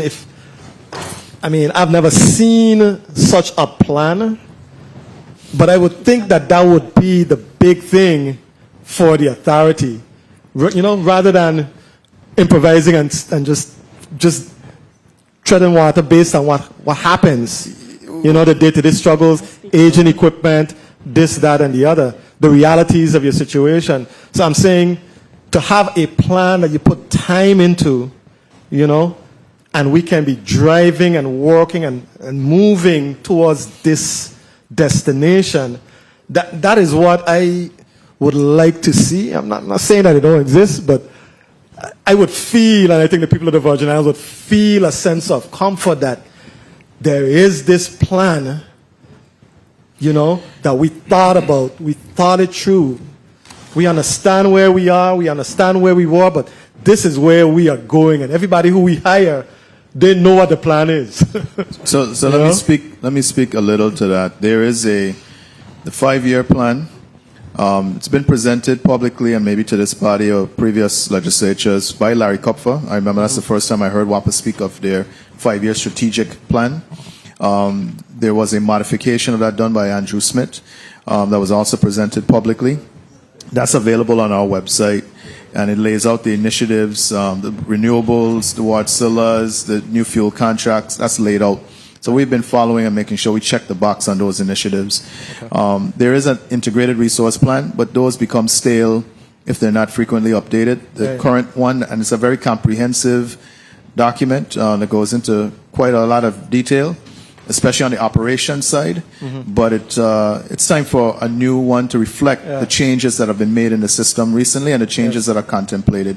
Yep. And then finally, I think what you may be speaking to is a more comprehensive strategic plan that we ultimately, as a company, we do need to develop a more comprehensive that now looks at the customer service piece, looks at the finance piece, as well as the operations, and sort of ties in the whole operation, including the water department as well.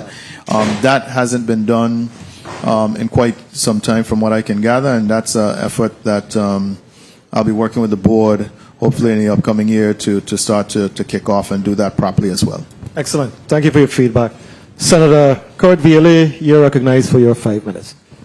Thank you, Mr. Chair, and good afternoon to the people of the Virgin Islands. I've been listening.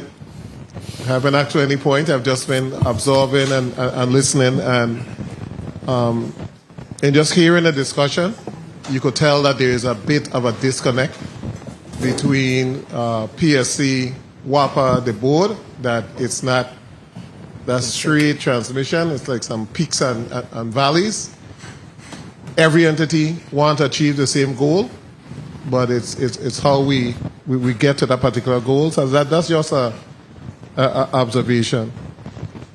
Before I get to my questions, I want to commend the hard workers of the Water and Power Authority, the rank and file.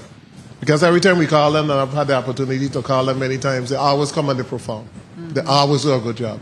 I'm a bit worried, especially with the line department, that a lot of your workers have been a number of years and they might be close to retirement.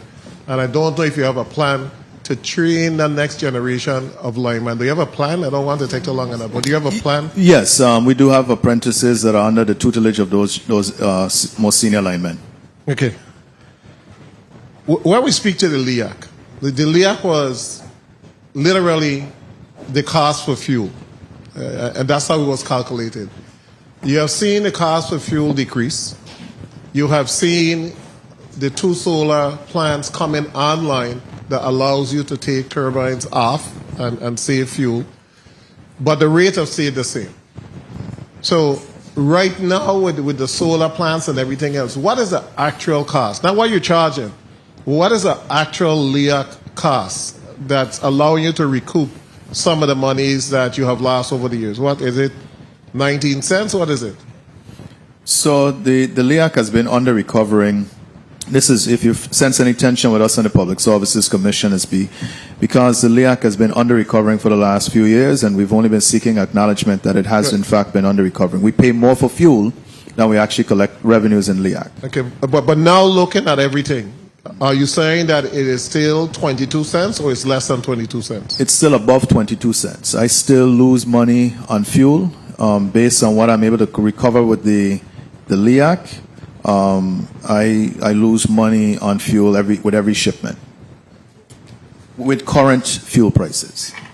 Okay, that's quite interesting. Now my quick question: the Wärtsilä units, and I have asked about it repeatedly. The vendor had failed to provide what they were supposed to the Water and Power Authority in terms of those units operating on propane. And I've asked the question over and over. What are we doing legally? I remember that when WAPA owed Wärtsilä monies for change orders, etc., they refused to bring those units online until those monies were paid. And then I think the governor made a settlement with them. What was that settlement for? How much was that change order? What was the change order, the original change order amount? I think ultimately we paid $7 million towards the change order. There was a larger ask, and we settled at some place in the middle. Okay. So after that now, after they said that they're not going to allow us to utilize those units or bring them fully online until they are paid, they were paid. They came online, they have not delivered. What is the position of WAPA? And I've been saying, when are we going to file a lawsuit or bring this company to the table for mediation that they're going to be responsible in terms of the money that we were supposed to save every single month that we are not saving because we're using fuel oil? When are we going to have some type of legal action or discussion with Wärtsilä that we can't continue this? So what I'll say, Senator, those conversations are premature. I've said it before. I think I've probably answered that question for you before. And the fruit have been on the tree getting ripe for months, but ain't ripe yet. We reserve all of our rights. We do have a contract that provides certain administrative remedies, but all of our legal rights are still reserved. And, we hope it never has to come to that, but if it does, we have reserved all of our legal rights. But you're hopefully expecting that there will be some type of financial compensation for them not following through or for them not being able to accomplish what they were paid to do? We expect that there has to be some sort of acknowledgement as to what costs we have incurred as a result of the generation issues. Who's paying for the engineers now from Wärtsilä that are here trying to fix the units? Is that their cost? That's on Wärtsilä's dime, as it's still under warranty repair. And so we're still going through that warranty process, and so that's on their dime. Okay, you have had a number of lawsuits filed against the entity, against WAPA, in reference to the meters and the smart meters. Time.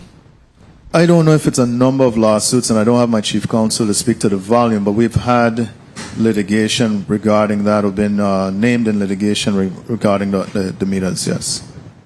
And you have been keeping up with the response to the litigation, and the arguments, yes, and the attorneys, and they correlate with WAPA's position? The position of our counsel? Yes, we coordinate with our external counsel, yes. Okay. Is it really necessary, and I'll finish now, Mr. Chair, is it really necessary to bring a next entity in and they turn around to have a say, or do we have enough capacity right now? Because sometimes we pay a bunch of advisors, yes, and the outcome is the same. So I could do it cheaper to get the same outcome. I don't need to pay 7, 8 people, and the outcome is no better, or you pay them hundreds of thousands of dollars and they actually don't have an impact with the operation and maintenance, they're just advising. I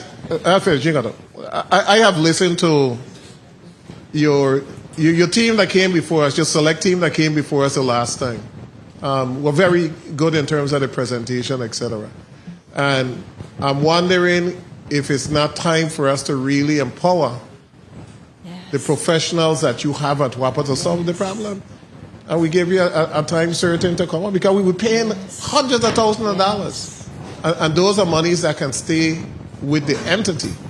So do you really think it's still necessary, or you think I'm seeing change, except with the bills going out, but I'm seeing change in the entity in terms of what you're able to bring online.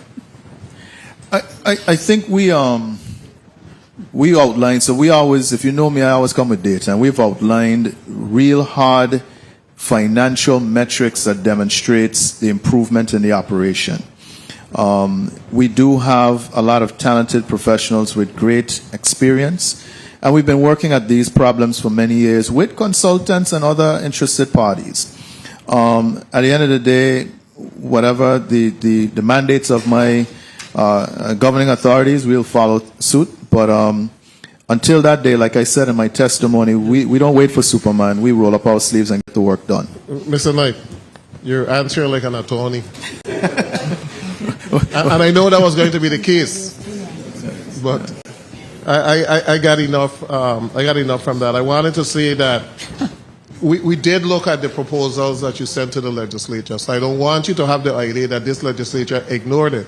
And we did have a discussion at budget markup, and we did develop a bill, and the bill is in the amount of $4 million in reference to street lighting, which is $1.8 million for St. Croix for new street lights, $1.2 for St. Thomas, and $1 million for back bills that we have not paid.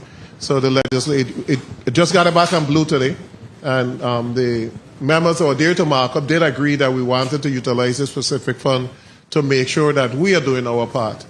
But at the end of the day, I heard we had a 5-year plan here, we had a next plan, we had a this plan. The people at the Virgin Islands really don't care about one plan you guys have. All the people want is a cheaper rate. That's what they want. And one of the issues that you have is that you're not consistent in the number of days that you bill for. And I know you want flexibility to 35, but when somebody get a bill for 30 days, 2 months in a row, and then they get a bill for 34 days, they think it's a massive job, but it's 4 more days. But they're not looking at the number of days that they're being billed for. So the inconsistency makes your bill fluctuate all the time. So it's like so hard to get a basis, because even myself, I was like, what? This bill is so high. And then I looked at it and I said, 34 days? Wow, that's what it is. That has been the constant issue. That is what led to the mandate of the 30 days, because if you don't pay attention to the number of days, you get the impression that the bill has increased, as the senator was saying formally. But we used to, back in the days when I was in the energy office, we used to say, look at your daily average consumption. I haven't been preaching that as much in this new capacity, but the 30 days has created some limitations on us. It does force estimation. It does force overtime. It does sometimes result in 2 bills in 1 month. There are some problems there that I need to, that this can fix. The good spot to have some legislation that's going to deal with that. We also did discuss that particular issue. But whatever it is, Mr. Knight, you just need consistency in the number of days. And I do think what we haven't mentioned today, because I don't like talking about what's to come, I like talking about what's here, but the AMI project is moving along. It has already begun.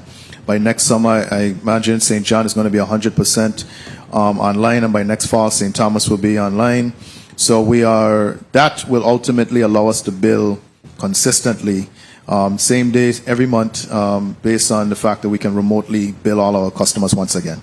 Okay, Mr. Moore, are you aware of all of the different court filings in reference to the cases with the smart meter?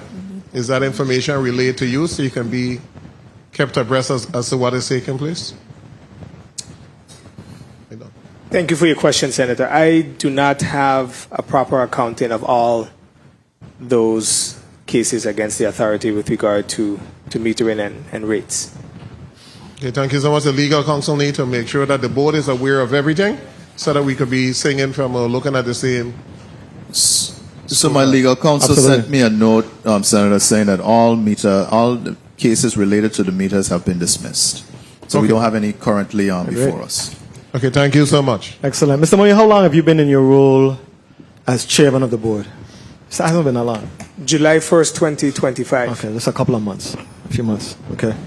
I wanted to ask, Mr. Knight, I understand not wanting to seem like you're overpromising, but I think the people of the Virgin Islands want to hear about what's to come.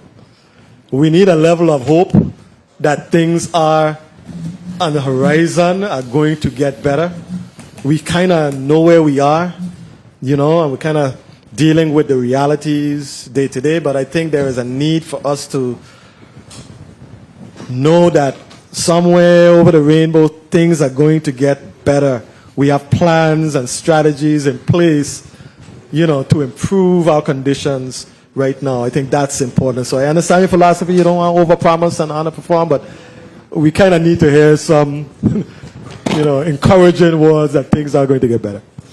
We are, yes, you're absolutely right, because if I tell you I'm going to have it fixed by next week, when next week roll around, you're going to be asking me why I ain't fixed yet. So I do hedge my bets a little. Unit 23 is actually an important generator over here in the St. Thomas St. John district, and we're going to have that repaired within the next few months. We're going to find the financial wherewithal to start those repairs. It's probably about a 6-month job, you'd say, Mr. Smalls.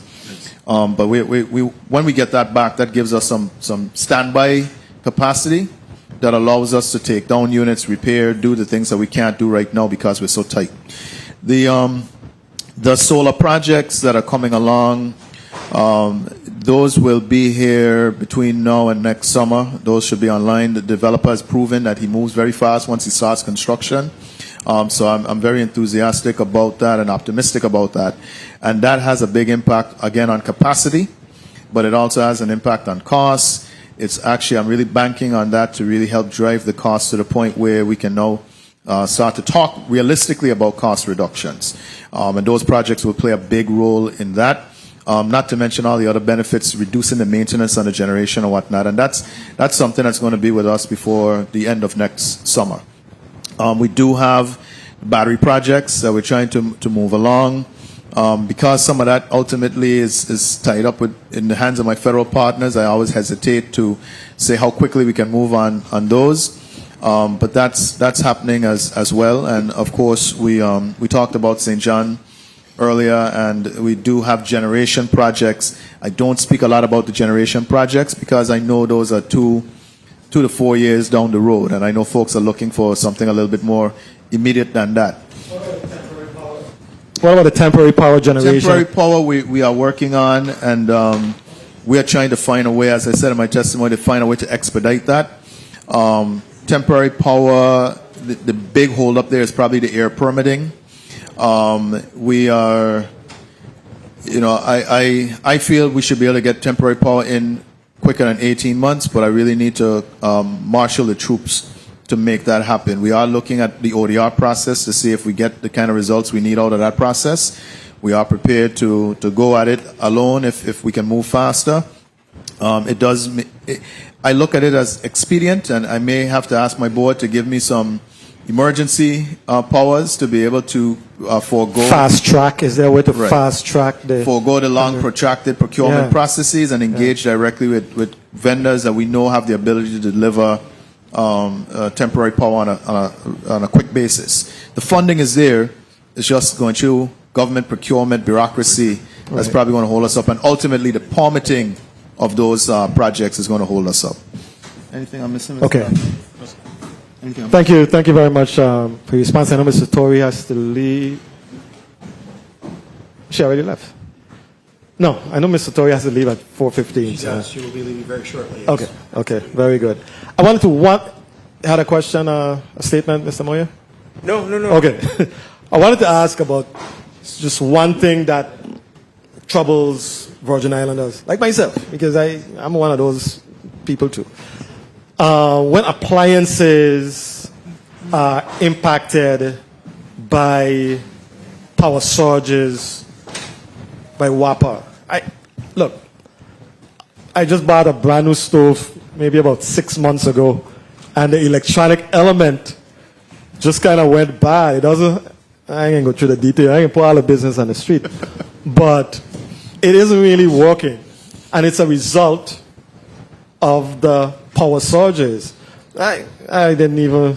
You just sort of live with it, and I think most Virgin Islanders right now, when that happens, they're just at a point where you just sort of live with it. Is there is there a process in the impression, people who call my office, there is like a feeling like there's no level of sympathy when your appliance, which you invested a whole, it is purchase a stove, and it just goes because of repeated outages. And we understand what's happening with WAPA, and I'm not blaming you, but I'm saying the response seems to be such a kind of nonchalant, unsympathetic sort of thing that it's troubling to us. But I'm talking a lot because it's a very important, it's something that everybody asks me about. So is there, and I'm going to ask you on the PSC to just talk a little bit about that. So there's, on our website, there is a claim form. So if you feel that your appliance damage is through the fault of the utility, there is a way you can initiate a process to have us investigate if that is in fact the case. Will we ever really yield anything? I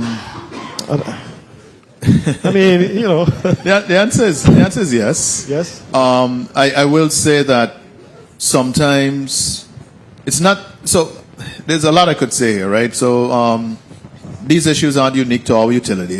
People think it's a WAPA thing. It's there's a reason why surge protectors are sold in every Best Buy in the country, because it happens at every utility in the country, right? So there are things that happen. Sometimes I remind people that appliances, they don't last forever, and they do become more susceptible over time, and that's also an issue that we also have to be mindful of. Your 15-year refrigerator isn't going to last another 15 years, and so, but we do have a process. I want to do a little bit more in that space. I've engaged my team in a robust discussion about what we can do. In a lot of other jurisdictions, it's easy to get appliance insurance that's very affordable.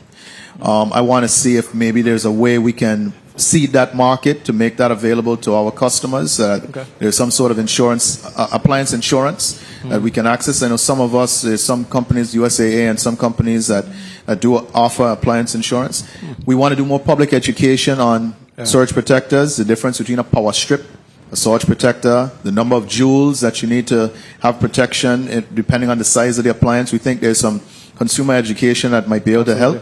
And we're exploring, we're looking at what other utilities are doing in this space to see if there's more that we can do. So we're not dismissive of the issue.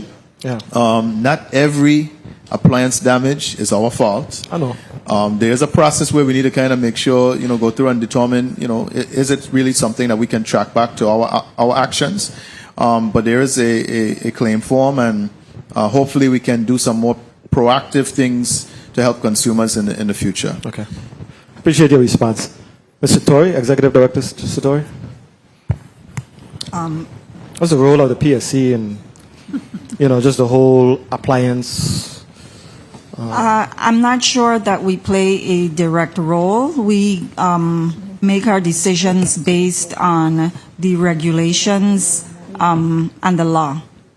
What we do, we have customers, ratepayers who contact our office regarding experiences that they've had with surges and damaged equipment.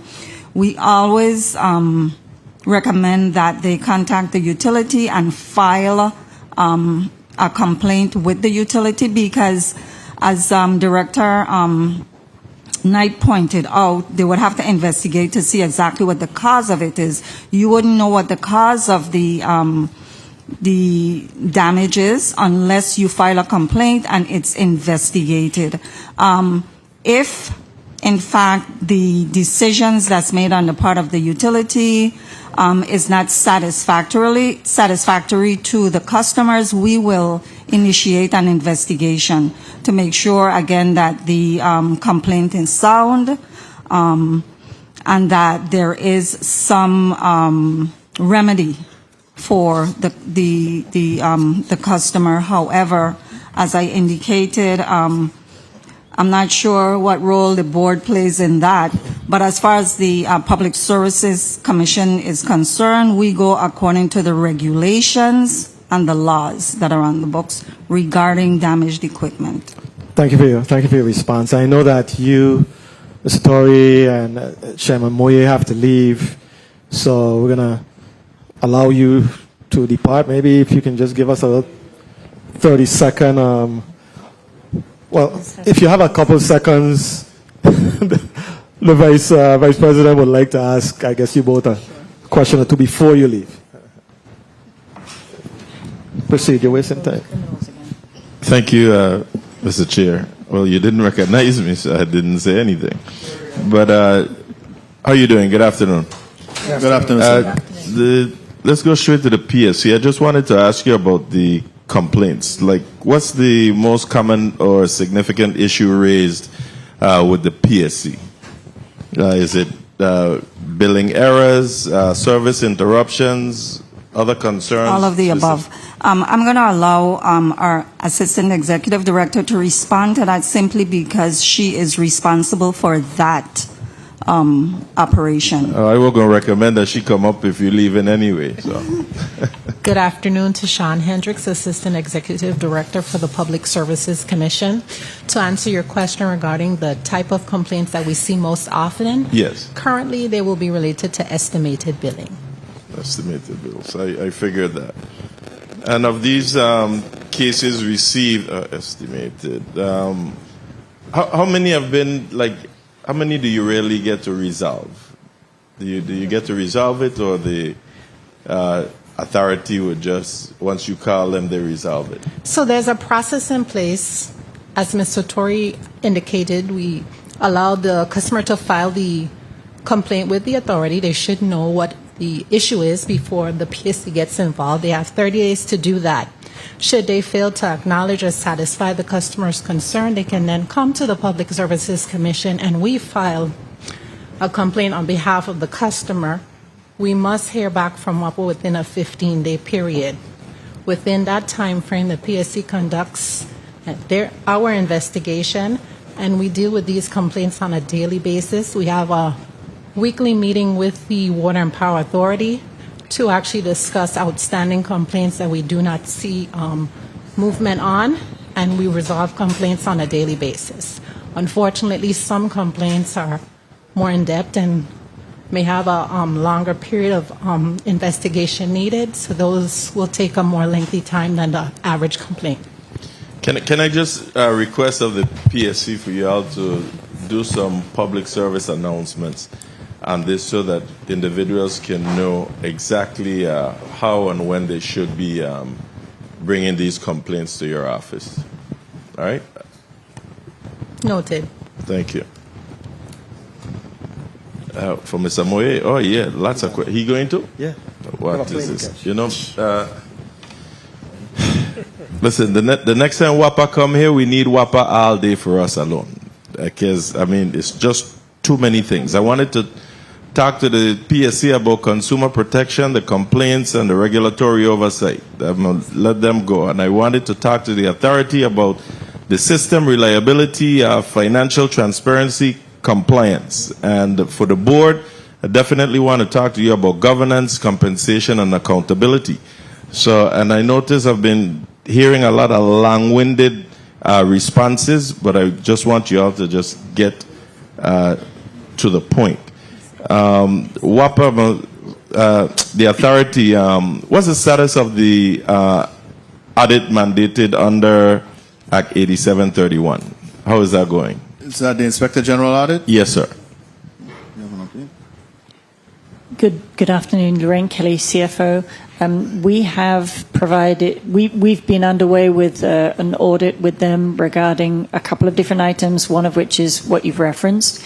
There was a consultant assisting. I've not received any additional questions from her for a couple of months, so I believe we've followed up with all items. There was one auditor in my office this week with one question, and we satisfied that. I think they're wrapping up, but we can give you a more formal update. So, on the way, have you been fully cooperating with the Inspector General? Yes, we have.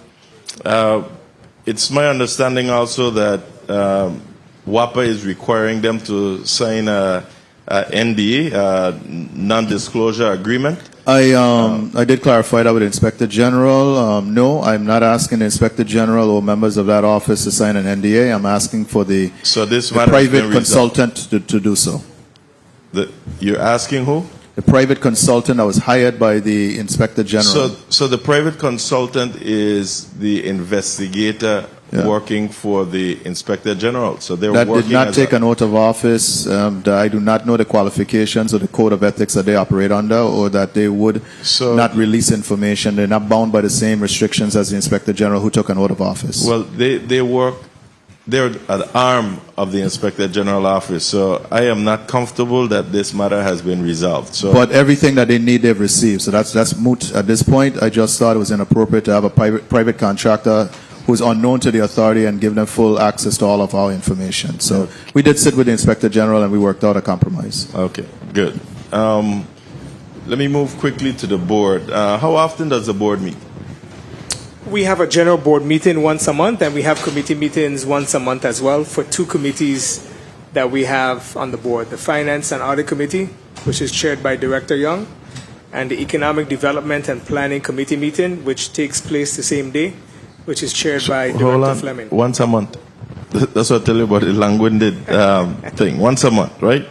Now, are you able to tell me to date the total cost of board meetings for this year to date? When you say the total cost of board meetings, can you clarify? So you meet them once a month. People get stipends and whatever else for whatever services, I guess. Can you tell us how much you have paid thus far for the calendar year? I don't have that information in front of me today, but I will tell you that board directors are compensated in preparation for meetings, during meetings, official meetings, and other meetings that they may have that are deemed necessary for the benefit of the authority. So we just billing the authority like this for preparation. I thought that they're supposed to be getting a stipend for meetings. We do get a stipend for meetings, but we do have a lot of work to prepare for meetings. We have to prepare for our committee meetings. So then this is a job then. I tell you what, through the chair. Yes, it is. To answer your question clearly. Well, it's not supposed to be compensated as a job. So through the chair, I'm going to ask for a full financial report of the board, please. Okay. And for the last, I know you just came on board, but I'd like to see a comparison. So I'd like to get it for the last 3 years to date. Okay. 1 minute. For the record,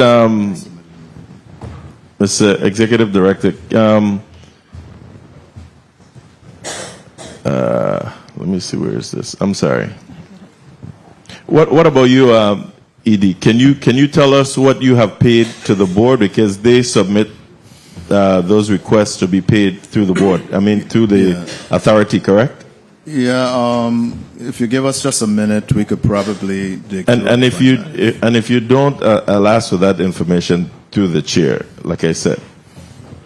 Now, on or about, in the meantime, October 16th, I believe it was, 30 seconds. I asked for the status update on the Bugby Hole underground project. Has the funding appropriated through Act 8868 been fully obligated? No.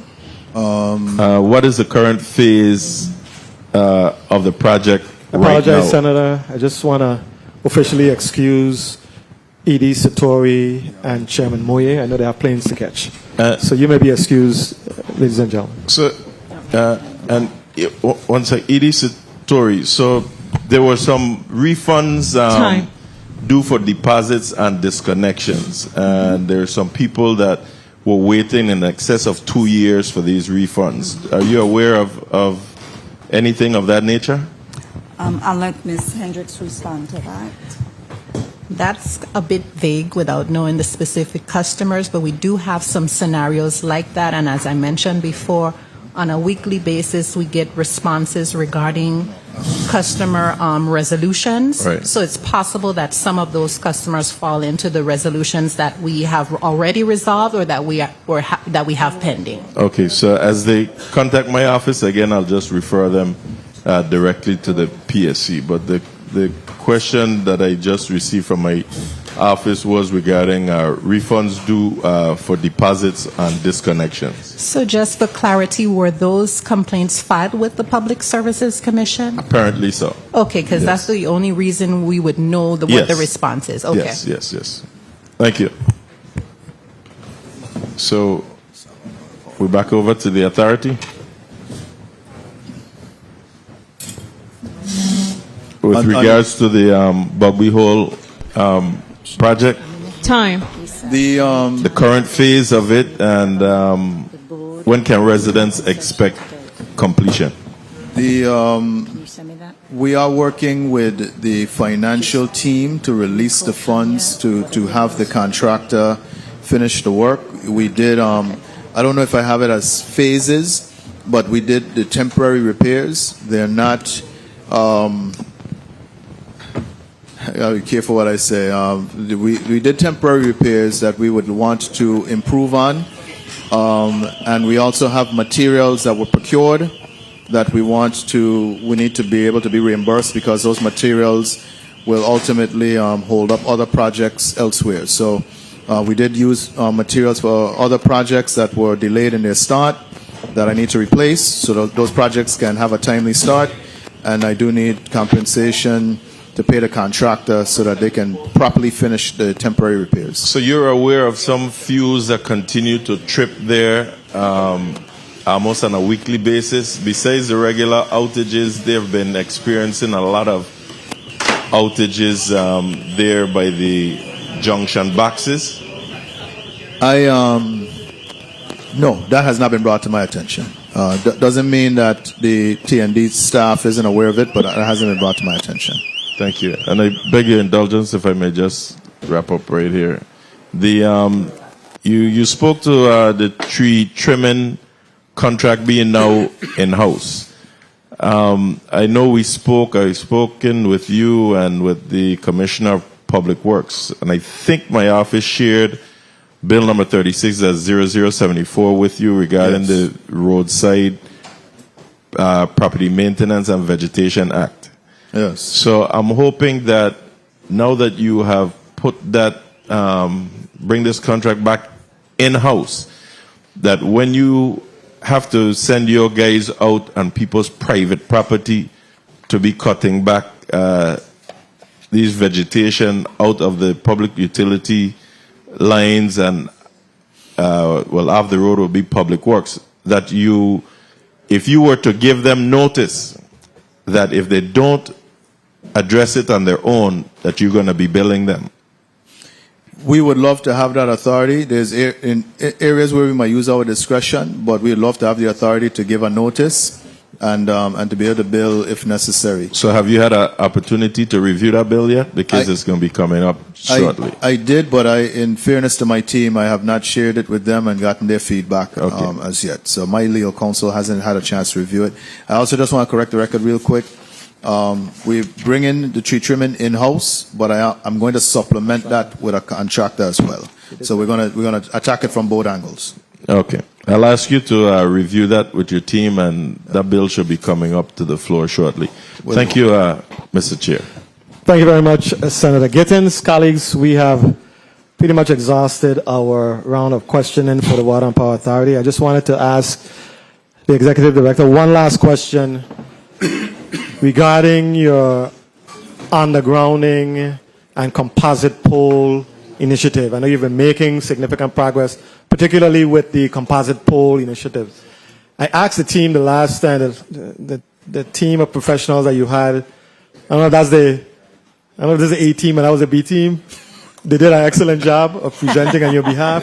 But I asked you're the B team, that's the A team that gets the work done. I asked them the question about Tutu, which is the most densely populated area in the U.S. Virgin Islands. I don't see any composite poles anywhere. I don't see any evidence of any undergrounding anywhere. And I know you're sort of winding down that composite pole initiative. So I wanted to have an understanding as to what the plan is. I know after the hurricanes, the last hurricanes, Tutu Valley was a disaster with poles just everywhere. Is there a plan, a clearly thought out plan for Tutu Valley, Anna's Retreat area in general? You can see the composite poles everywhere on the island, but in that general area. The A team that was before you might have been the better ones to give that answer, but there was a level of uncertainty. I know that the plan had always been that in densely populated areas we wanted to go underground, and in the rural, most sparsely populated areas we wanted to put in composite poles.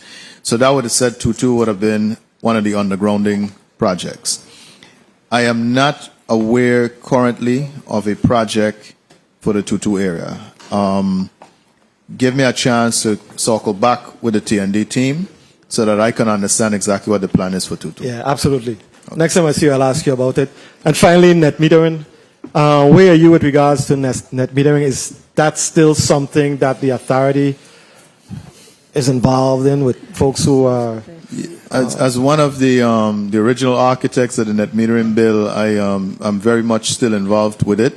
We have taken a little bit more ownership. I've actually hired an individual on board to kind of look after that program, amongst other things, but to make sure that it gets the proper attention within the company. Net metering customers, I have to say, we had a conversation about net metering versus net billing. We are transitioning from net metering to net billing.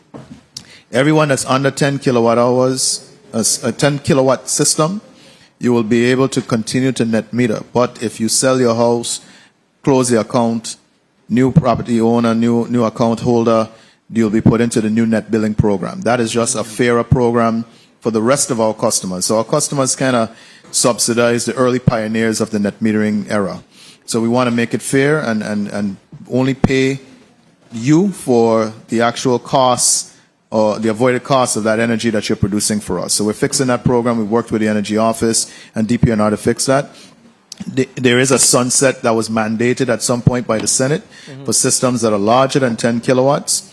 That is what we're seeking to modify. It is just us trying to fix the legislation that we think was inartfully worded and may have had an inadvertent effect of excluding commercial customers. We don't think the legislative intent was to exclude those. It was to put all systems larger than 10 kilowatts into the net billing program, because those are subsidized even heavier by our other consumers. But it's still an active program, 100% invested in it.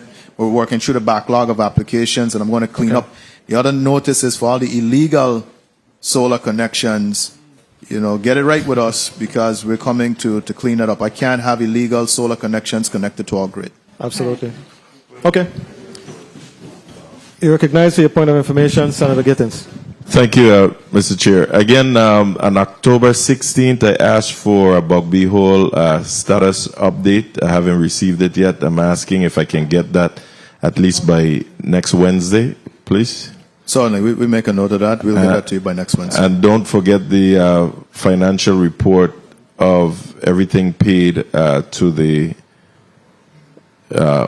board. We'll provide that at the same time. Thank you.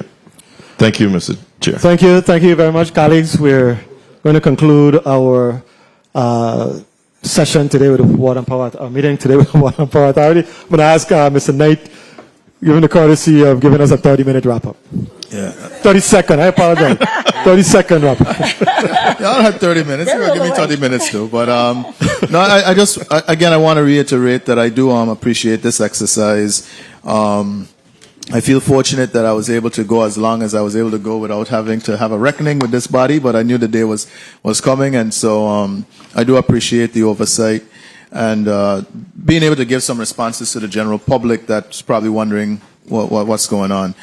We do try our best. I do have really talented individuals that work on these issues, 45 years of power plant experience at 2 different utilities, over 20-something years of experience. 25 years of financial restructuring experience. And as I go down the ranks, I have really talented people. I have little wizards that work in a power plant. I don't want to start calling names, but I have really talented folks. So these problems are fixable. We are working on it. We can definitely get it done. We should sit and have conversations where we can talk about the impediments to Chapter 9 bankruptcy. And if I could say one last thing, I really have to say this. When we sit in these bodies, everybody hears what is said. The bond buyer and the financial media has already picked up with the things that come out. It's not idle talk. And when we start floating ideas about bankruptcy and federal takeovers, everyone that I owe money to immediately starts the feeding frenzy begins because they think, hey, these guys are about to go under. I need to get in line real quick. It's not helpful to us being able to turn this around. And so I would rather have those conversations in closed door settings where we can talk about what is possible and what is feasible. But when we do it in a public setting, it really makes the job that much more difficult. I'm going to see the banks in Puerto Rico next week. And the first topic of conversation is going to be, well, you owe us money and you're about to go under. You know, you're going to leave us all in the bag. We got to be careful with what we say on the body. And I just want to make sure that I know it's been said in the past. I really need to keep reiterating that. Please let's have these conversations where it's appropriate so we don't create unnecessary panic and anxiety in the community. All right, yes. Thank you very much, Executive Director Knight and your team. Thank you for spending some time with us. I think it was necessary to at least give the general public an opportunity to hear directly from you, to get an explanation as to what's happening, and to understand that there is a path forward for WAPA. And I think we are all rooting for WAPA's success because we all have a stake in it. So thank you all very much for being here. Thank you. We're going to go in 5 minutes recess.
Good afternoon once again, ladies and gentlemen, colleagues. The Committee of the Whole meeting is back on the record. We're going to proceed to Block 3. Madam Clerk, can you please read the agenda for Block 3 into the record at this time? Block 3, Impact of Federal Shutdown.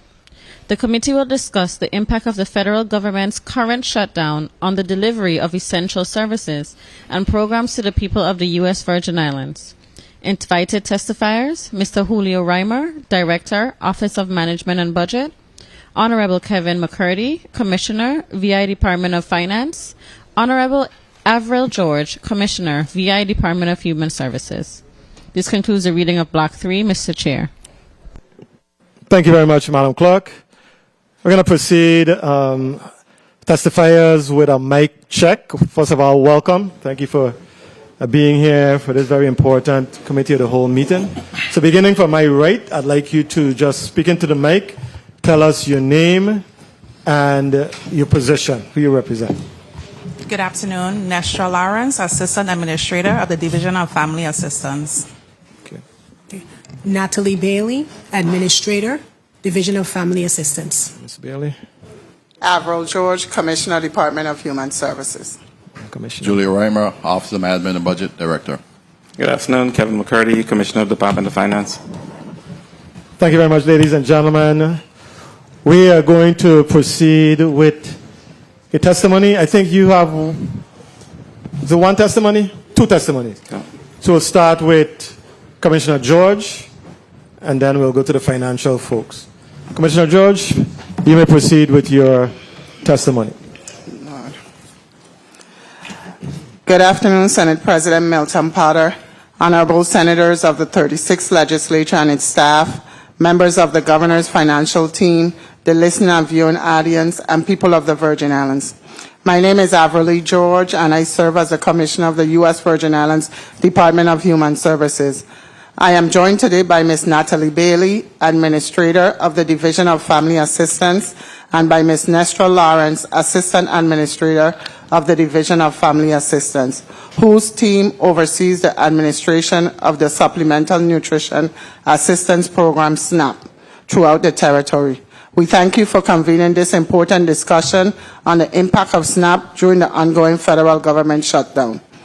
This crisis began to unfold on October 10, 2025, when the U.S. Department of Agriculture and Nutrition Services issued formal guidance instructing all states and territories to hold their November SNAP issuance files due to insufficient federal funds. That directive was our first official confirmation that the Virgin Islands families could face a disruption in their monthly nutrition benefits.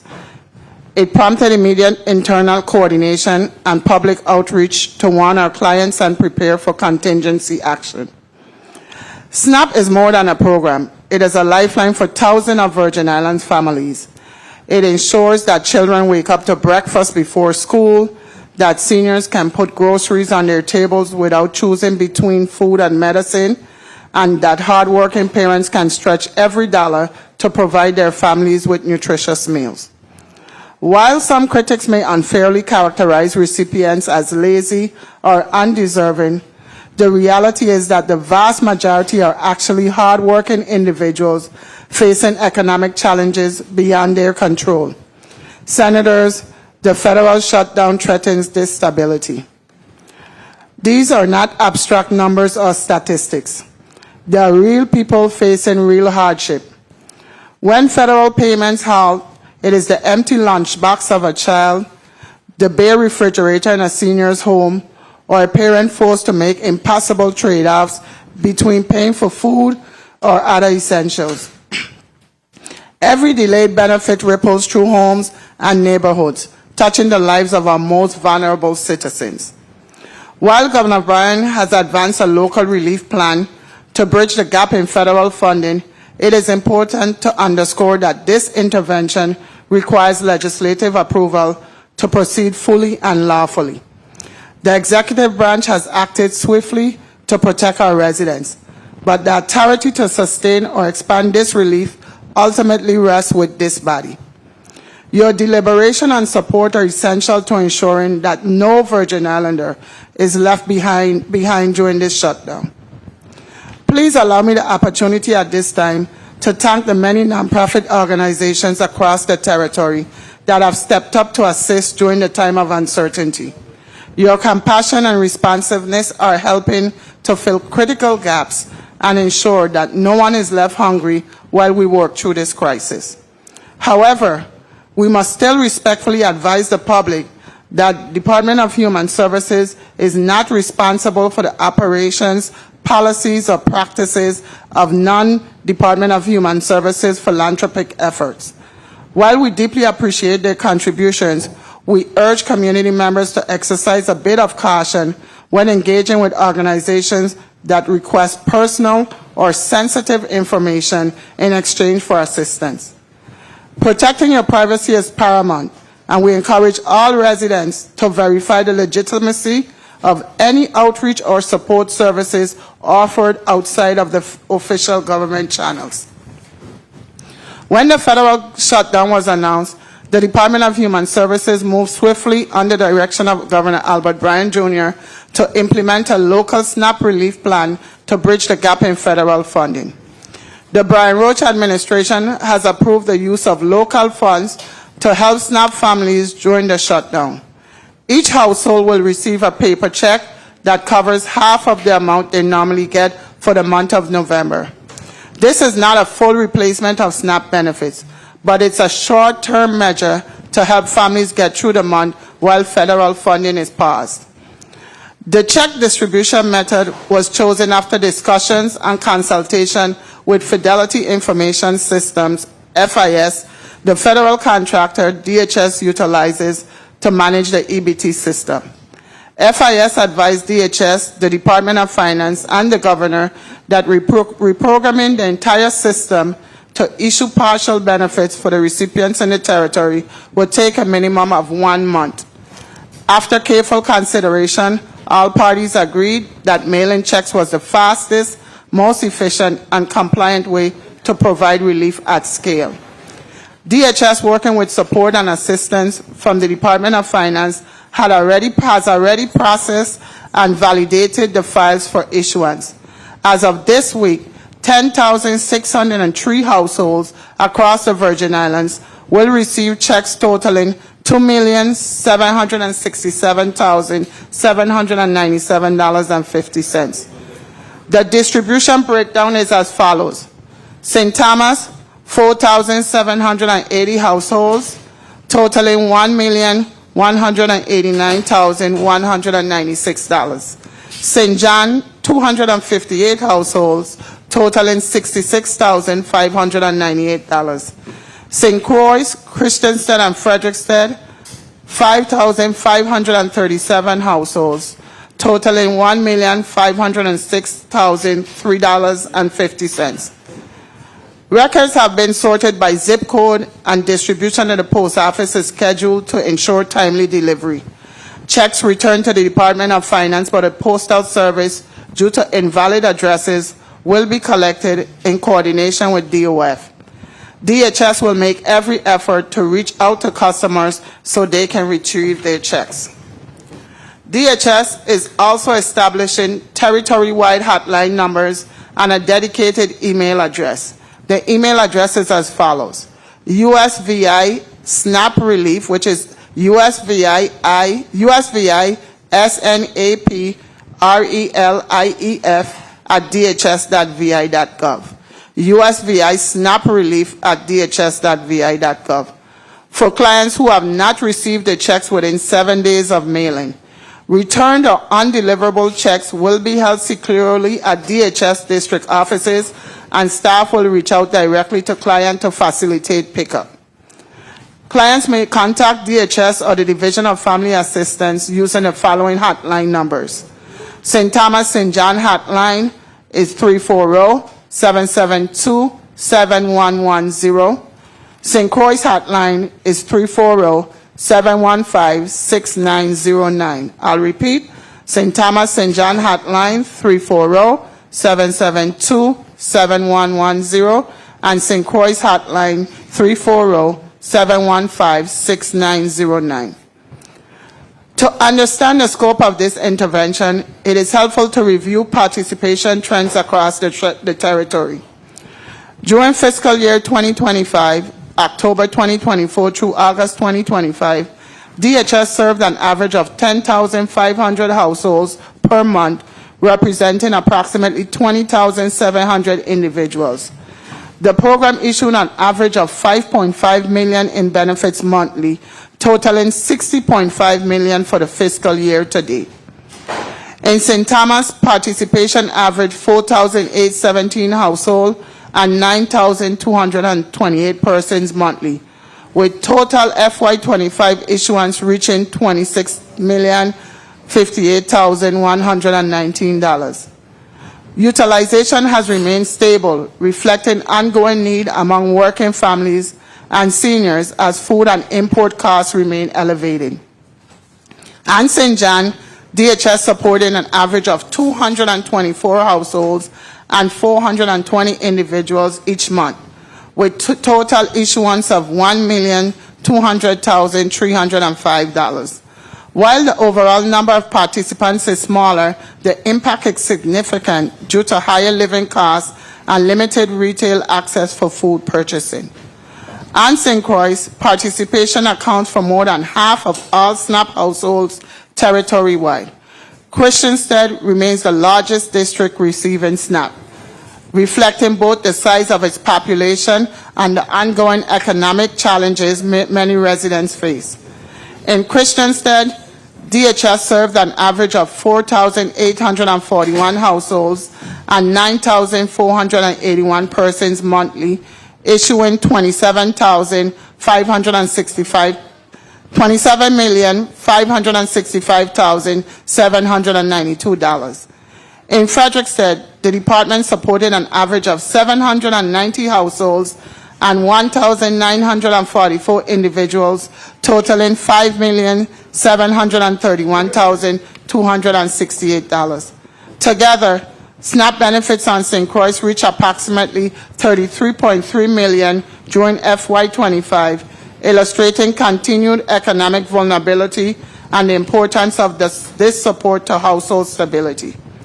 The data tells a story far larger than numbers. In practical terms, nearly 1 in 5 Virgin Islanders rely on SNAP assistance to meet their nutritional needs.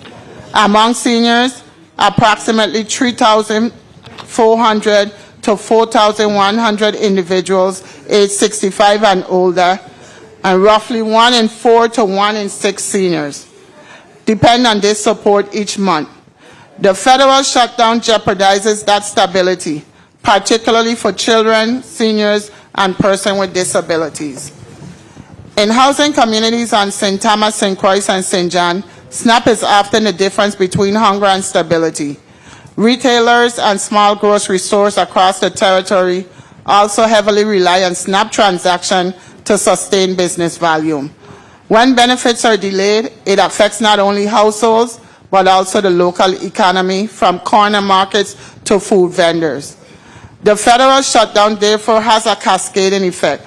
Without the intervention of the Brian Roach administration, more than $5.5 million in monthly spending power would have evaporated from our local economy, intensifying hardship across all islands. Throughout this process, DHS has worked closely with our contractors to ensure that all relief actions remain fully compliant and auditable. Every transaction and correspondence is being meticulously documented for post-shutdown reconciliation, with the understanding that the federal government has indicated these funds will not be reimbursed to the local government. As part of our ongoing coordination efforts, the Department of Human Services will continue to actively monitor the status of all SNAP relief activities, community distributions, and related assistance events across the territory. DHS will provide timely updates to the public using all available communication channels, including official press releases, social media announcements, and public service advisories, to ensure residents receive accurate and consistent information.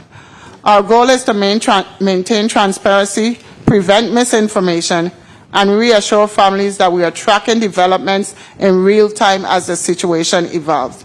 We thank Senate President Potter for his immediate proactive engagement on this issue and for ensuring that the legislature stands ready to act on any measure needed to sustain or expand local relief.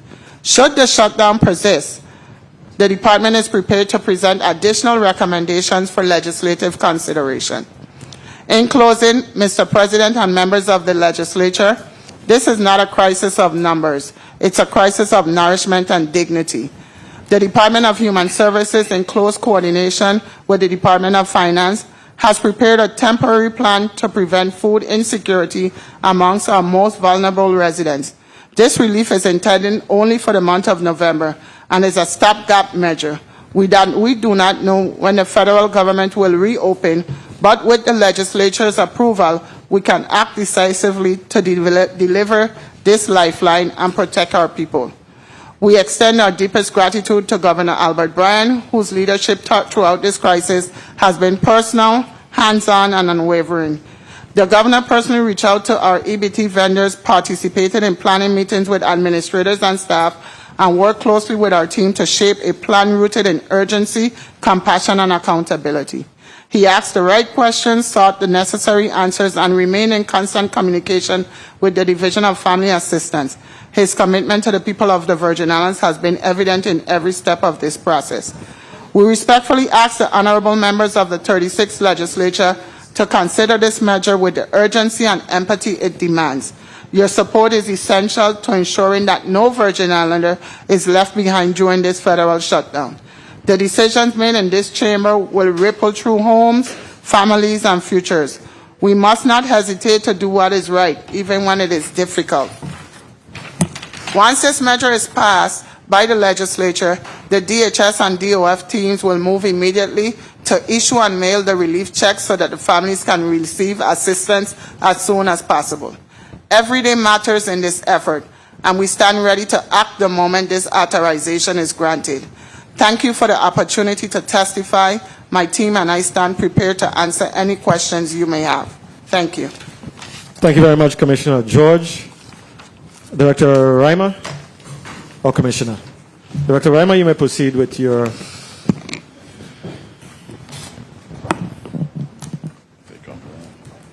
with your testimony. I guess the mic went silent.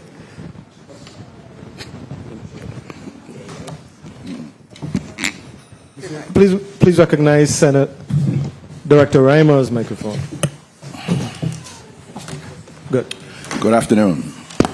Honorable Senator Milton E. Potter, President of the 36th Legislature, members of the Committee of the Whole, and a viewing and listening audience. I am Julio A. Reimer, Sr., Director of the Office of Management and Budget. Today I'm joined by my colleague, the Commissioner of Finance, Kevin McCurdy. On behalf of Governor Albert Bryan, Jr., we present the testimony on the impact of the federal shutdown. As of today, October 29, 2025, the federal government shutdown is now 29 days old with no concrete resolution or end. As of October 24, 2025, the federal court system received their last paychecks, and other agencies such as the Transportation Security Administration and the Customs and Border Protection have not been receiving paychecks since the shutdown began. If the shutdown continues, the impact of the Virgin Islands can be costly. With a federal shutdown, when federal employees are not paid, this will result in lower tax revenue for the territory. The revenues that will be affected will not only include withholding taxes, but gross receipt taxes. Senators, this is not only an economic impact facing employees not being paid, ability to pay their expenses, to include mortgages, loans, and just going to shopping for essentials will severely be impacted. Therefore, today, while we look at the SNAP program, we need to look at the full economic impact of the federal shutdown. First, let me estimate the loss of SNAP shutdown negatively impacts the USVI. The Bureau of Economic Research estimates that the loss of household income of the $6 million per month to SNAP recipients in the territory on a monthly basis will have a negative induced impact on 16 jobs in the Virgin Islands. Let me explain further. Once they don't go to the grocery store and you're working part-time, the first thing the grocery store do in terms of not making money, they start to lay people off. So therefore, there will be an impact there. There also will be an impact in terms of a loss of about $723,412 in labor income, the loss of $2.12 million in territory-wide economic output, and a loss of $1.7 million one-time contribution to the gross domestic product. There is also an estimated loss of $315,000 in taxes in the territory over the same monthly period. SNAP currently supports 21,000 residents in the territory, a quarter of the Virgin Islands population. The ongoing federal shutdown has had a serious and immediate repercussions for the USVI, especially regarding Supplemental Nutrition Assistance Program, which aids about 21,000 residents or 10,600 households, a quarter of the territory's population. The potential negative impacts of halting SNAP benefits are significant and putting thousands of families, seniors, and children at risk for inadequate nutrition. The economic effects are also noteworthy. The interruption of the SNAP benefits could also lead to the decline in revenue for grocery stores, farmers, and small businesses, particularly in low-income areas. Additionally, $6 million loss in federal aid could shrink the local economy, further impacting vulnerable populations. Public health is another critical area of concern, as limited access to nutritious food may worsen existing chronic health conditions such as diabetes and hypertension. This situation may force vulnerable individuals to make tough choices like skipping meals or medications to manage their limited resources. When taken from an institutional spending perspective, the Bureau of Economic Research estimates that the redirecting of $3 million per pay period to the supplemental household income will have a negative direct and indirect induced impact on 30 jobs in the Virgin Islands, with the loss of $2.9 million in labor income, the loss of $3.7 million in territory-wide economic output, and a loss of $3.5 million one-time contribution to the gross domestic product. There will also be a loss of $785,000 in taxes and a reduction of $311,000 in imports over a single pay period. Other significant factors to consider during this federal shutdown. First, there are approximately 1,000 federal employees in the territory that will not be paid until the federal shutdown ends. These employees account for approximately $12.5 million in wages monthly and approximately $2.5 million in withholding taxes. The Bureau of Economic Research estimated the loss of economic contribution from the 1,000 employees paid by federal funds and earning $12.5 million per month will have a negative and indirect impact on 965 jobs in the Virgin Islands, with the loss of $14.1 million in labor income, the loss of $17.2 in territory-wide economic output, and a loss of $16.2 million one-time contribution to the GDP. There is also an estimated loss of $3.7 million in taxes to the territory over the same monthly period. The current circumstances negatively affect the collection of several tax categories due to the disruptions in normal spending patterns. Secondly, there are approximately 1,200 employees in the government of the Virgin Islands that are paid or reimbursed by federal funds. As per last fiscal years, salaries of local government employees were approximately $70 million from federal funds. On a biweekly basis, the government of the Virgin Islands pays or reimbursed $3 million for employees from federal funds. The Bureau of Economic Research estimates that loss of economic contribution from 1,200 local employees paid by federal funds and earning $3 million per pay period will have a negative and indirect impact on 1,192 jobs in the Virgin Islands, with a loss of $3.4 million in labor income, the loss of $4.1 million territory-wide economic output, and a loss of $3.9 million one-time contribution to the GDP. There is also an estimated loss of $885,000 in taxes to the territory over the same period. Third, the federal shutdown can sever the reimbursement lifeline that sustains our core public health workforce and systems behind them. The Virgin Islands Department of Health federally supported payroll exposure is $431,729.81 per pay period. That just to keep people at work. Layered on top of this, a biweekly operational requirement of $501,535 for grant-funded program operations, systems hosting, vendor obligations, clinical and surveillance inputs, exercises, supplies, and other non-payroll costs that would make these people effective. Together, the immediate exposure of $933,264.81 every 2 weeks, or $1.9 million monthly. Finally, I would be remiss to not mention the implementation of the new minimum wage in the government of the Virgin Islands. Senators, as we implement, the implementation is costing the government an additional $500,000 in salary and benefits and will have an impact on the government's ability to meet obligation with a continued shutdown and reduce revenues. The interventions from the government of the Virgin Islands cover costs will further strain the territory's fragile situation, leading to potential hardships such as salary delays, job losses, and reduced vendor payments. Crucial projects necessary for effective governance and service delivery could also face delays. Additionally, the closure of national parks and slowdown of federal services, including passport application and disaster recovery efforts, could exacerbate the difficulties faced by the territory. Senators, in conclusion, the federal shutdown, as it continues to drag on, there are significant risks outside of the SNAP program that affect the Virgin Islands economy. With federal employees not being paid, a potential for federal drawdowns to be delayed or suspended, and additional expenses driven by increased labor costs, the territory will be forced to make difficult decisions to sustain essential government services. There needs to be a continued dialogue between the executive and legislative branches of government to be proactive in a current fluid situation for the continuation of essential government services. Therefore, to sustain essential services and maintain fiscal stability, we recommend that the legislature authorize a reallocation of the $100 million that's on the line of credit and divided as follows. $50 million from the operating capital expenditures and $50 million for reserve, either disaster-related or operating, should the shutdown extend beyond December 1st, 2025. This measure will provide the government of the Virgin Islands with flexibility necessary to respond proactively to prolonged federal disruptions and ensure continuity of services for our residents. Senator, this concludes my testimony. Commissioner McCurdy and I are available to answer any questions you may have. Thank you. Thank you so very much, Director Reimer, as well as Commissioner Avril George.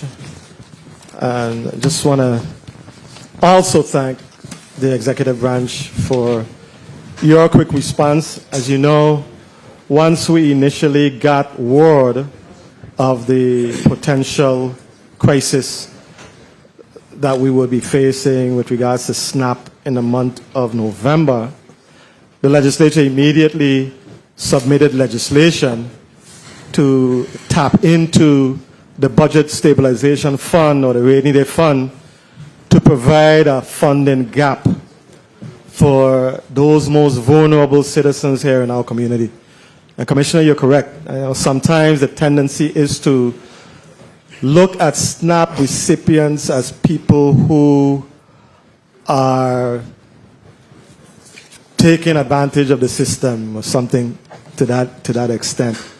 But in fact, this is a group of individuals who are very often senior citizens, very often young children, very often handicapped, very often down on their luck, and this is a lifeline for many of them.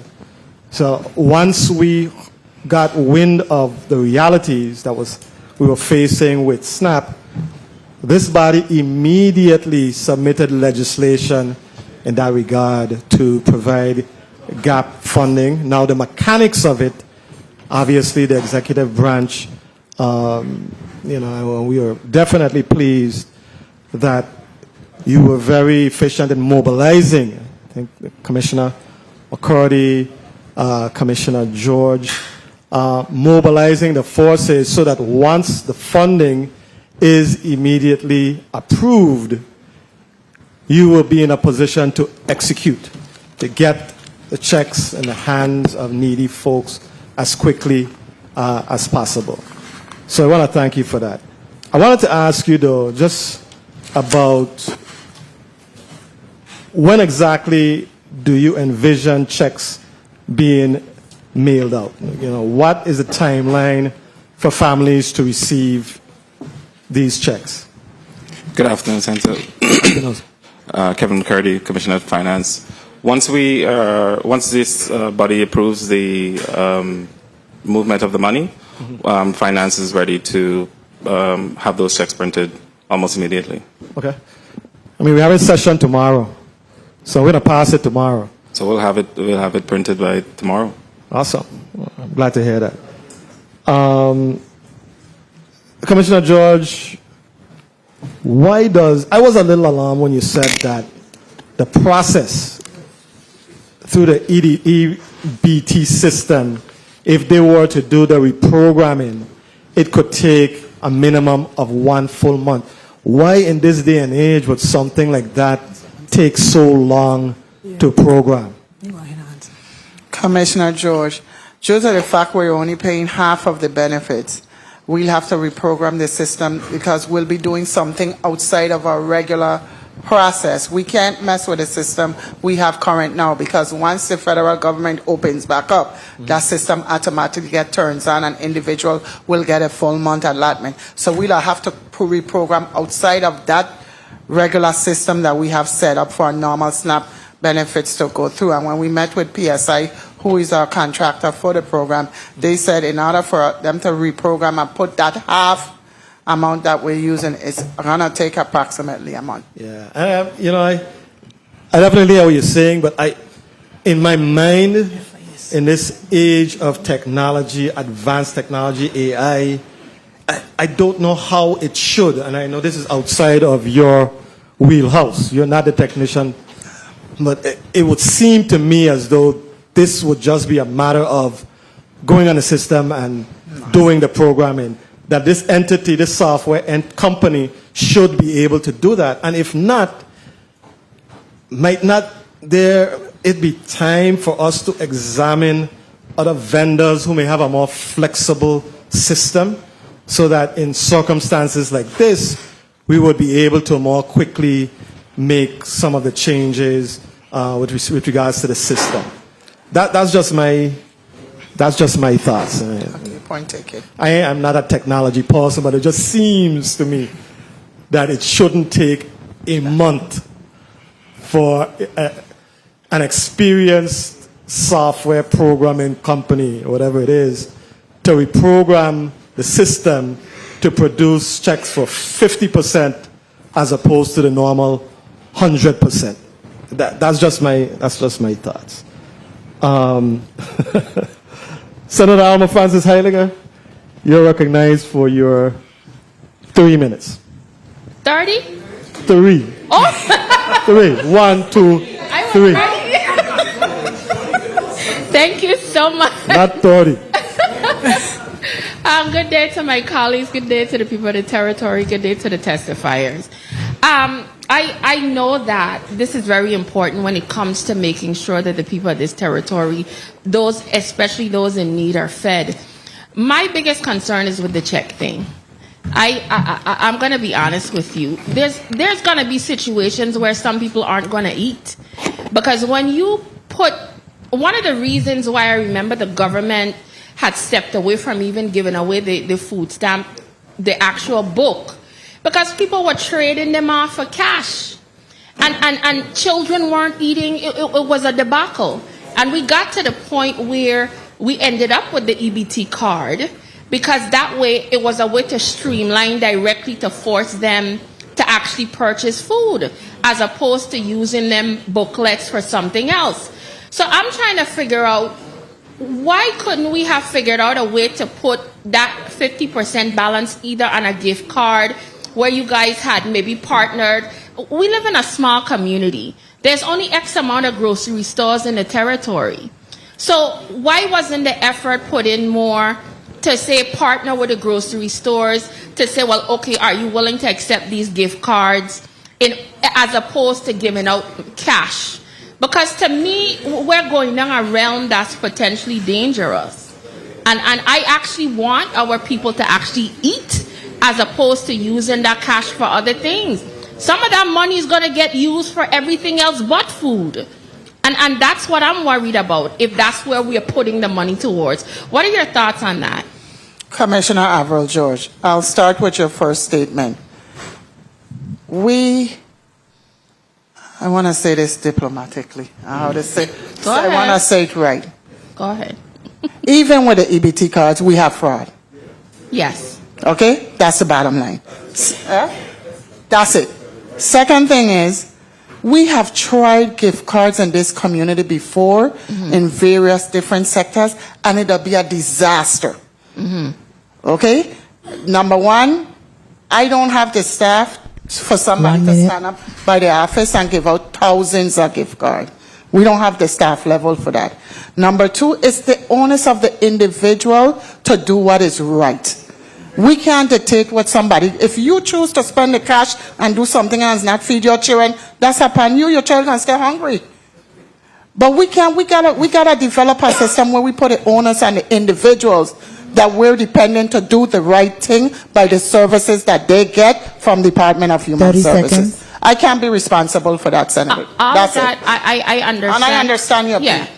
All of that's nice. We can't legislate morality, but as leaders, we still have to have protective guardrails to at least make sure that the majority of the money could potentially be funneled in the right way. That's my concern. And this was the easiest way to get them the money fast before the first. After the first, if these individuals don't get paid, people are going to be hungry. They're accustomed to get their allotment by the first, which is, we're talking Saturday, which they would have gotten their EBT card loaded by Friday. So we had to find the most simple process to get these things in individuals' hands so they could provide by cutting checks. And it was the most simple process where DHS don't hold the burden. With DOF help, the checks go in the mail and individuals get their checks right away.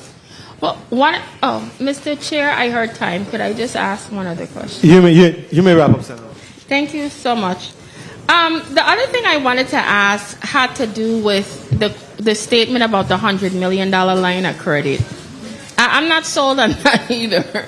I know the whole history with that. I had quite a bit of battle to try to protect some of it for what it was intended to be for. Where is that coming from to potentially now shift it to go towards other purposes?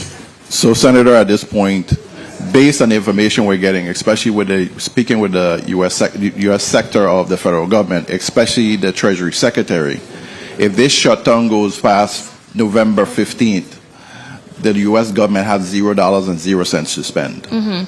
We have to be prepared when that shift comes.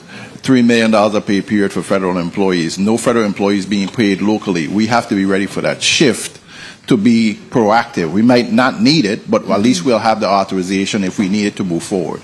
If it goes past November 15th, it's just chaos.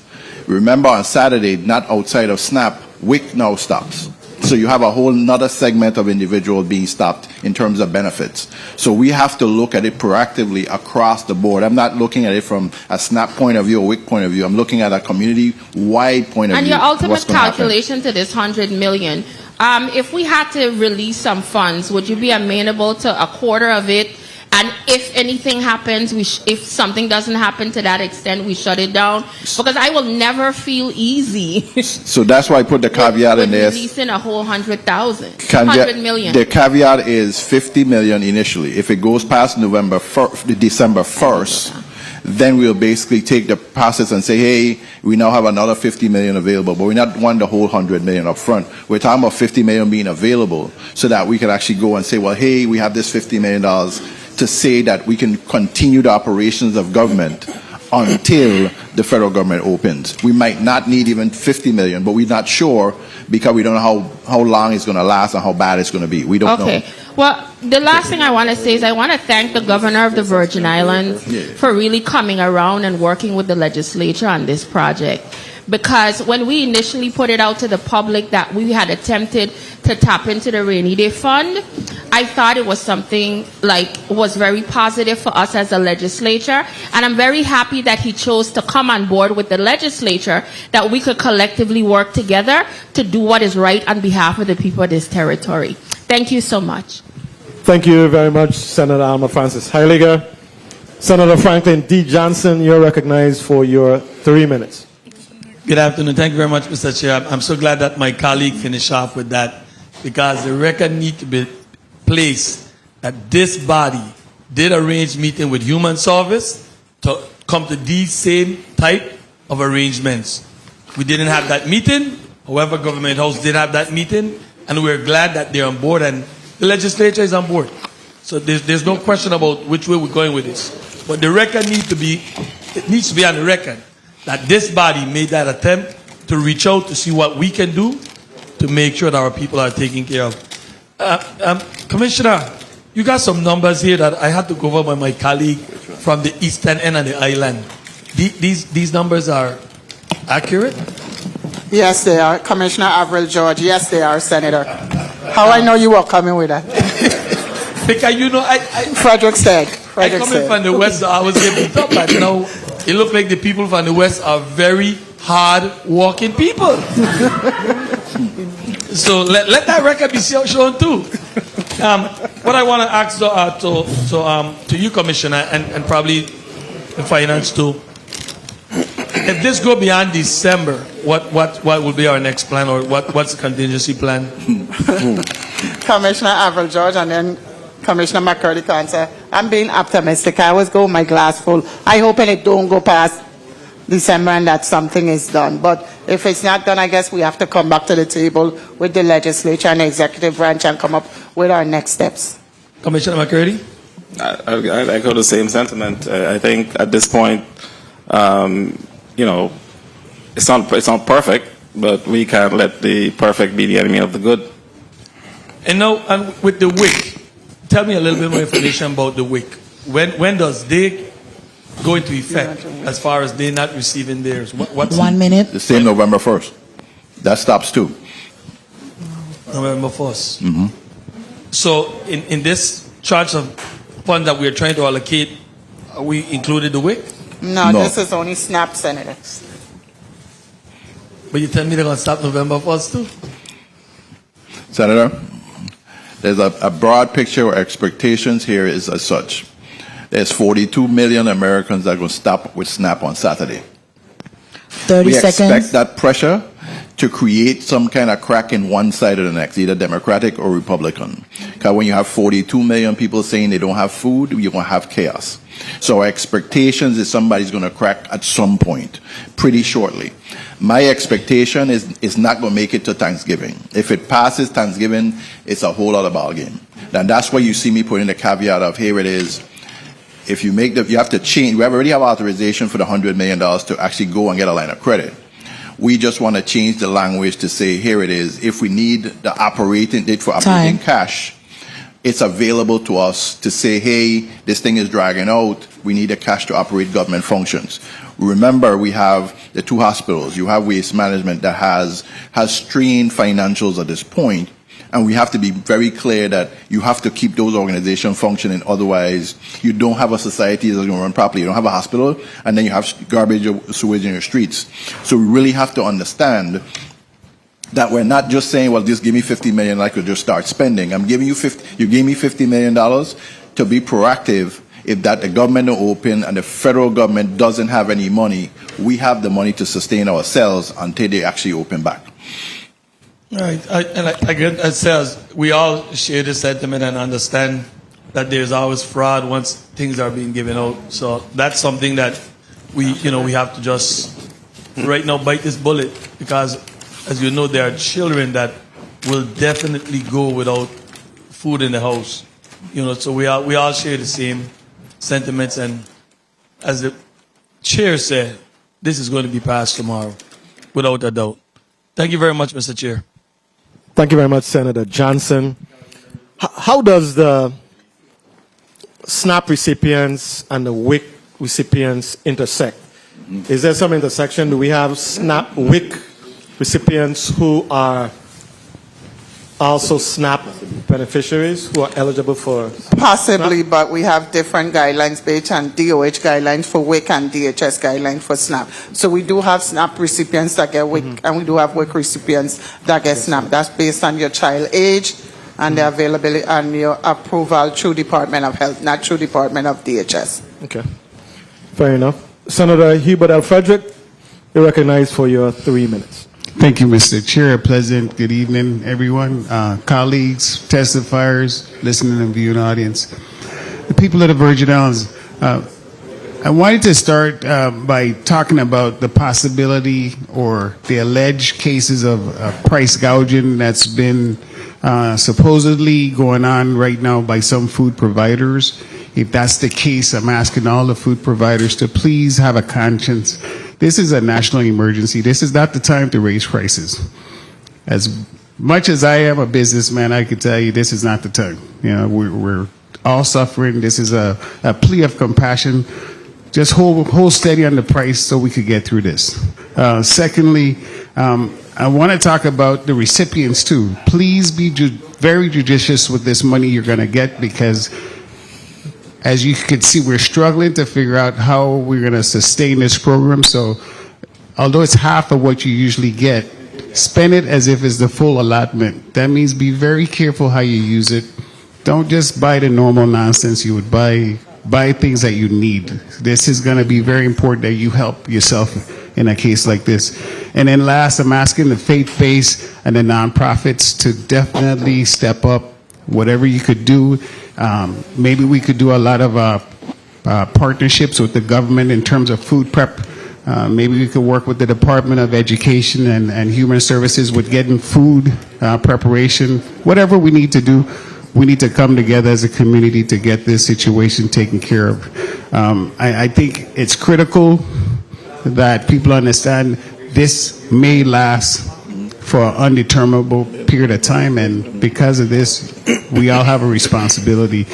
Commissioner George, is there any resources that Human Services have that they could be co-mingled or used to help assist nonprofits to get some food to the community?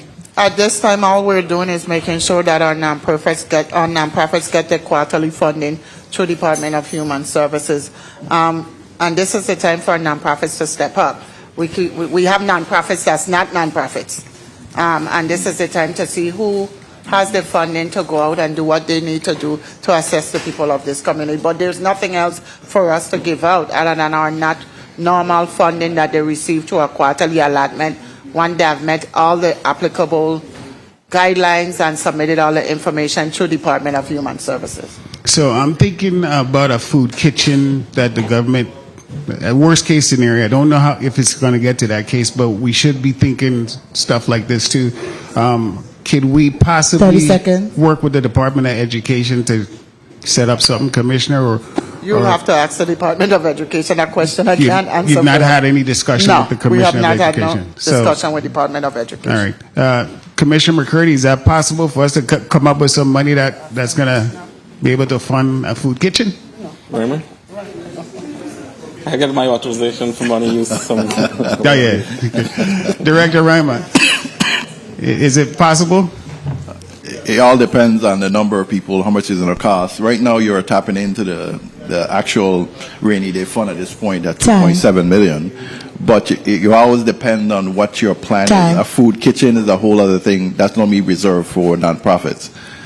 Government don't do well in trying to run things they don't actually run on a regular basis. Mr. Chair, if I may just wrap up real quick.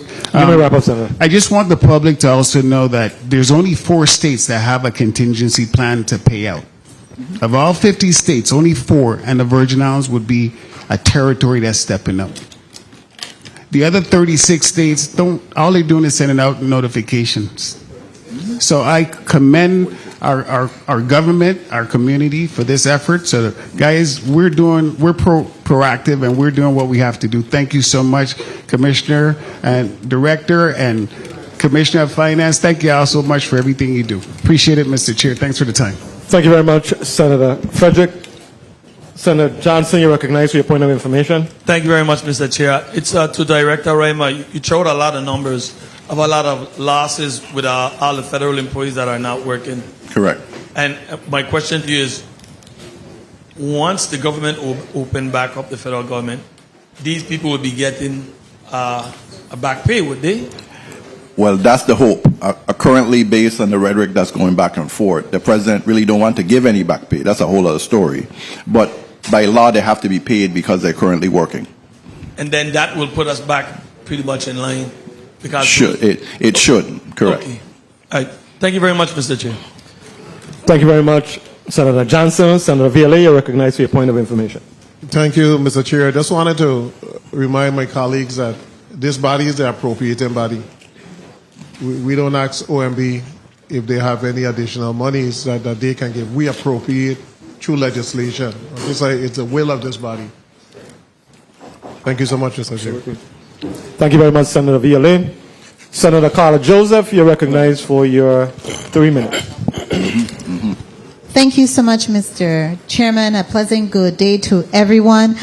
I want to begin my line of questioning regarding the 1,200 employees that the OMB director mentioned in his testimony. Which departments do they cover?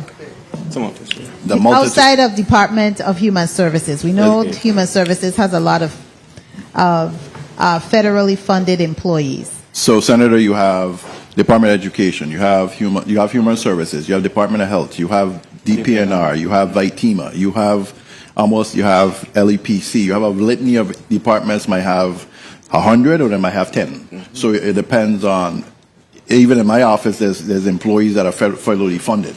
So you across the board, the Commissioner of Finance has it in his office also. So you have a litany across the board. And Department of Labor. Labor, exactly. Okay. So in looking at those persons, have you come up with the total amount? You said it would be about $3 million? $3 million a pay period. Pay period. And we have this pay period, were we able to draw down? Yes. Okay, the federal funds. Yes. Okay, good. And are all of the government entities that receive federal funding, are some of them still able to draw down? Yes. Which ones? All of them. We haven't had any issues right now in terms of draws. Okay. They might be delayed probably 2 to 3 days, but they're still coming. They're still being able to The draw. challenges we have, Senator, so you actually further gave you from information is as they follow more employees in the federal government, it's becoming more and more difficult. Like, for example, the IRS now is actually furloughing employees constantly every week. So you're having issues where we might not receive the refunds for the child tax credit, the earned income credit. Those type of credits we normally get actually the funds back. They'll be delayed because, of course, there's nobody there. 1 minute. How long are you looking at the delays now compared to when the government was operating as usual? In regards to drawdowns for payrolls, like basically some departments 3 days. In terms of the IRS, they basically, for the credits, have stopped. So the IRS credits have stopped. Because there's nobody there. Did you get any correspondence from the IRS stating when they're going to resume or if they're going to resume any communication? No. 30 seconds. Okay, any communication from the Treasury Department? Are they still operating? Are you still being able to draw down on funds from the Yes. Department of Treasury? Yes. And the Department of Interior? Interior is delayed. Delayed. How much days? 5 days. 5 days. And that is this affecting your cash flow? Currently, it's not affecting cash flow yet, but we see it coming with probably in the next couple of weeks. Okay. How much cash you have on hand now, We Commissioner have McCurry? 7 days of cash. 7 days. Yeah. And I remember before you had said it was at least twice that amount of days. Yes. Okay. And Mr. Chairman, I just wrap up. When you say 7 days cash, how much is that? How much does it equate to in So numbers? we're looking at about between $62 and $68 million. But that is to include payroll tomorrow and health insurance as well. Thank you so much for your line of responses. Mr. Chairman, thank you so much for the time. I appreciate it. Thank you very much, Senator Joseph. Senator Novel E. Francis Jr., you're recognized for your 3 minutes. Thank you. Thank you very much, Mr. Chairman, and good afternoon. Thank you for your testimonies. And a hungry man is an angry man. It's the worst feeling in the world when a parent have to look at a child that complain that they're hungry. It makes a sane man do insane things. So I really want to thank my colleagues, thank the executive branch in coming together to bring some relief and perhaps a crisis aversion. Yep. The poverty rate in the Virgin Islands has been deemed to be about 22.8% as of the 2020 census report. So we know that there is some issues ahead if we're not able to avert the situation that we're current. So I think the continued dialogue is important, and we need to continue to work together to make sure that we're providing the executive branch with the opportunities to meet the needs of this community. So I look forward to being a part of that process. We also have to be mindful and have the conversation about the mindset of our recipient. This is 50%, half of what they traditionally get during the disbursement on the first of the month, which means that behavior changes don't be required. You can't continue to do the same thing the same way because, again, there is a 50% reduction. So we're reaching out and asking our beneficiaries to be of utmost consideration to this funding that's being made available to you and to use it wisely and make sure that your families are buying the necessary things and making sure that you have a meal to eat. In terms of public education, Commissioner, I wanted to ask you, how have you been able to at least alert the community, the beneficiaries of what's occurring, and what is to come in terms of the very near future in respect to the disbursement limitation?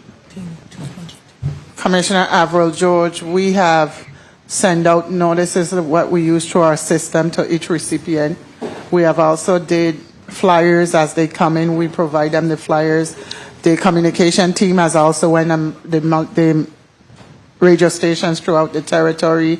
We also have our social media, Facebook page, our Twitter, and we constantly be sending out messages. A lot of people had come in when they heard it on the radio, and the team was able to explain to them what we're looking to doing, and we're going to continue that process, as well as making sure people know if they don't get the checks, that they can come in the office, they can call the hotline numbers, because we're going to be there to assist during this difficult time. Very well, thank you. And I'm hoping that education continues to, kind of provide some advisory and awareness as much as possible. And of course, OMB and finance, Mr. Chair, if I may just wrap up here. Of course, we just had an extra payday. We're about to have an extra payday tomorrow, which means that there's an additional disbursement of monies that traditionally we don't do every month. What's the cost? What's that number?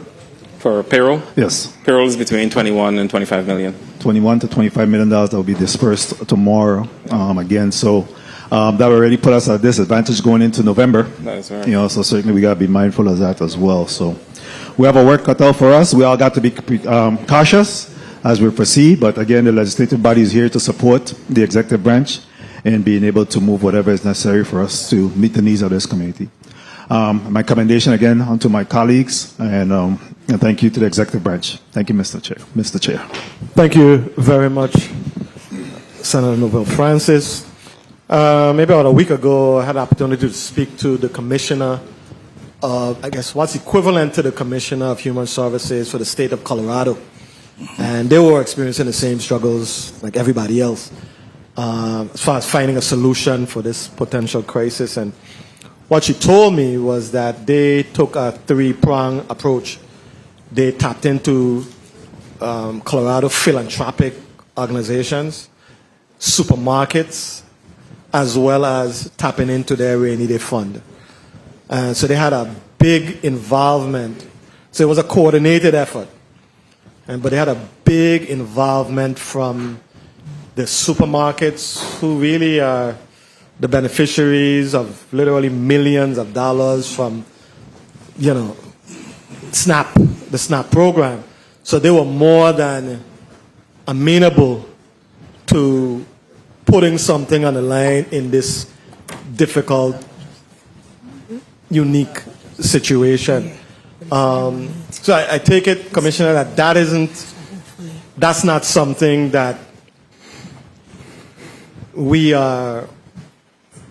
I know the dynamics are different, but just the notion of having a coordinated dialogue or effort with the supermarkets, nonprofits, to sort of have a more, we're doing 50% now, but to fill whatever remaining gaps that might exist. Just your thoughts. Commissioner Avril George, we did have nonprofits that reached out to us in regards to getting guidance on what they can do if they want to do like food bags and stuff like that, and we gave them directions on what the process that we think will work. But are we intricately involved in their distribution? Not at this time, Senator. Thank you for your response. Point of information, Senator Francis. Sorry, Carly, just one quick thing that I had written down here that I forgot to ask. During Irma and Maria, we had difficulties in individual having their ID card to be able to cash checks. Do you foresee this as an issue or concern in respect to the ability of some of these beneficiaries to be able to cash these checks? Yes, Natalie Bailey. Natalie Bailey, Administrator. One of the things that we're going to be doing is reaching out to the banks, to speak with the banks to see if they could, so they know that we're going to be having these checks issued. Also, if the person has persons who are maybe taking care of elderly persons they could be authorized reps also, and maybe deposit the checks that way. But we've been receiving calls in reference to that, with persons saying they're having issues with that. So we're going to be reaching out to the banks as well as meeting with each one of those persons who are having issues. Okay. Thank you very much. Senator Clifford A. Joseph, you're recognized for your 3 minutes. Thank you for the time, Mr. Chair. And good afternoon to the testifiers, and thank you guys for the compliment of those testimonies you had, because all the information is good. I know I listened to Dowe this morning saying pray for Jamaica. We gonna soon need to be praying for ourselves. Let's be real. I mean, some people talking hungry, some people ain't talking about hunger, but let's be real. I am happy to be part of this organization, and I'm happy that we all are working collaboratively together to make sure that this process is going through.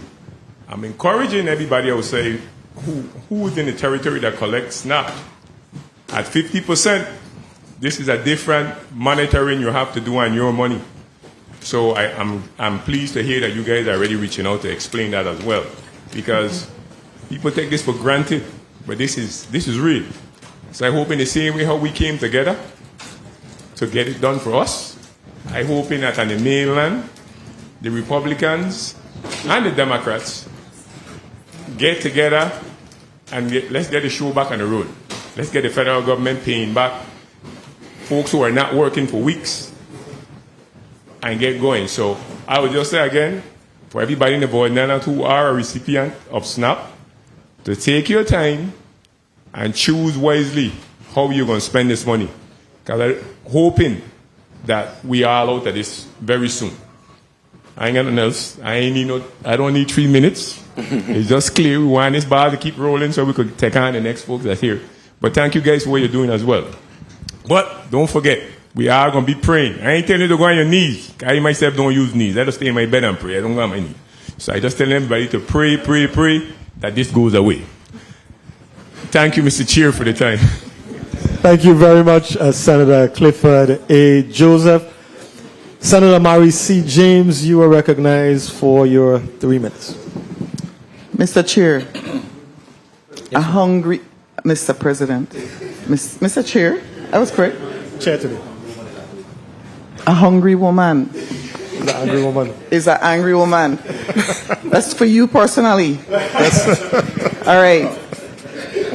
I ain't sure to take it, but I can process that. I pray that on Friday this will be resolved. That's my prayer, that this will be resolved.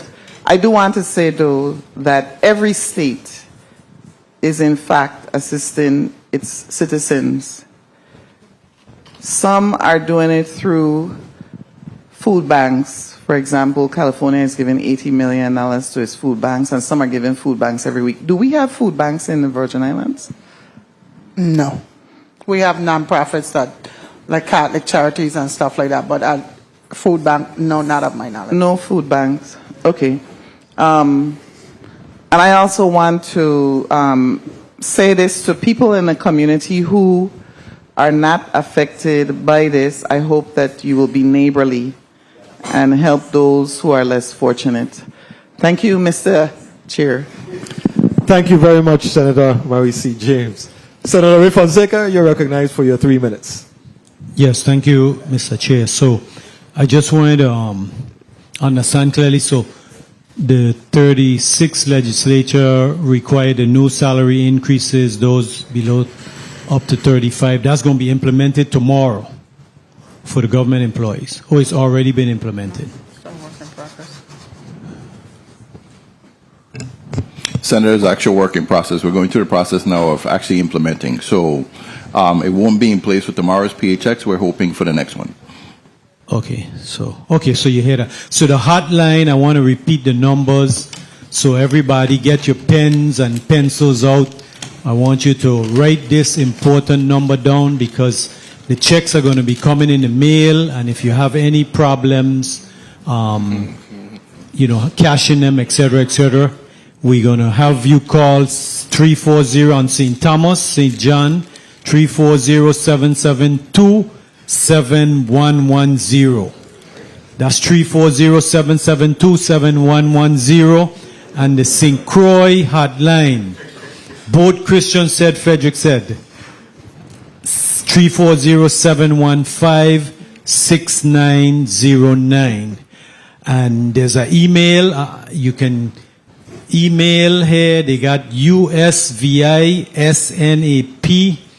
relief, RELIEF, at dhs.vi.gov. I'm going to repeat that one. That's a long one. USVISNAP RELIEF at dhs.vi.gov. Commissioner Avril George, who are they need to contact? Any particular person who ever answered the phone? Thank you for being my PIO, Senator Fonseca. Yes. But you are correct. That's the numbers, and once they call, we're 1 minute. We're going to have a dedicated employee there to answer the phones, and we have the emails going to specific individuals that we can monitor it, because we're still operating, we're still in business, so we're trying to separate this from the employees doing their regular duties that we get.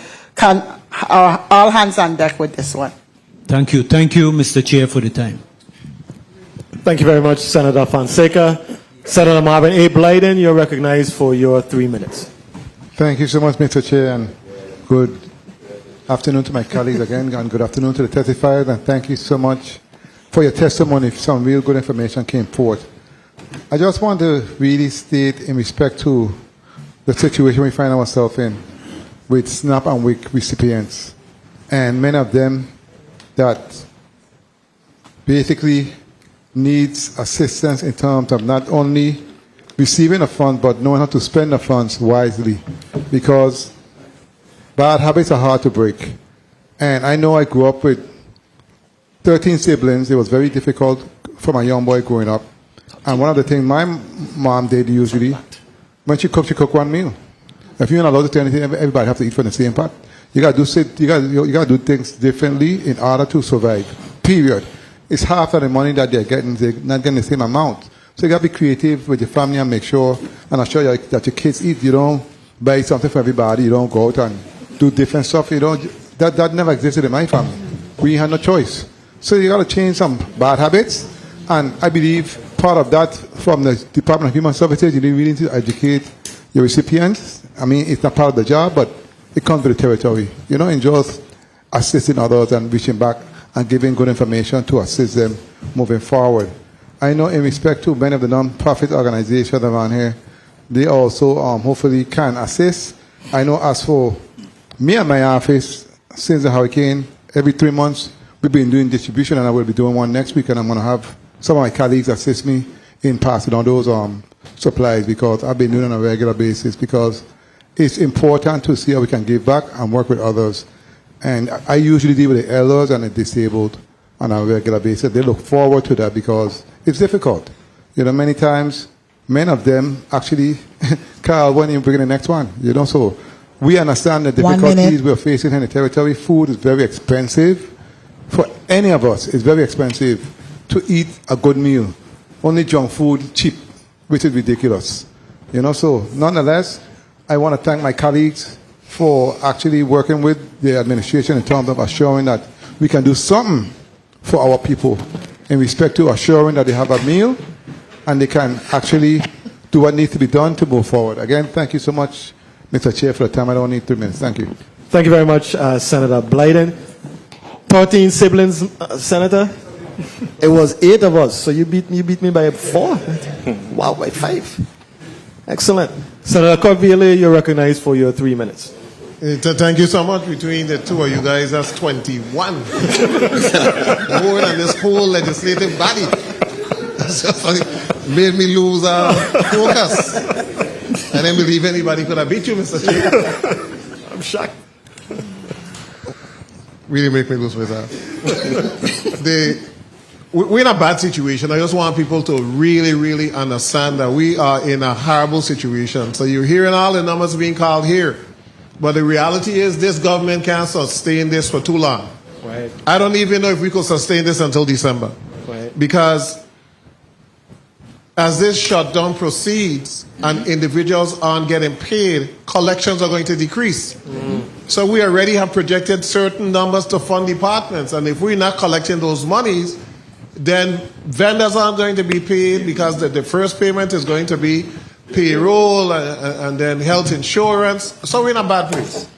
And if you look at week ending on Saturday, you look at the possible impact to our entire school lunch program that deals with not only public school but private and parochial. You look at Head Start that is funded with federal funds. You look at our special education department, which is funded with federal funds. All our federal employees who are not presently being paid right now and missing a paycheck this week, and some missed it last week. You're looking at those employees who work for the government of the Virgin Islands who are paid with federal funds, 50%, 75%, 33%. All the money got to come from the GVI. Wow. So we're in a bad case. So anybody out there that believe that everything is going to be easy, it's not. So you need to budget. And unfortunately, we don't know if that's going to be the norm. We don't know if 2 months from now we're going to have a shutdown again. We don't know. We don't know if next fiscal year we'll have a shutdown. So we got to make sure that we prepare as Virgin Islanders, for the rough road ahead. We got to prepare. I want to send out to all of the grocery stores, everyone that sell products. This ain't the time to increase nothing. Right. Because I proclaim to all God that when SNAP benefits come out, the prices will go up. Not Saturday. We cannot afford an increase in anything. Matter of fact, to the best case possible, if you're able to deduct your prices a little bit, reduce your prices a little bit, you don't need that same profit margin, then do that. Every other place doing it or no? Stores on this island, and we got to be honest, stores on this island collect $5.7 million in SNAP benefits every month. $5.7 million. That is not individuals who spending cash. We're talking about $5.7 million. So at the very least, a lot of those stores could say, well, now is the time for us to reduce some prices so the money can stretch a little more. Or we're going to make sure that Catholic Charities, Soup Kitchen, that we're going to give them commodities so that those that are hungry, they're able to eat. But we got to push that. And I'm calling on DLC. Anybody that raising the prices, you need to stop them. Or you need to send it out now. No price gouging, nothing. You got to send it out, and we got to make sure that the prices in the Virgin Islands are maintained. Thank you so much, Mr. Chair. Thank you very much, Senator Vielle. I concur. I think that it will be an incredible show of Virgin Islands unity if we had some major supermarkets make a statement that not only are we not going to raise the prices, but we're going to make some significant donations to fund some of the not-for-profit entities like Catholic Charities and the Red Cross. So it'll be an incredibly positive move, and I think it would benefit them in the long run because Virgin Islanders are looking at you as a good corporate citizen. Senator Kenneth Gittins, you're recognized for your 3 minutes. Thank you, Mr. Chair, and good evening to all. I too want to thank you all for being a bit proactive here in this stance. We're in a real bad situation. And it's only now hearing the discussion I said I should have asked WAPA when they were here too, but I'll ask you all if there was any coordination with you all and other partners to explore any emergency waivers or extensions as it pertains to paying some of these things, because we're not only SNAP recipients are affected. So right now we have people in our community that works for the federal government that's not collecting a check. So I wanted to know if y'all are doing any coordinated efforts with some of these other partners, and whether or not DHS have been able to identify any families or households that are directly affected with the federal government shutdown. I know it's a lot. You have a lot on your plate already, but we have people that are directly affected. Natalie Bailey, Administrator. Put on the Stony Ground voice, man, and leave the white lady voice. Okay. Okay. Well, actually, we've had approximately 17 persons that have come so far to apply for the SNAP program, but unfortunately, we don't have any waivers or anything that we can do at this time. We have to follow the regulations. So nothing has been relaxed, so we haven't received anything from USDA or FNS at this time. So when I speak to waivers, or I might have, let me strike waivers and use extensions. So for instance, we don't want people who are directly affected with the government shutdown. I'm not talking just of SNAP recipients now. I'm talking about people who are directly affected by the federal government shutdown that may not have the money to pay the light bill. So are we having any conversations with WAPA as it pertains to these households? Commissioner Avril George, Senator, at this time now. Okay. Would you be having these talks, especially since the administrator just stated that at least 17 households or persons have already 17 come? individuals that has been furloughed or work for the federal government and that's not getting paid came in to apply for food stamp. Right. So Conversations can happen, and thanks for bringing that suggestion up. So they can happen. So it will happen, is what we're saying? Conversations will happen. Okay. Thank you. And finance, do you have a estimated fiscal impact or risk to the general fund with regards to the federal government shutdown? Not overall, not right now. What we do know is, as folks are unable to, if folks are unable to do their draws for payroll, we know that's $3 million. We know that for the federal folks, Director Ryman mentioned, I think it was $2 million in income withholding taxes that we won't be getting in the coffers. Hopefully, those people are paid retroactive pay so that we can get those monies.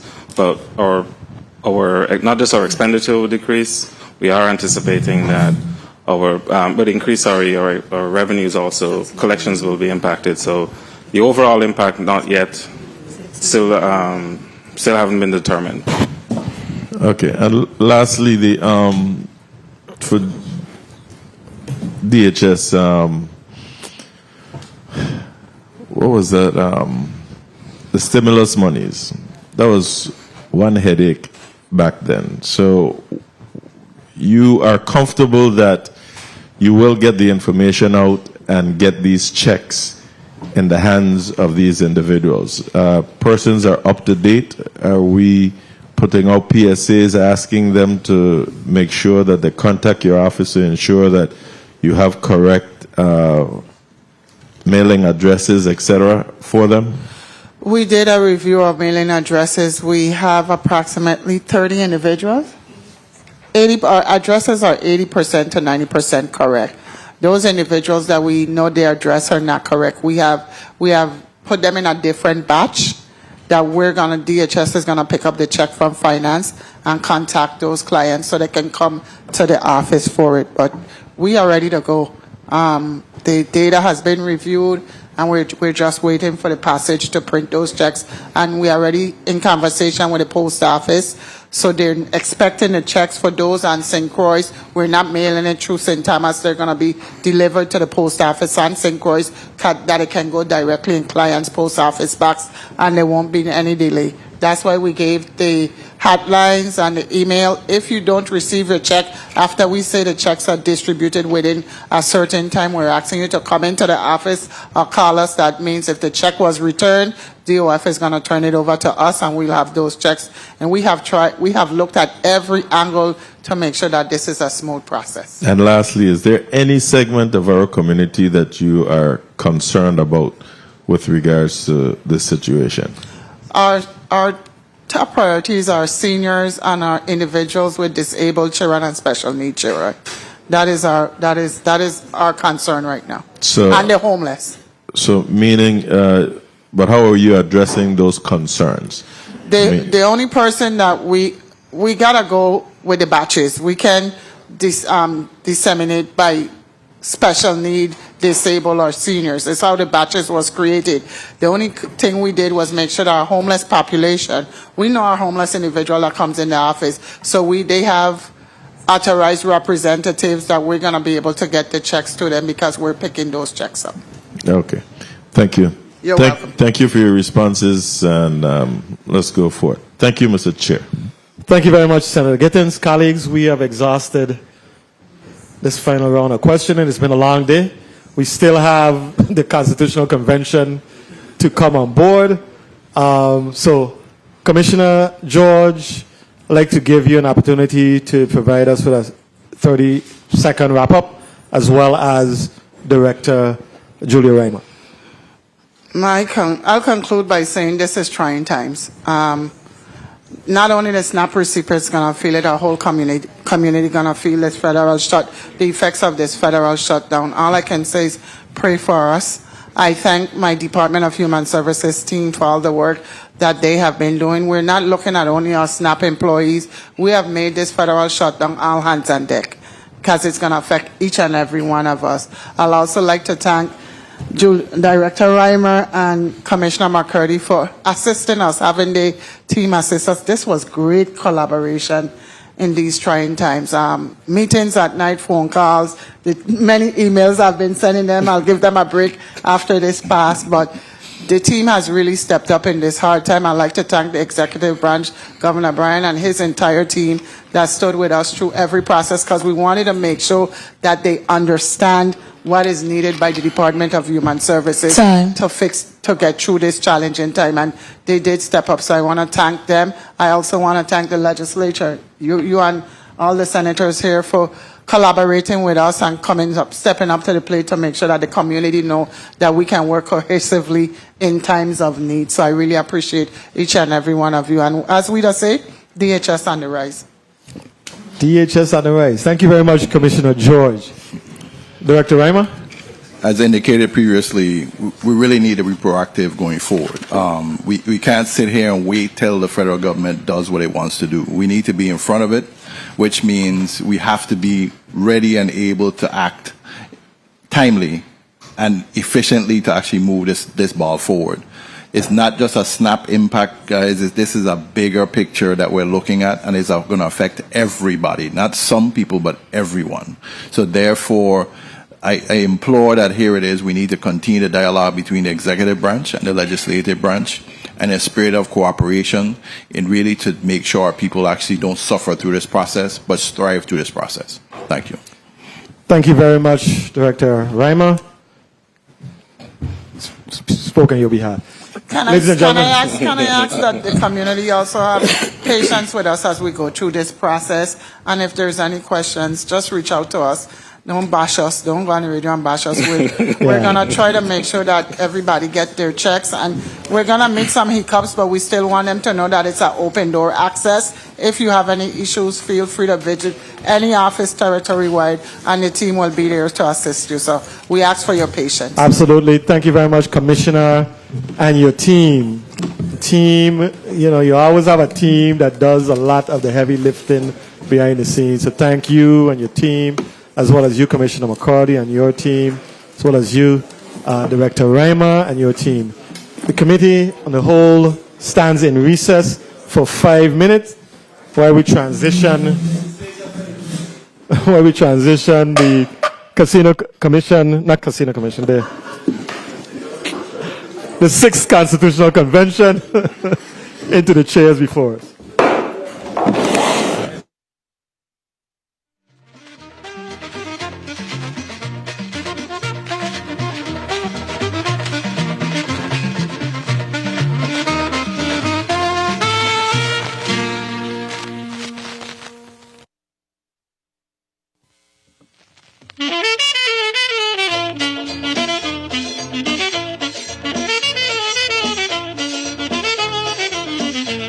Thank you.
We're getting right now.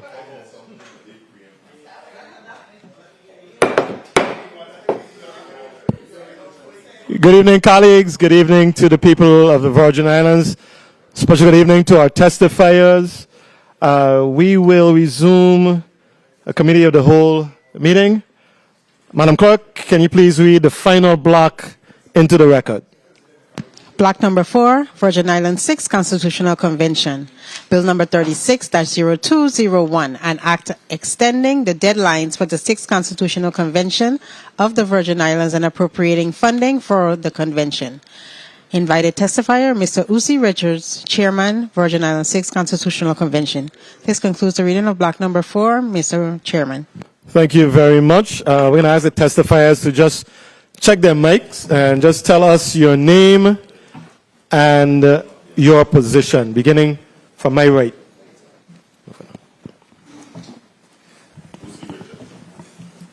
Sorry? Okay. Yeah. Go ahead. Rudell A. Hodge Jr., Delegate for the 6th Constitutional Convention. Thank you, Delegate Hodge. President, good evening. Uzi Richards, the President of the Virgin Islands 6th Constitutional Convention. Thank you very much, President Richards. Are you prepared to move forward with your testimony now, Mr. President?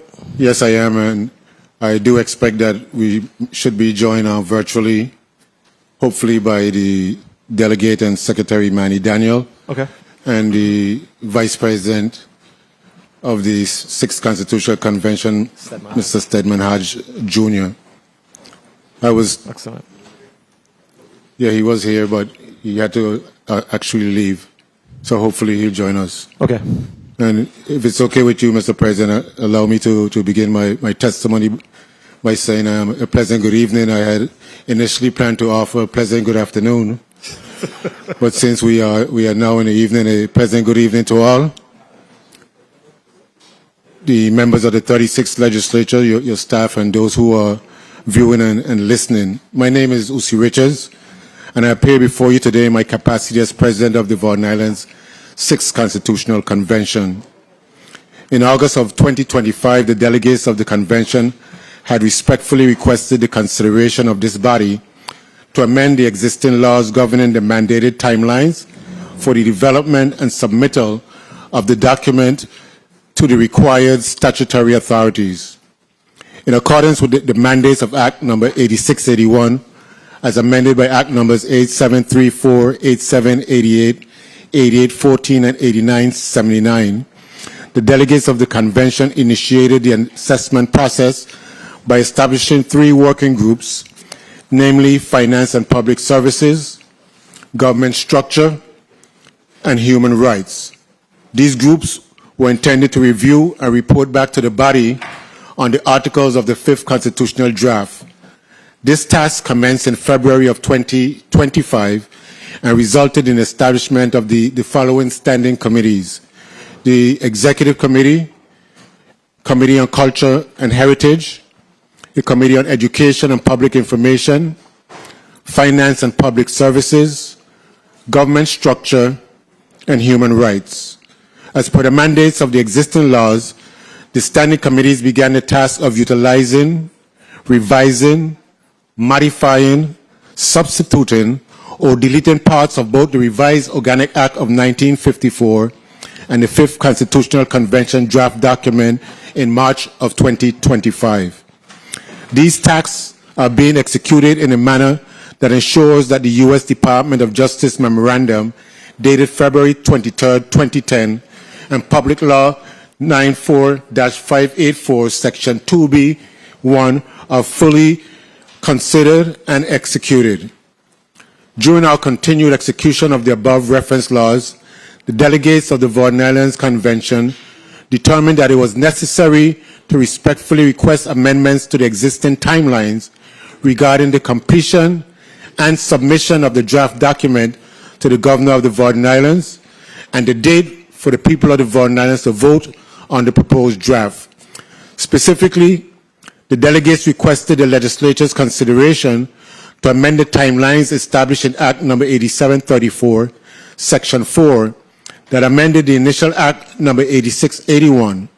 The Virgin Islands Constitutional Convention proposals regarding these timelines as enacted by the sections of the above referenced act are as follows.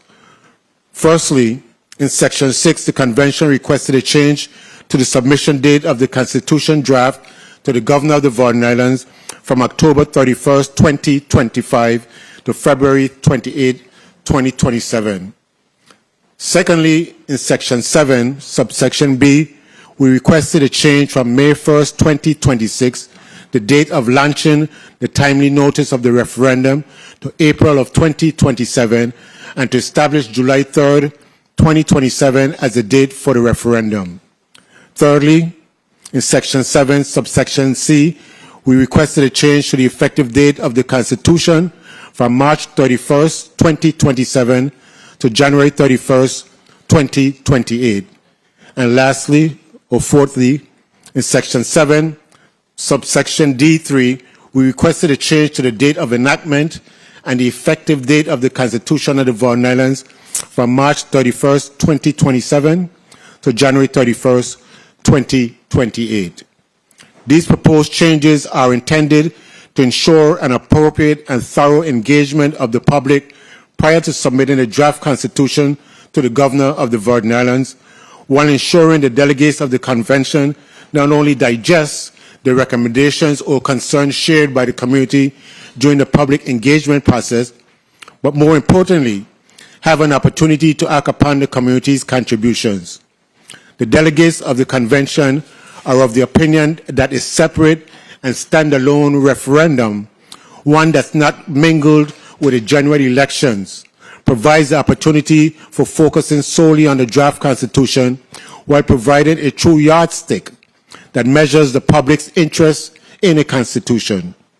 To date, the Convention has held both in-person and virtual meetings on all three islands, at conference facilities at the Office of the Lieutenant Governor, the University of the Virgin Islands, the Government Employees Retirement System, the Virgin Islands Port Authority, and the Legislature of the Virgin Islands, and in most instances in both districts of St. Croix and St. Thomas St. John at these facilities.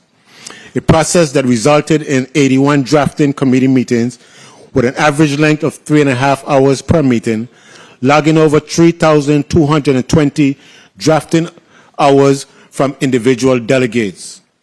The standing committees of Culture and Heritage, Government Structure, and Human Rights have completed the proposed articles under the jurisdiction of their respective committee for legal review and feedback, while the Standing Committee on Finance and Public Services is nearly completed with their review of articles under their jurisdiction.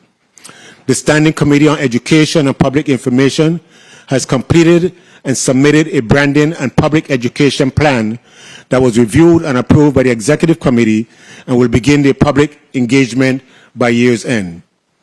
The Convention acknowledges and appreciates the Legislature's support in covering the initial costs of the Convention pending the receipt of the initial $100,000 allotment in April of 2025. It is important to note that the fiscal year 2025 appropriation of $50,000 for the public education and information campaign was not allotted to the Convention and thereby may require an additional appropriation. This assumption was made by me given the fact that there's no language that states that the fiscal year 25 appropriations that states funding shall remain available until expended.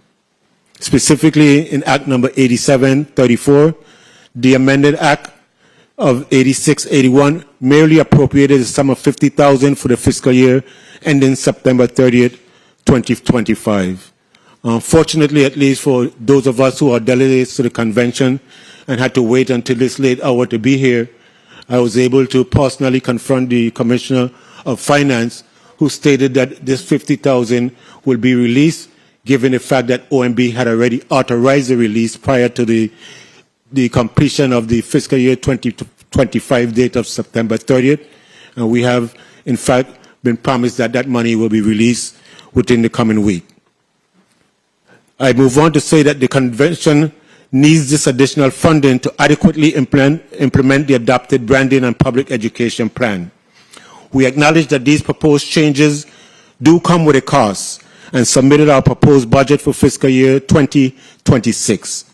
So far, fiscal year 25, the convention has been able to run a remarkable lean operation, spending very low amounts of our funding for line items like food and travel by prioritizing virtual meetings.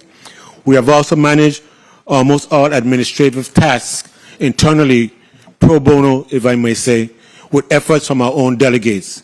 This strategy is simply not sustainable for fiscal year 2026. With the additional funding request, we will bring our much-needed legal counsel to begin our constitutional draft review process, an executive director to manage internal and external convention coordination, and professional services to build a historic archive and make convention assets accessible to the people of the Virgin Islands.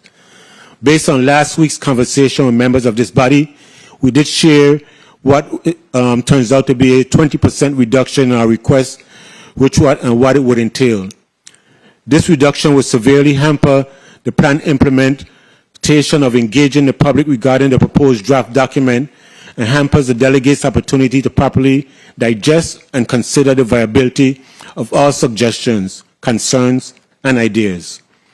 The work of the convention cannot happen in a vacuum. It will take the cooperation of the legislative and executive branches to realize a process and a product worthy of the people's support. As we continue this vital work on behalf of our people, we look forward to the continued support from our first branch of government, who in collaboration is continuing to help us build a strong foundation by which this sixth constitutional convention draft can stand before the U.S. Congress and, more importantly, before the people of the Virgin Islands. We thank you for your time, your partnership, commitment, and consideration of our request today.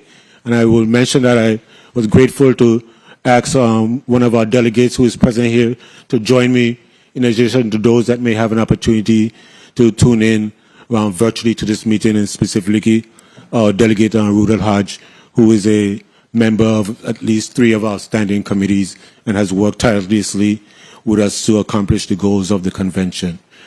Thank you, Mr. President, and thank you, members of the 36th Legislature, for your time and your attention.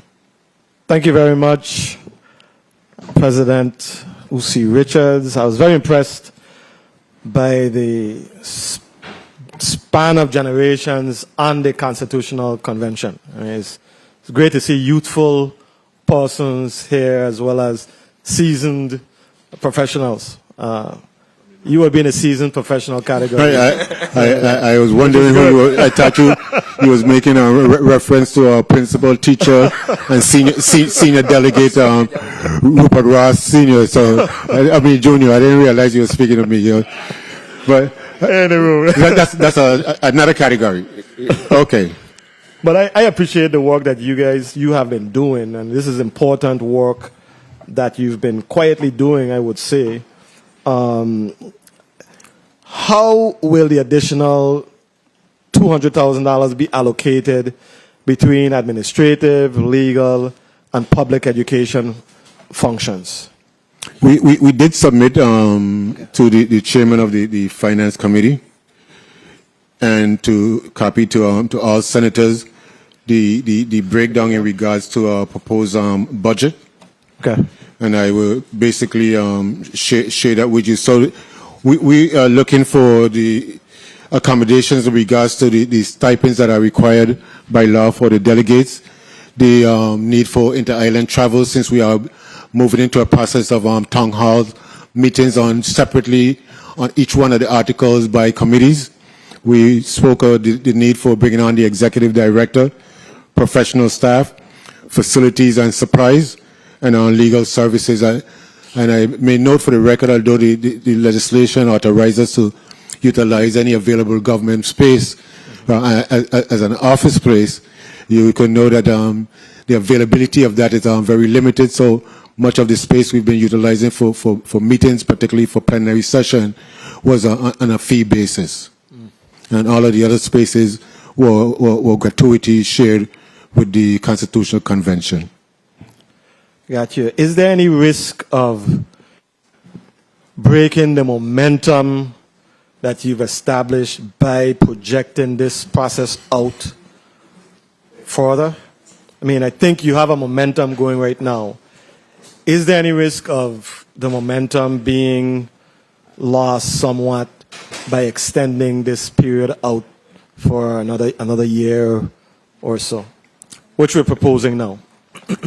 Let me share with you, Mr. President, and Mr. Chair of the Committee on Whole and the members of this body. Initially, I too had to be convinced about the proposed recommendations by a majority of the delegates in regards to changing the timelines. I am of the opinion, and based on the historical experiences that we've had with the first, second, third, fourth, and fifth constitutional convention documents, that these documents never provided an opportunity prior to being sent off to the governor and sent to the United States President and thereby to Congress to have an interaction with the community. And I think that the opportunity for engagement with the public to provide a sincere approach, to provide the mechanisms, whether electronically, by website and emails, to gain their feedback, provides a greater strength to the community and provides a buy-in for public support. But I think that I would also like to allow for Delegate Harshaw to also speak on this topic, since he was one of the individuals that have worked with the group in making the proposals to the convention members. Excellent. Delegate Hodge? Thank you. Thank you, Mr. President, and thank you, Senator Potter. I think when we look at the history of these conventions, 1 through 5, there has never been an opportunity for the Virgin Islands public to really engage with the document. We could look at the 5th draft. It was submitted to the governor on the last day. So there was no true time for the public to really digest and improve on the document and give their suggestions, improvements, and so forth and so on. So looking at the history of these conventions, we decided that it might be the best case to push the timeline out. Also, there was other factors that was considered, such as the government shutdown, midterm elections, so forth and so on. So we really decided that it makes more sense collectively for this convention to make sure it's the last convention, because we do not want to have a 7th constitutional convention of the Virgin Islands. We do want to make the 6th, which stands for VI, as the last convention that we actually get a document to the people of the Virgin Islands. So that why the decisions was made to move the timeline out further from the October 31st, 2025 timeline. You make a very persuasive argument, I think. You do. I'm very surprised that we never had this period of engagement with the general public.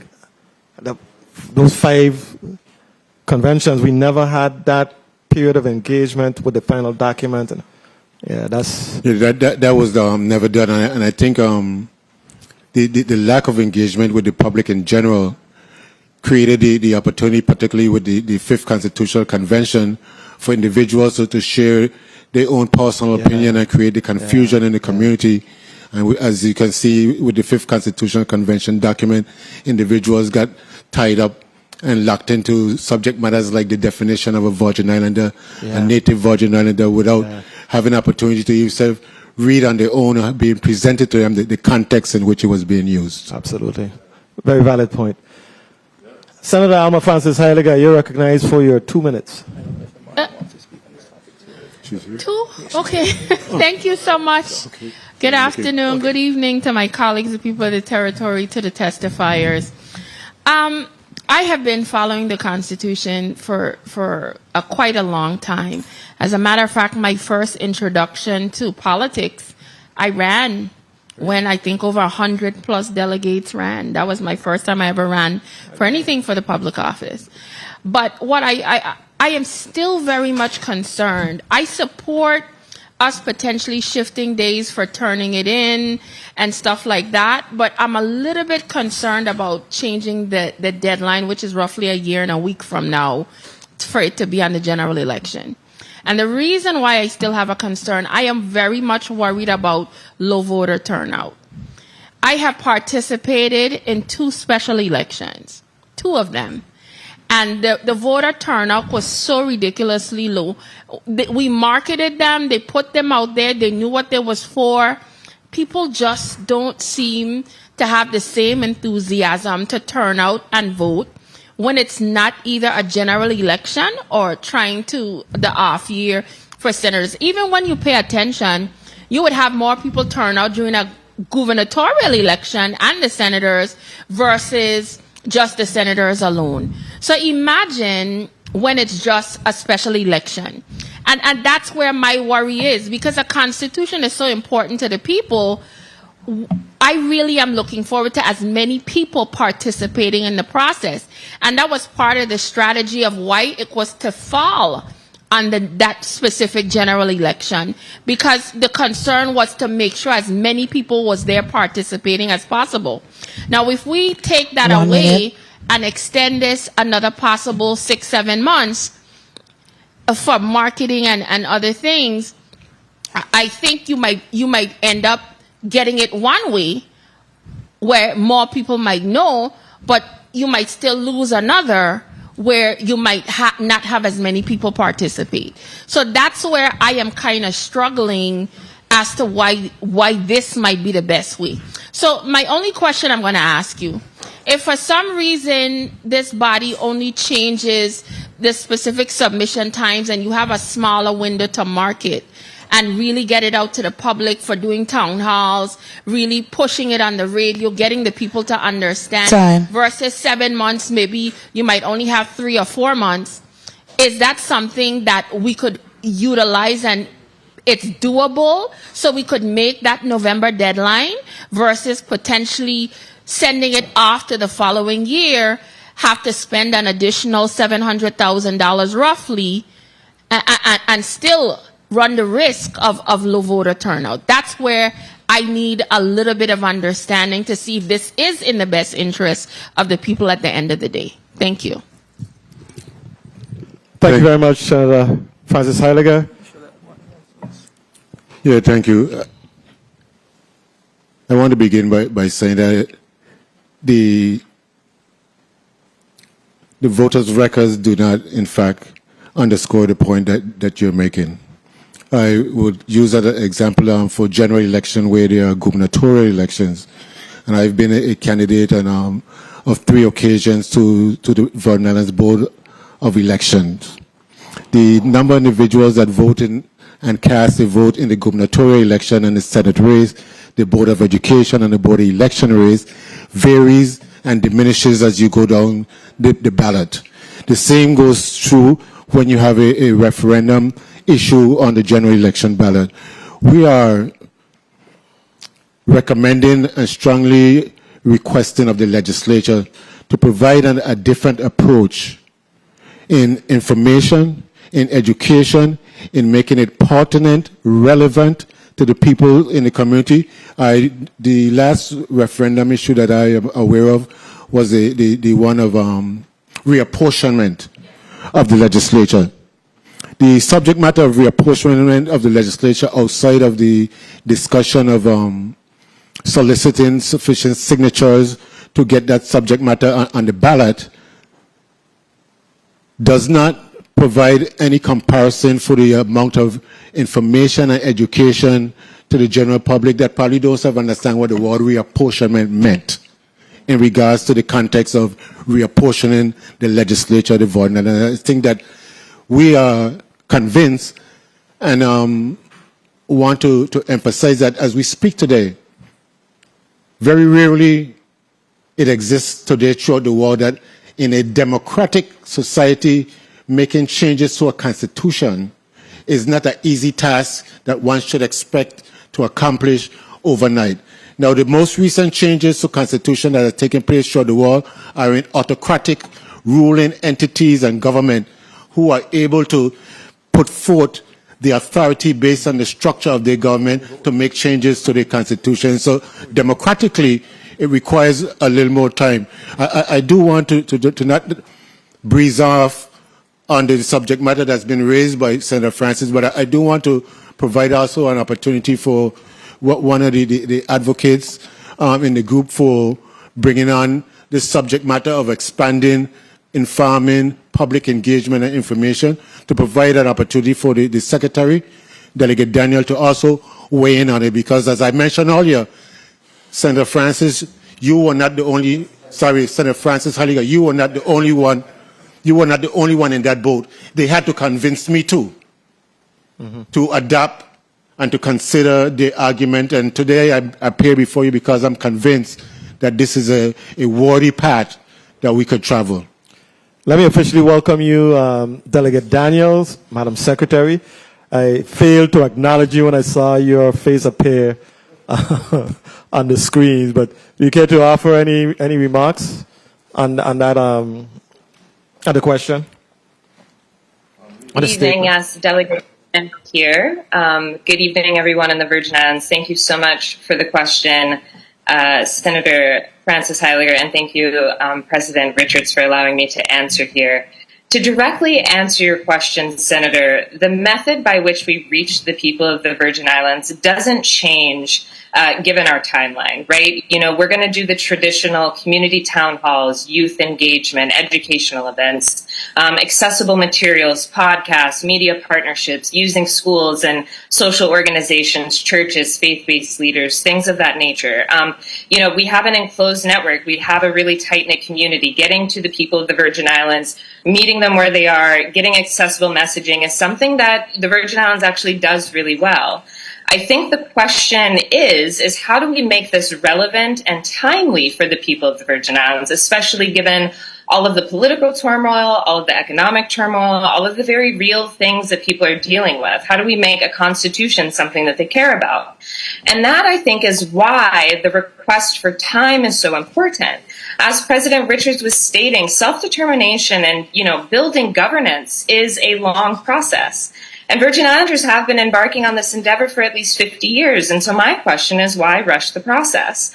I would, you know, beg to offer that we should be pursuing quality over a quantifiable time period. And so if it takes us an extra year to make sure that our messaging is relevant and not necessarily just fast, I think that is something that the people of the Virgin Islands deserve. And I think that is a journey worth embarking. And I think that is something that the delegates have committed to. So I appreciate your question. And so if the question is specifically about the method of messaging, it doesn't change. But if you want us to do it quicker, it will be more expensive. But if you want us to take our time and really engage with the people of the Virgin Islands, then I think giving us a little bit more time and a little bit more care would be greatly appreciated and would be more effective. Thank you for the time. Thank you for your response. Senator Heiliger? Thank you. I know my time is wrapped up. So going to that point, would it then be feasible if we're serious about really spending a long block of educating the public? What about us pushing it back to the next general election where we would have a solid two-year base to really go through the entire community, educate, let everybody know, but it still falls within a time period where the masses are still coming out.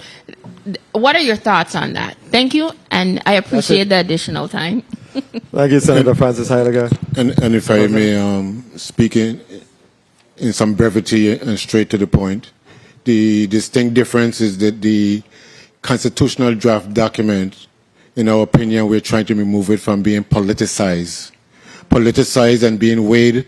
As a, for instance, in 2026, we have a gubernatorial elections, and individuals are hell-bent on making determinations who's going to be our next governor, our next lieutenant governor, who's going to be the delegate to Congress, who's going to be our next senators, and to drop this governing document in the middle of that kalaloo doesn't provide the opportunity that appears on the table as one dish by itself and on its own. And I think that is particularly important. And that's why what we feel about the general election process. Thank you very much for your response. I think you're... No. Gubernatorial. My response, I understood you clearly. My response was to general elections. Whether you're talking about 2026 or 2028, it will still be part of a political process, and not a process where we are focusing on governance of the Virgin Islands via a constitutional document. Understood. You want it to be on its own. Senator Franklin D. Johnston, you're recognized for your 2 minutes. Thank you very much, Mr. Chair. Good evening to all. I really appreciate the explanation as to the reasoning for trying to extend it, and and I really could see what I understand what you're trying to say. And it could easily get crossed up into the political arena. And it shouldn't get crossed up in that. It's all about the people more than just the political part of it.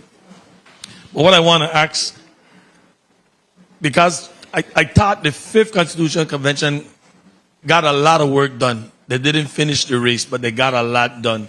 How much of the information that was drafted up from the 5th are you guys revising, looking at, and trying to make the process easier by using some of the things that I think was accepted by the people?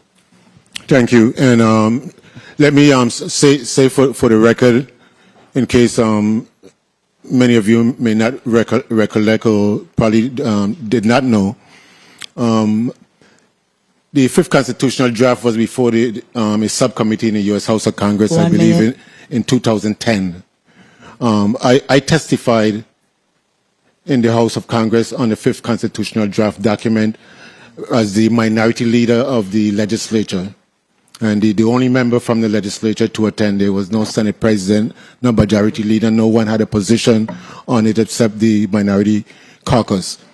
And I say that to say this, that I've been out the legislature since 2013, which is more than a decade. 30 seconds. And so we're talking about suggestions, ideas, and that were promoted almost 15 years ago, if not 20 years ago.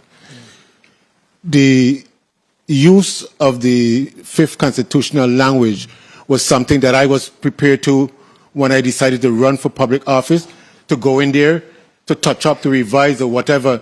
But the law that the legislature passed, it says to utilize, to revise, to modify, to substitute, or delete parts of both the revised organic and the 5th Constitutional Convention document.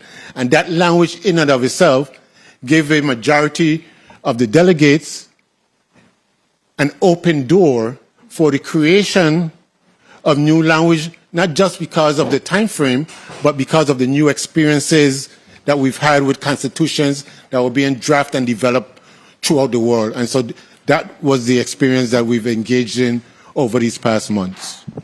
I want to show you guys I have a lot of confidence in this 6th Constitution. My reason for having a lot of confidence, it's a very diverse group of age, youth. Mr. Usi Richards, the middle part, and then you have the real seniors there. So that diversity of folks from different generation gap, I think, is going to bring some good. No, he ain't in the middle part. It's going to bring some really good fruits to the people of the territory, and I'm here to support you guys in whichever way I can. So, and my final question is what the entire budget is for the Constitution, because you're talking about a 20% cut that you're saying will create some havoc. So what will be the total budget? What we had requested prior to the call that we were on was some $373,000. We have applied a 20% reduction based on the discussion that we had with senators when we were on the team's meeting of approximately $310,000. We know that the present legislation says $200,000, and so if we can get the $310,000 as an appropriation from this body, we will be forever grateful. Thank you very much. Thank you very much, Mr. Chair. Thank you very much, Senator Johnson. Senator Hubert Frederick, you're recognized for your 2 minutes. Thank you very much, Mr. Chair. A pleasant good evening, colleagues, testifiers, central staff, my office, and listening and viewing audience. Mr. President, thank you for joining us and the other delegate members. From the onset of this process, I had my concerns, and I personally went to each individual member and I said, you have my full support, but after the time limit ends, you will lose it. I said that hoping that you guys would come together and work faster, smarter, and knew it was a limited time frame you had to produce this document. It was unfair compared to the other conventions. I understand that, but you took the job and you said you could do it. Now you're telling us You can't do it in the time frame that the legislation was offered. 1 minute. The budget has quadrupled now. It was 100,000. We're 310,000 now, right? So we're going to add 100,000 on that, the one that we're using this year, right? Is it going to be 410,000? Is that correct? I'm sorry, you finished? Is it 310 plus the 100,000? Just for clarification. Yes, that's correct. Okay, so now the numbers 30 seconds. are growing, and I'm not saying that the document won't be wonderful, but cost does matter, timing does matter, and I understand our discussion went into whether it's going to be a political year when the referendum is offered or not, but we knew what we was heading into initially, and so I am just saying, because money does matter,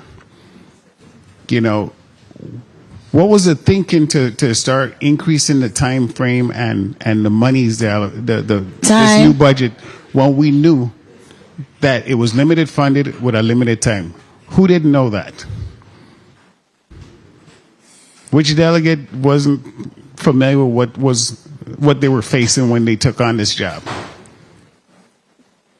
May I? Yes. No, I want to make sure that you had finished your thought. I beg to differ with your assessment and your comment in regards to being smarter. I am of the clear position that we, in fact, did work smartly on this particular task. The assumption, as I read the requirements of the law, with the limited time frame, the limited financial resources, the intent of the legislature is not what is reflected in the legislation that was passed. In the legislation intent, when they discussed it on the floor, and you could go to your archives, it was intended that you will put together a group of people that will go through, review the memorandum issued by United States Department of Justice, make the necessary adjustments based on the memorandum from the Department of Justice to the fifth document. That was the intent that was articulated. The legislation that was passed goes way beyond the scope of the articulated intent. And so the legislation as passed provides for new ideas, revisions, modifications, deletions, additions, as I outlined. Those were words that I did not grab out the sky. Those were words that are in the law itself. On the subject matter of course, I don't know. I keep here a couple of senators keep referring to me as being old or a senior, and in my upbringing, the old people say old broom the sweep cannot clean. And so that in that subject matter, in regards to us as delegates, not only having the experience, youthful and millennial individuals, we were able to sit down, because when we sitting around the table, it wasn't as if we went to church. And we all say our fathers and Hail Mary. We have disagreements, we have battles, and in our disagreement and battle, at some point we have to come to some consensus. Mm-hmm. And our consensus is that we needed to provide a modern, progressive, transitional document that can work on behalf of the people of the Virgin Islands. So I didn't mean to speak at length, but I do take exception to the implication of your statement that you thought we would be more smarter. And I do believe that we've been smart in our efforts among the delegates. So my comment would be smarter is to know what you were facing when you took on the job. Just because I said you could make changes, modifications, it doesn't mean you have to make extensive changes. That's all it means. Well, but thank you very much for the time, Mr. Chair. And again, I want to thank you guys for the hard work you've done. Yeah, and I want to again ask you publicly to consider supporting and understanding the efforts that we're putting in, because the subject matter of modifying, revision, and deletion was not done because the law said we could do it. It was done because we saw a need to make changes so it could be progressive transition and bring us into this, I don't know what century we're in right now at my age, but we're moving on into a century that is applicable for our future generations. And that's my only context. Thank you. Thank you very much, Senator Frederick and President Richards. Senator Carla J. Joseph, you're recognized for your 2 minutes. Thank you so much, Mr.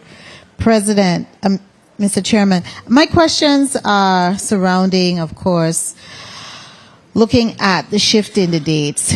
First, tell us how much money have you been allotted since the convention was implemented and you formed?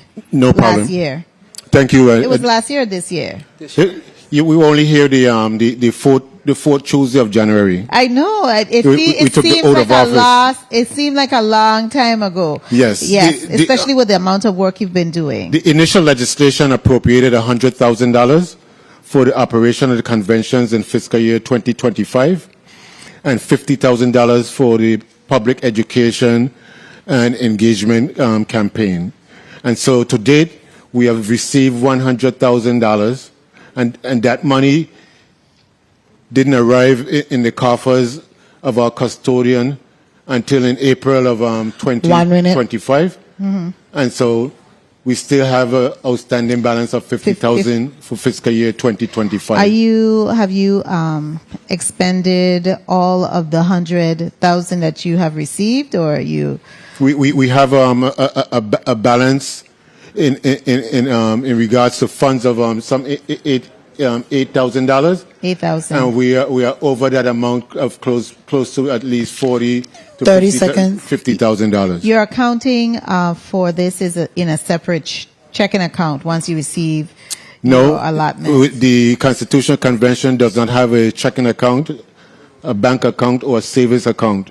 The custodians of our funds are the legislature of the Virgin Islands, because it was difficult for not be an incorporated entity to go to a bank and have an account. Okay, so the legislature is the custodian. I just wanted to make sure and to put that on the record. Now, I just had one following question. Thank you. I know the time, Mr. Chairman. I wanted to have one following question, Mr. Chairman. May I? You may. Just to wrap up. How do you see should you get this extension with a time, how do you see what deliverables you will be able to make, say, in the next 6 months, the next 12 months, and then to go into 2027? Thank you. And I'm going to yield to have the Secretary to keep of our records, Delegate Daniel, to speak on the deliverables based on our expectation of the funding. Thank you. Secretary Daniel. Great. Thank you so much for that question, Senator. So the most obvious and precious deliverable will be the draft. And so once we have our first completed draft, it will go through legal counsel revision. We will get that back into committee, go through the comments from legal draft, and then we will have the draft that will go to the public, that we will start workshopping with the public and getting feedback on that. We also have our branding, marketing, engagement plan that will produce a lot of assets, right? So like infographics, information. Delegate, one moment. Excuse me, Delegate. Just tell me your time frame, some projected time frame to get the draft completed. Is it 6 months you're going to look at getting the draft completed? Delegate Daniel. So it would be within 6 months before it will go to legal review and then back to the committee within 6 months for sure. That's exactly what I'm looking for. Okay, and then how you're going to be looking at doing your education campaign, etc. So we're working on all of that now. So by the end of the year, we'll have some assets to go out into the community. And then next year is the big push within our marketing contractor to get a lot of deliverables and assets and public information out into the community as well. Okay. Okay, so within the next 6 months, we should see some 6-8 months, I'll be a little generous, see a draft that is being circulated and being promoted, and education campaign being forwarded. Is that around the basic idea, Delegate Daniel? Yes. Okay. For Thank the you. draft specifically within 6 months, I think Yes. we can cover that. Okay. Thank you so much, Mr. Chairman, for the time. I just wanted to get a time frame. Thank you. Thank you, Senator Carla Joseph. Senator Novelle E. Francis Jr., you're recognized for your 2 minutes. Thank you very much, Mr. Chair, and good evening, Mr. President, Richards, Delegate Hodge Jr., as well as Delegate Daniel. I want to confirm that I've received your email in regards to your budget proposal on October 24, 2025, and is going through the process right now for consideration. I wanted to ask, in regards to the decision to propose the extension, how was that taken by a vote of the membership, or how was that decision arrived at? A presentation by a group of delegates was made to the entire convention membership on August 2nd in plenary session. We reviewed, discussed, adopted, and approved the proposal, and then I transmitted it as the president to the Senate President, Party, and Legislature on August 13th. Very well, thank you for that. And in regards to the $50,000, you said that you had a conversation. So is that currently accounted for based on your conversation with the OMB director? Yeah, you know, I'm from Fredstead, so I usually get myself in problems. So I saw a gentleman come in. I had to ask him if he's the Commissioner of Finance. He said that was he. So I tell you, we don't send you a letter since July 27, waiting for this little $50,000. So we realized that he said his email address was wrong. We rectified it. We gave him a copy of the letter. And I understand by next week he's going to be issuing the $50,000. So we don't need the legislature to take any action since OMB had already requested from them to release that money to the legislature. Very well. I just wanted that to be clear, and it's in fact in the records. The current financial arrangement or mechanism that the legislature being the custodian, is that a workable process for you at this time? Not only workable, is the only alternative, given that we're not an incorporated entity, is feasible. The only hair pulling experiences I have 30 seconds. is having to resort to write letter to governor, to write letter to OMB for them to release money that the legislature has been appropriated. You're from Project Says, you got a writing letter, so that's not a problem. That is one task that I didn't perceive that I would have to take on. Yeah, no problem. But once you are able to do that, then you're able to access the funding, correct? Once the legislature receives it, and in the past, the legislature had even provide an opportunity to front some of our expenses until the money was received. Excellent. And my final comment is on that, again, I believe that you being the stakeholders, you being the individuals in the trenches, you being the practitioners, I think that your requests for the additional time as well as the additional funding makes sense based on your presentation, and it's something that I'll be taking advisement on. But I'm certainly in the position to support that, because again, you're in the trenches. We draft original legislation to talk about $100,000, but now that you have to do the practical work, you have submitted that you need more additional funding to be able to accomplish the task, and we want to see the task completed. Thank you very much. And thank you, and Senator Francis, as the finance person, I think old people say, you get what you buy. And if we only think that that all it takes is $100,000 to slap a document together, then we will get the same result in the document that we've gotten in the past. Thank you very much, Senator Francis. Senator Clifford A. Joseph, you're recognized for your 2 minutes. Thank you for the time, Mr. Chair. I don't know if I need 2 minutes. I thank you for your testimony, President. And I must say as well, I'm in support of the extension. I feel, listening to your testimony, it's clear, and answering a previous senator as well, a colleague, that you yourself were listening.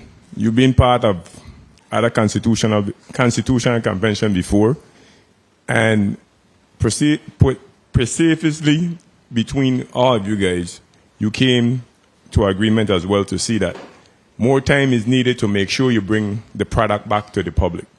So once I think the public is educated, I don't think time should be of the issue. My key thing is spend once. I think we need to make sure we finalize this. So whatever money need now, we need to get spent, get this document together, and process it, and let it be the final document. Because at the end of the day, if we have to do the process over again, costs only keep rising. So I'm good with the time, and I'll be supporting it when you guys bring it. Thank you. Thank you, Mr. Chair, for the time, and thank you guys for it. And thank you, Senator Joseph. Thank you, Senator Joseph. And just for the record, this is my first time of being part of a constitutional convention, and we're fortunate to have two members that was part of the 5th Constitutional Convention, a member that was part of the 4th Constitutional Convention and served as the president of the 4th, and that's some 30-something years ago. But I was just fortunate to participate in the process on behalf of the legislature back with the 5th. Thank you. Thank you very much, President Richards and Senator Clifford Joseph. Senator Maurice C. James, you are recognized for your 2 minutes. You don't have to use the entire 2 minutes. Thank you. Thank you. Thank you, Mr. Chair. And good night to the testifiers. Good evening. And I will just say that I like what you said about the broom, so I'm going to give it to you. New broom sweeps clean, but old broom know the corners. And I want to say this to all the members. What that means is, while new, fresh perspectives can bring about thorough change and enthusiasm, experience provides the deep, detailed knowledge that comes from long-term involvement. It highlights the value of balancing innovation with wisdom of experience, suggesting that both have their own unique and important place. And so I am looking forward, given the composition of this Constitutional Convention, to a beautifully drafted Constitution. And I know, as I've always said, words matter, and they must be crafted thoughtfully. And I expect that because I know Mr. Richards personally. And so I want to say that I support you, and I look forward to your work product. Thank you. Thank you, Senator James. Thank you very much, Senator James. As I age, I am going to adopt that statement as my new mantra. New broom sweep clean, old broom sweep corners. Know the corners. Okay, I make that change here. I was writing it down. Thank you very much. Senator Ray Fonseca, you're recognized for your 2 minutes. Yes, thank you, Mr. Chairman. So as you know, right now we are working on out of the Organic Act of 1954. So we're in 2025, so that's 71 years. You know, the old people, them, they say time longer than twine. So we're hoping that the 6th Constitutional Convention can get this accomplished. And of course, with yourself as the chairperson, it looks like it's going good. I remember looking at how the other constitutional conventions went. They had some really points that could never be approved by the people, because ultimately this draft is going to have to go before the people to be approved, you know. So I noticed that birthright thing has not surfaced, because I remember the birthright thing had came up, and that was a real obstacle. Because when you look at it, all of us came from some place eventually. I don't think many of us are Indians, Carib or Araks, you know. So I'm happy to hear that, that you're asking for the extension. I think it's reasonable. And, I've been looking at you, and I can see how the group is more organized and more disciplined than it has been before. So I'm in full support of this request. 30 seconds. And thank you very much, and keep up the good work, by the way. It's very controlled, because there are some members that I thought would have been real controversial, but it's very controlled so far. So keep up the good work, and blessings. Thank you very much, Senator Fonseca. Senator Marvin A. Blyden, you're recognized for your 2 minutes. Thank you so much, Mr. Chairman. Good evening, President Richards. Good evening. Delegate Haas Jr. and Ms. Daniels. Delegate Danielle, and thank you so much for what you're doing. Thank you for your dedication, and I must say, I don't need 2 minutes because basically we met already on this topic. We understand the mission, we know why the extension is needed, and the funding is necessary. So again, I appreciate what you're doing, continue doing what you're doing, and I do support. Thank you so much, Mr. Chair, and have a blessed evening, everyone. Thank you. Good evening to you too. Good evening. Thank you, Senator Blyden. Senator Kurt-Vealy, you're recognized for your 2 minutes. Thank you, Mr. Chair. I want to begin by saying tomorrow an amendment will be offered to strike $200,000 and insert $300,000. I think we really need to make sure that they're funded. This is a part of our self-governance, and we can't take it lightly or believe that we could just rush it and it's going to be done.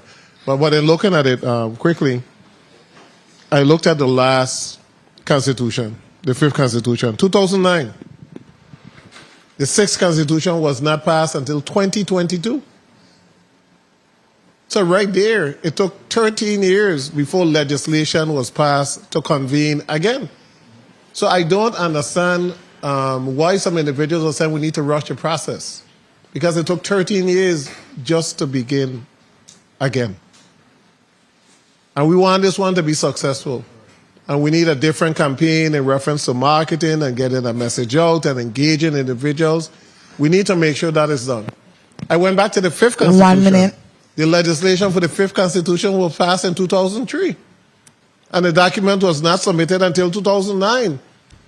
And the election wasn't, for those delegates, wasn't until 2007. It took 4 years. So we are good with time. Because this is 25 and they have already met, they have done substantial work on the document. Let's not rush the process. Let's give them that opportunity to really educate the public. 30 seconds. That's the difference this year. It must be educated to the public. And we're in a different time. We're in this time of social media and everything else is so different. So I am hoping that it's going to be successful, but at the very least the legislature could do is make sure that we give them the tools to work. And that is extending the date and providing them with the funding. So tomorrow, colleagues, I'm asking for your support on that bill and support on the amendment. Thank you so much, Mr. Chair. If I Thank you very much. Mr. Chair, you may proceed. I just want to leave another old one with Senator Vealy. He said, when you rush the brush, you're going to get dabbed. Say that again. When you rush the brush, you're going to get dabbed. You get dabbed. Okay, I got you. Yeah, that's what the painter will let you know when you're helping you. You rush the brush, you will get dabbed. I know. Thank you very much. Thank you very much. Senator Kenneth Gittins, you're recognized for your 2 minutes.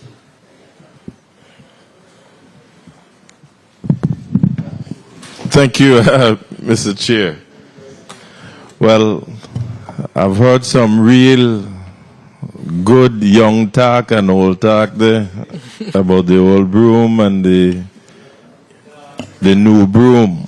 I know which broom I follow, but I just want to say I too recognize the progress and commitment of the 6th Constitutional Convention. I know and I could imagine that there's a lot more work to be put into this.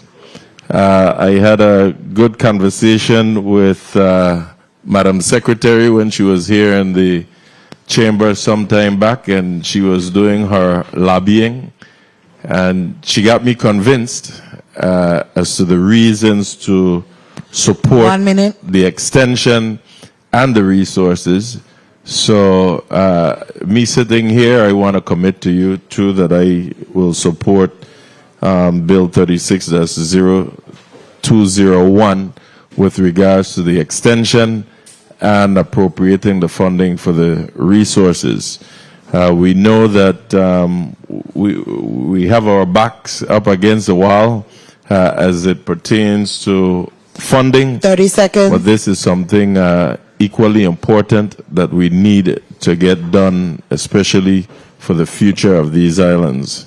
And this shows also the commitment to self determination. So I am committed to supporting your efforts so that we can all be successful with this 6th and final constitutional convention. So I thank you again. Time. And looking forward to this being fulfilled. Thank you, Mr. Chair, and thank you, Mr. President, and to your entire 6th Constitutional Convention. You, Mr. Hodge, and the Secretary, what's her name again? Daniel. Daniel, and everyone else. Thank you. Thank you very much, Senator Gittins. Absolutely, again, I just want to thank the delegates of the 6th Constitutional Convention for their hard work and their diligence to a process that is, it's not necessarily seen as a, fun, exciting barrel of laughs. It takes discipline, it takes thought, it takes research, it takes diligence, but it is something that is very important, and we are very fortunate to have folks like you who are committed to this process. And we're very much appreciative to you for your commitment. This is really an opportunity for us to collectively decide what type of government, what type of society we want to have. That's critical. How do we want to infuse our own VI values and touch two things? So this gives us that opportunity. I only hope that the majority of Virgin Islanders understand it, that our children understand it. I am grateful that we have young people on this commission, because I think that in the past has been the missing voice, getting the voice of the millennials and the Gen Zs and those younger folks. It gives me a sense of joy and pride that you find this important enough an issue to vie for a seat on this commission. There's hope for us, there's hope for the future, there's hope for this territory.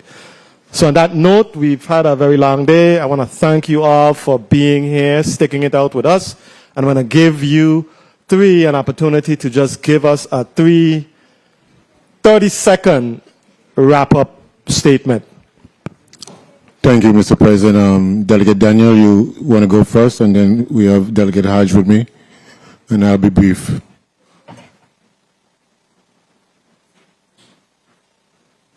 Sure. Thank you so much, everyone, for your time and consideration. I do just want to reiterate that this is the first convention of its kind in the digital modern age, and we really are reimagining our future. One that is around self-determination and transparency and accountability. And to the people of the Virgin Islands, we do ask for your time and your attention and your partnership and eventually your support when we do come to you for that final vote. So thank you so much for hearing us out and for your support from the Legislature of the Virgin Islands. You have been fantastic partners. So thank you so much, and I'll hand it back to my colleagues in the chamber tonight. Thank you, Senator Potter. Again, thank you so much for this opportunity. As Delegate Daniel stated, that this is the first Constitution Convention that has been in this digital time. We have, taught our elder delegates, our senior delegates, how to use Zoom, how to use word processing documents virtually, and make sure that it's a process that actually delivers to the Virgin Islands a document that they could be proud of. One thing I've harped on for the entirety of this process is making sure that we do comparative constitutional research to make sure that we bring the best parts of what the world has already decided back to the Virgin Islands. So thank you again for this opportunity, and we continue to do the work moving forward. Thank you, Mr. President, members of this body. We appreciate your commitment, and I would be remiss to remove myself from this chair and not ask again for those that may be on the fence and unsure to give us your consideration and support. I'm looking at Senator Johnson, and he just reminded me of a good friend of mine.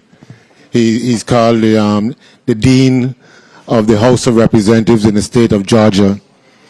He's Senator Johnson's friend too, and he used to say to us, if you see a frog sitting on a pole, rest assured that frog didn't get there by himself. Somebody had to put him there.